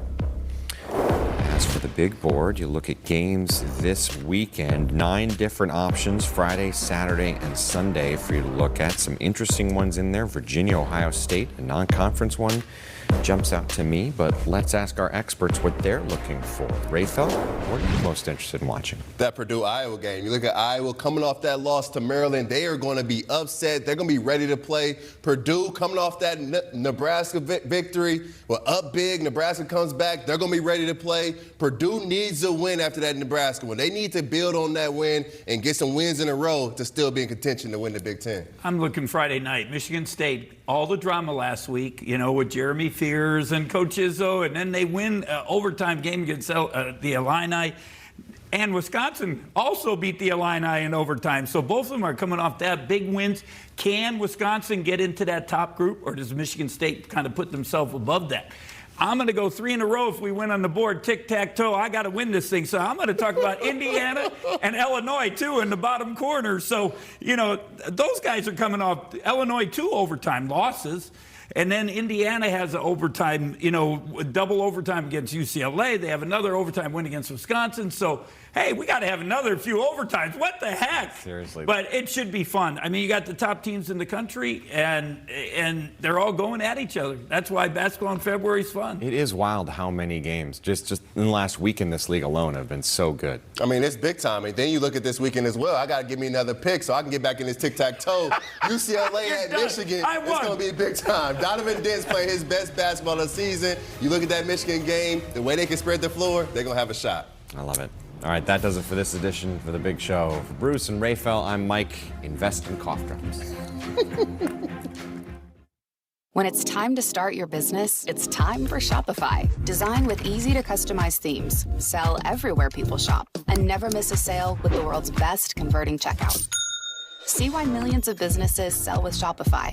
Start your free trial today. This President's Day, we're at Bob's with our 5-star rated modular Bob's sectional. And I'm at the Jensen's, who bought this similar set from the competition. Both sectionals have buttery soft upholstery and come in multiple colors. But only ours has Bobopedic memory foam, storage, wireless charging, and costs hundreds less. Plus, we've got Washington on our side. And they've got Van Buren, whose greatest feat was coining the term okay. When you find the better choice, there's only one thing to say. Oh, my Bob! If you feel like you're on the wrong road with your finances, Credit Karma can help you push through to a better place. With personalized guidance to improve your credit, savings, taxes, and more, so you can find your way to money. Intuit Credit Karma, proud partner of Team USA. Nebraska clashes with Minnesota. Then USC hosts Indiana. A women's hoops doubleheader Thursday on the Big Ten Network.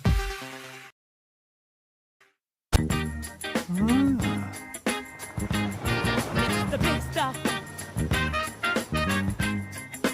Get 3.9% APR financing or a $1,000 customer bonus on a select new 2026 Tiguan. Nobody ever said, like that chicken from Popeyes.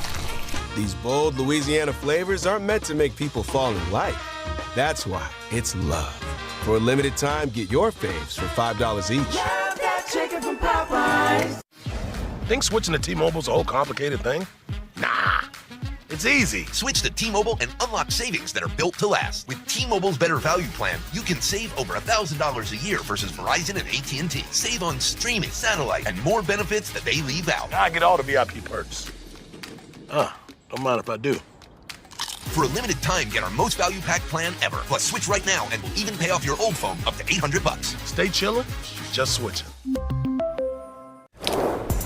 Now on The Big Show, Michigan gets the biggest scare they could have asked for, but escapes with a win. How did Northwestern lead by 16, and how could they not close it out? Just one of the 4 men's games to get to. Highlights of them all, including a major surprise in College Park and a big bubble-type game with Trojans and Buckeyes. Plus plenty of ranked women's teams in action as the regular season clock is ticking down. It's a busy Big Show. Let's roll.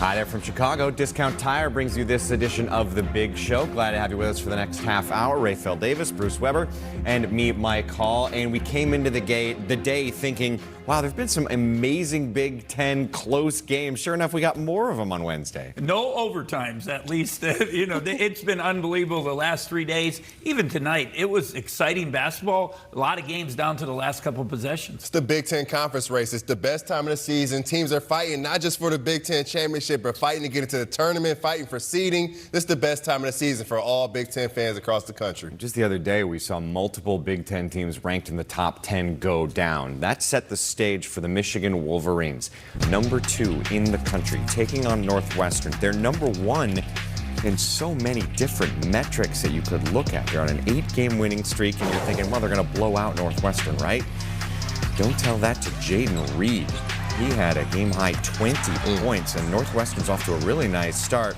Trey Singleton, the youngster, bringing it. My young boy brought his game, knocking down threes, eating up on the glass. Northwestern needed every effort from the young fella. Part of a 12-0 run at that point. Little alley-oop here to Yaxel Lendeborg, and it's a 9-point deficit for Michigan at the break. That's their largest deficit at halftime all season. Nick Martinelli had a 2-hand slam. The lead is 12. And then, Bruce, here's Angelo Cheravino. What was Northwestern doing so well? They just were aggressive right from the start. They took it to Michigan, and Michigan was on their heels. So they're down 16, but the Wolverines slowly get back. Trey McKinney couldn't possibly more wide open. Part of a 16-2 run.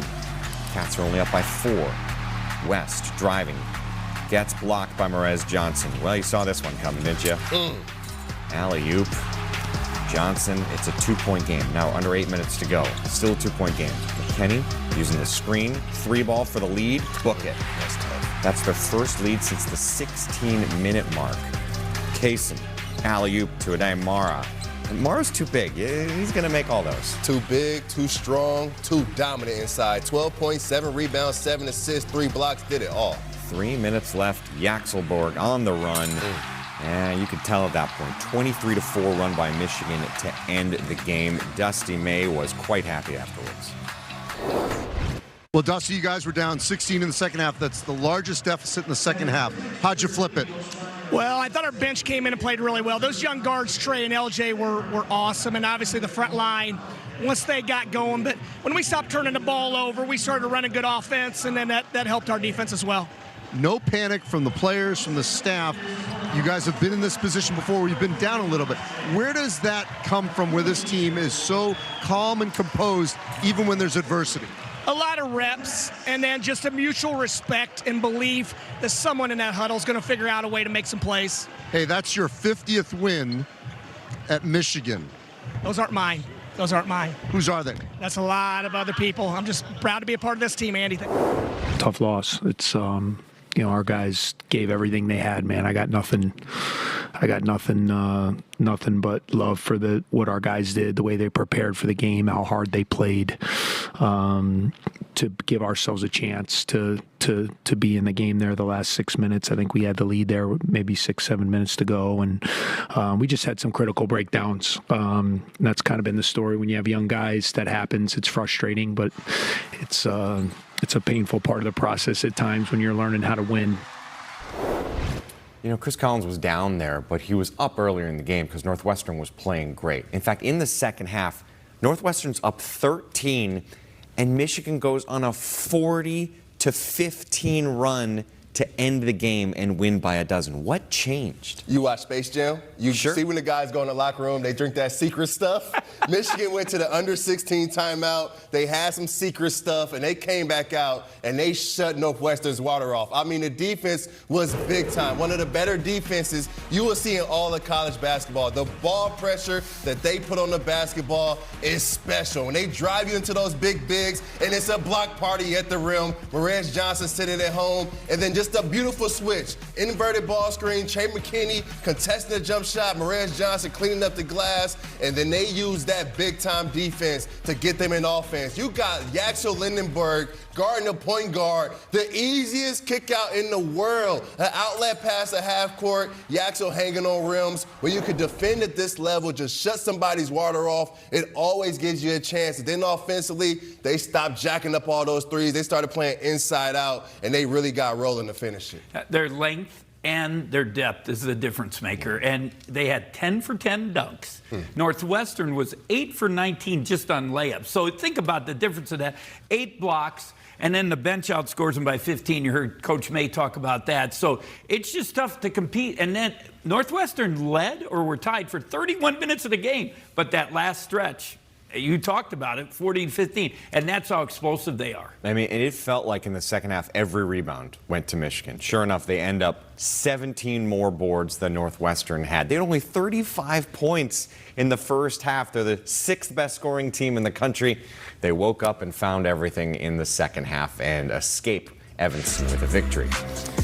USC and Ohio State, a matchup of two teams that are kind of bubblicious. Right now, Mike DeCourcy has one as a 9 seed, one as a first 4 out. In the second half, Bruce Thornton out to Puff Johnson. He had 8 points off the bench, and the Buckeyes take a 5-point lead.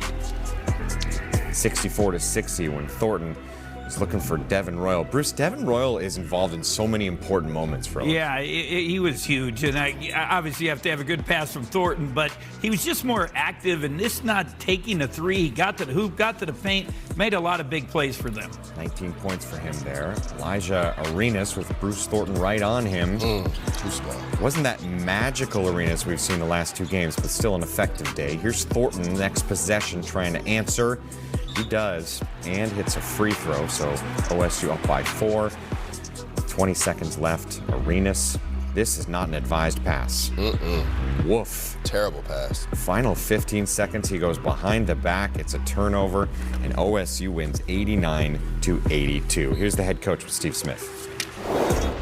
Coach, I know you're looking at that stat sheet, but that second half, you got to be happy with the defense of pressure and the way they played.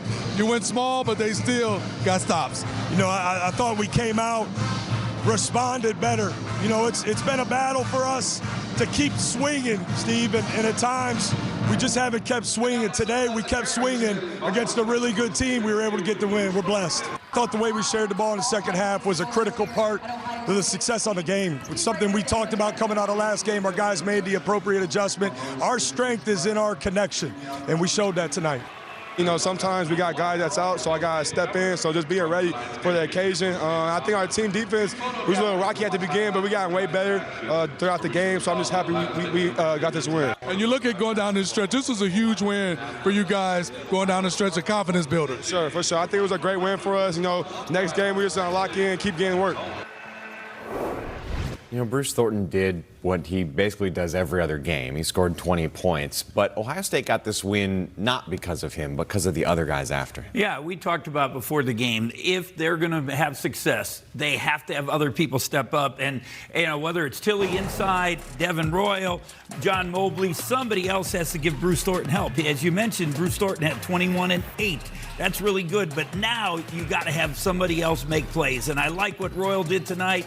He got inside, he took the ball to the hoop, he posted up, and then Mobley can always shoot that ball. And then until he had foul trouble in the first half, but he got going in the second half, ends up with 7 in the second half. And it just gives them that little boost to make a difference. They gave him the boost to get there. And once you get there, it's time for Bruce Thornton to take over. Because he had 21, but he had the game's final 9 points. He was getting in the lane. He was knocking down free throws. That's the deal for Ohio State. The complimentary guys, they have to do their part. But when the game is on the line, Bruce Thornton, you got to be the Superman that you have been this season. And then for Ohio State in that second half, the defense just amped up a little bit. In that first half, USC was able to get whatever they wanted in that half court. In this second half, Ohio State, their pressure really amped up, the intensity amped up. They had a stretch of 9 minutes. USC goes 3 for 19 from the field in that 9-minute stretch, and that's the ball game. Seniors stepping up, but the defense raised to the occasion. If you're going to win a close game, you also have to hit your free throws. Yep. Ohio State did that. 25 free throw attempts, 1 miss.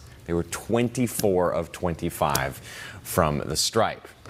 Now we're just getting started here on the show. More basketball to get to, including a rather surprising result with the Iowa-Maryland game. We'll explain why coming up in just a bit. And there's some ranked women's basketball action to get to. A few games with some really good teams. That's next. You come around with your hands in your pockets and baby, I've been thinking too much. But hearts don't lie. Jared Jewelers. Enjoy 20% off store-wide. I got one for you, boss. Oh, yeah? Yeah, what's black, white, and dented all over? I give up. The company truck? Yeah, it's bad. But thanks to our agent, we've already submitted the claim and can track the status right from the app. Auto owners pays what they owe without any hassle. Lucky for you, that's simple human sense. Ask your independent agent if auto owners make sense for you. In the ultimate test of skill and will.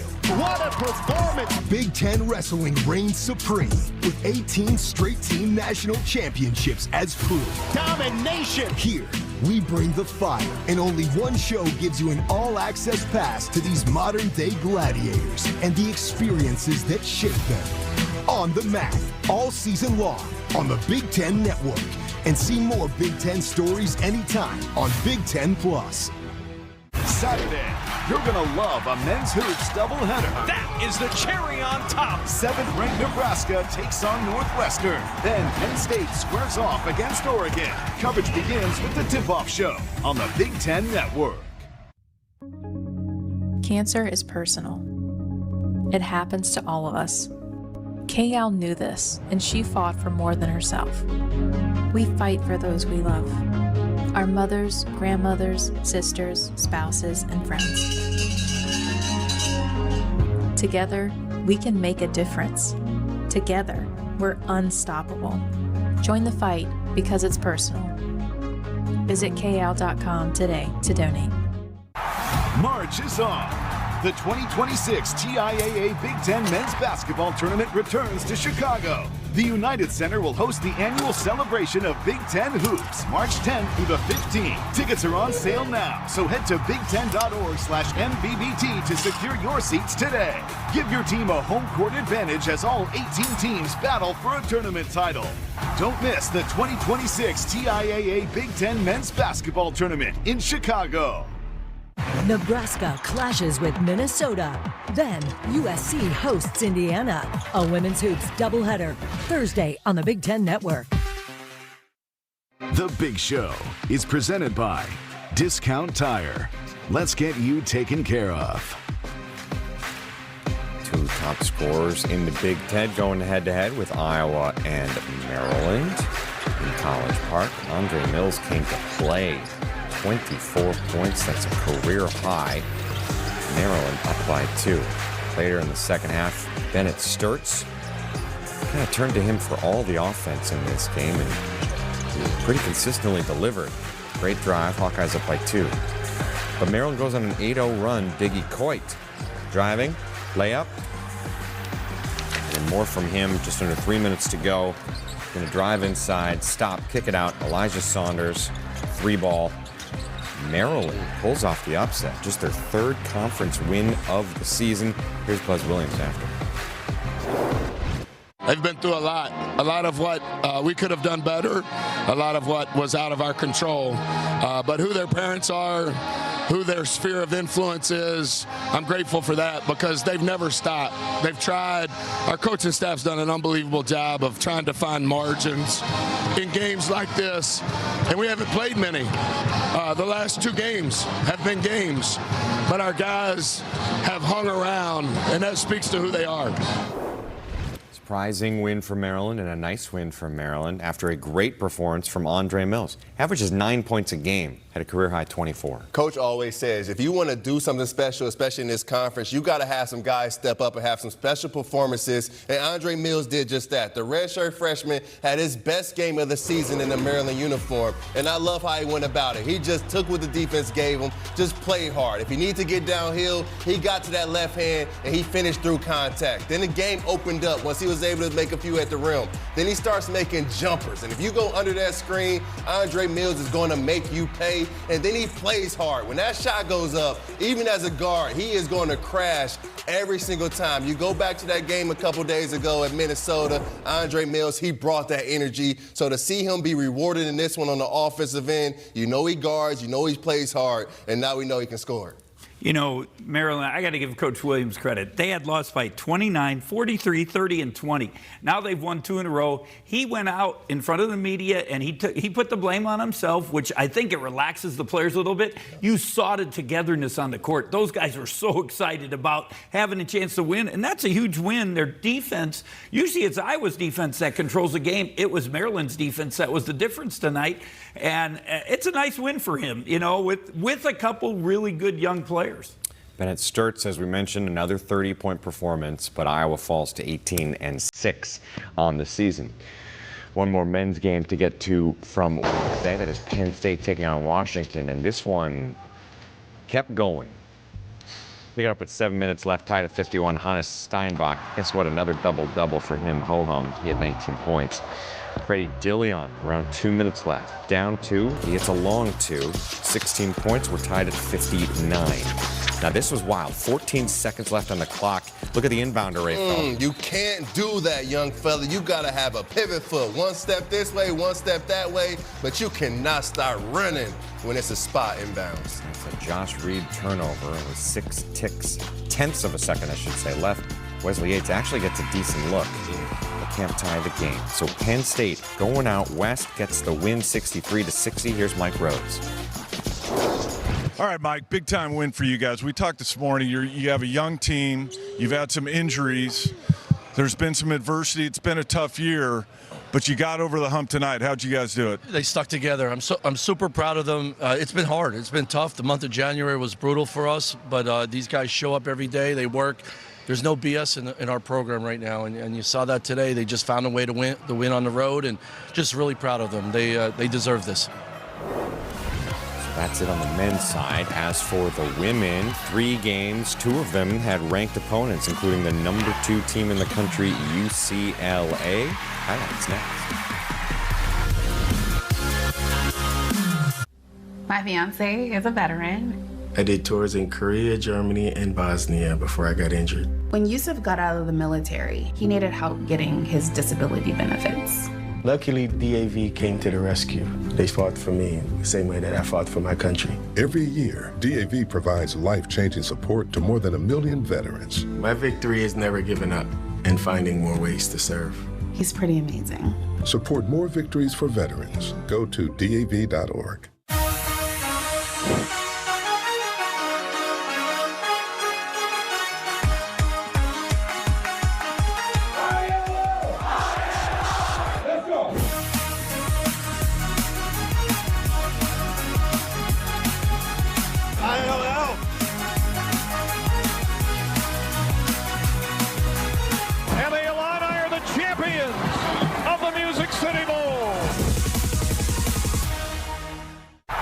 March is on.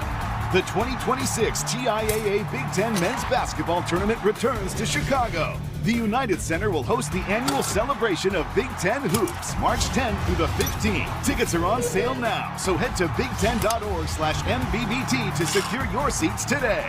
Give your team a home court advantage as all 18 teams battle for a tournament title. Don't miss the 2026 TIAA Big Ten Men's Basketball Tournament in Chicago. The Wolverines and Nittany Lions meet in the top 10 matchup. Then, the Badgers face off with the Buckeyes. Saturday Night Hockey on the Big Ten Network. Predator Badlands is now streaming on Hulu and Hulu on Disney+. You've come to the most dangerous planet in the universe. Many have come here. None have survived. Predator Badlands, now streaming on Hulu and Hulu on Disney+. Nobody ever said, like that chicken from Popeyes. These bold Louisiana flavors aren't meant to make people fall in like. That's why it's love. For a limited time, get your faves for $5 each. Love that chicken from Popeyes. I'm Patrick, and this is my Ford F-150 hybrid. Being able to learn to increase my efficiency, getting the battery to kick in, it's kind of fun. To have the capability with the efficiency is really something.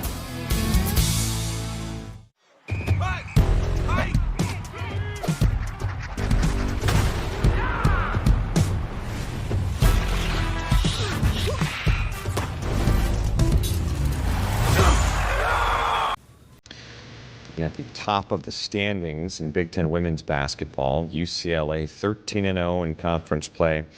The Buckeyes, Michigan Hawkeyes right after them. And big one for Michigan State, hosting UCLA. Kiki Rice.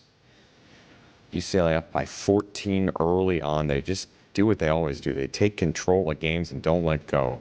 Gabriela Jaquez alone around a screen, drills a 3-ball. 24-point lead for the visitors at halftime. Lauren Betts at a game-high 22. Yeah, hard to stop her. One of the best players in the country. UCLA rolls 86-60. Washington and Iowa, 2 ranked teams meeting up in Iowa City. Chit-chat right, off a screen. Nope, I'll take that. Iowa up by 5 there. They're led by 6 at the break. Third quarter, Ava Hayden inside. More good positioning. Up 7 and in control. Final seconds of the third quarter, El Ladine. She is an athlete. Spinning, creating, scoring. 19 points was a team high. Cut it down to 4. Chit-chat right. Gets a 3-ball and gets fouled. How about that? 4-point play. She had 21 to lead the Hawkeyes. And then Taylor Stremlau on the handoff driving. That'll do it. Top 25 victory for the Hawkeyes. Again, their 19th win in the season. Illinois and Wisconsin in Chambana. Barry Wallace gets the feed. And the 3 is good. She had 13. 6 different Illini players had double-figure scoring. In transition, Aaliyah Guyton, 3-ball herself. She had 22 team high. Illinois rolls 92-60. Here's a full look at the women's standings for you as our race to Indy rolls on. Just a handful of games left for every team until the women's Big Ten tournament comes your way. By the way, Thursday, Nebraska and Minnesota play on our air, and Indiana USC comes right afterwards. Doubleheader of women's hoops coming your way. Make sure you join us. Well, she's been injured and has had to miss all season, but doesn't mean Juju Watkins isn't still making news. The USC women's hoop superstar is dropping her new shoe with Nike. It will officially be released this summer. If you're curious, mine drops next month, too. Auto Owners Insurance Game Leaders brings us to Penn State Wrestling. Kale Sanderson, yeah, pretty darn good what they're doing right now. The longest streak in the history of the NCAA with 84 consecutive duels. Got a big one coming up. Let's listen in to Kale. Yeah, we're excited. I mean, we love big matches. Our guys love big matches. It's obviously a big match. Ohio State's always a great program. I mean, Coach Ryan's done a phenomenal job. Just very consistent every year. They're a title contender, and they have just an awesome program all the way around. So yeah, we're excited to compete against a very good team, and just up and down the lineup. Very similar to a couple of these other dual meets that we've had, where everyone's just got to go be the best they can be, and let's have some fun. And it's a real big one. Number 1 versus number 2. Friday night wrestling doubleheader. Penn State and Ohio State in that 1 versus 2 matchup. Then afterwards, Michigan and Iowa both ranked in the top 11. Coverage begins with a pregame show, 6:30 Eastern, here on the Big Ten Network. News out of State College is that star freshman Gavin McKenna will not face a suspension. This after he was charged with assault after an alleged altercation at State College on January 31st. This means he will play against number 2 Michigan this weekend. Here's his head coach, Guy Gadowski. Gavin will continue to participate in all athletically related activities. But regarding that, it's also, I hope you understand, it's an ongoing legal thing, so inappropriate for me to comment further on that. And we're not quite done on our show. When we come back, we're going to look ahead to the weekend of action in Big Ten men's basketball. Our guys tell you what they're most interested in watching right after this. With Shopify, online, in person, and across social, and track every cha-ching, all in one place. When it's time to sell everywhere, it's time for Shopify. Start your free trial today. Your credit score is only part of your financial picture. Count on Intuit Credit Karma to scan the factors credit card companies use and to show you approval odds, so you know where you stand today. Download the app to get started. It's mine. Oh. You okay? Yeah. You okay? We're fine. My serve. Maybe we should stop. This Pinewood pickleball champ stops for no one. Huh? Whoa. We got our melons checked. She had a concussion. Admitting I was wrong is worse than losing at pickleball. Saving your brain is a definite win. Don't mess with your melon. If you hit it, get it checked.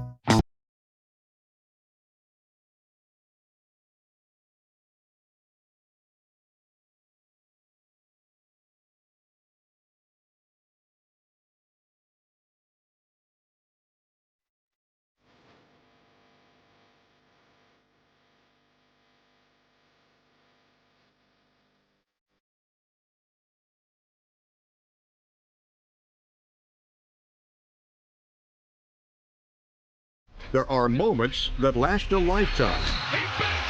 And this team has given us plenty. We are a program built on tradition. We know what it takes to get to the top. Through it all, you've cheered with unrelenting passion. You drive the moments that make us, us. Unforgettable memories. One team. Penn State collides with Ohio State in a battle of unbeatens. Then, Michigan locks up with Iowa. Friday Night Wrestling on the Big Ten Network. The Big Show is presented by Discount Tire. Let's get you taken care of. The updated Big Ten standings looks like this. Michigan now 13-1 in conference play, 2-game lead over Illinois, and in the loss column over Michigan State, Nebraska, and Purdue. As for the big board, you look at games this weekend, 9 different options, Friday, Saturday, and Sunday for you to look at. Some interesting ones in there. Virginia, Ohio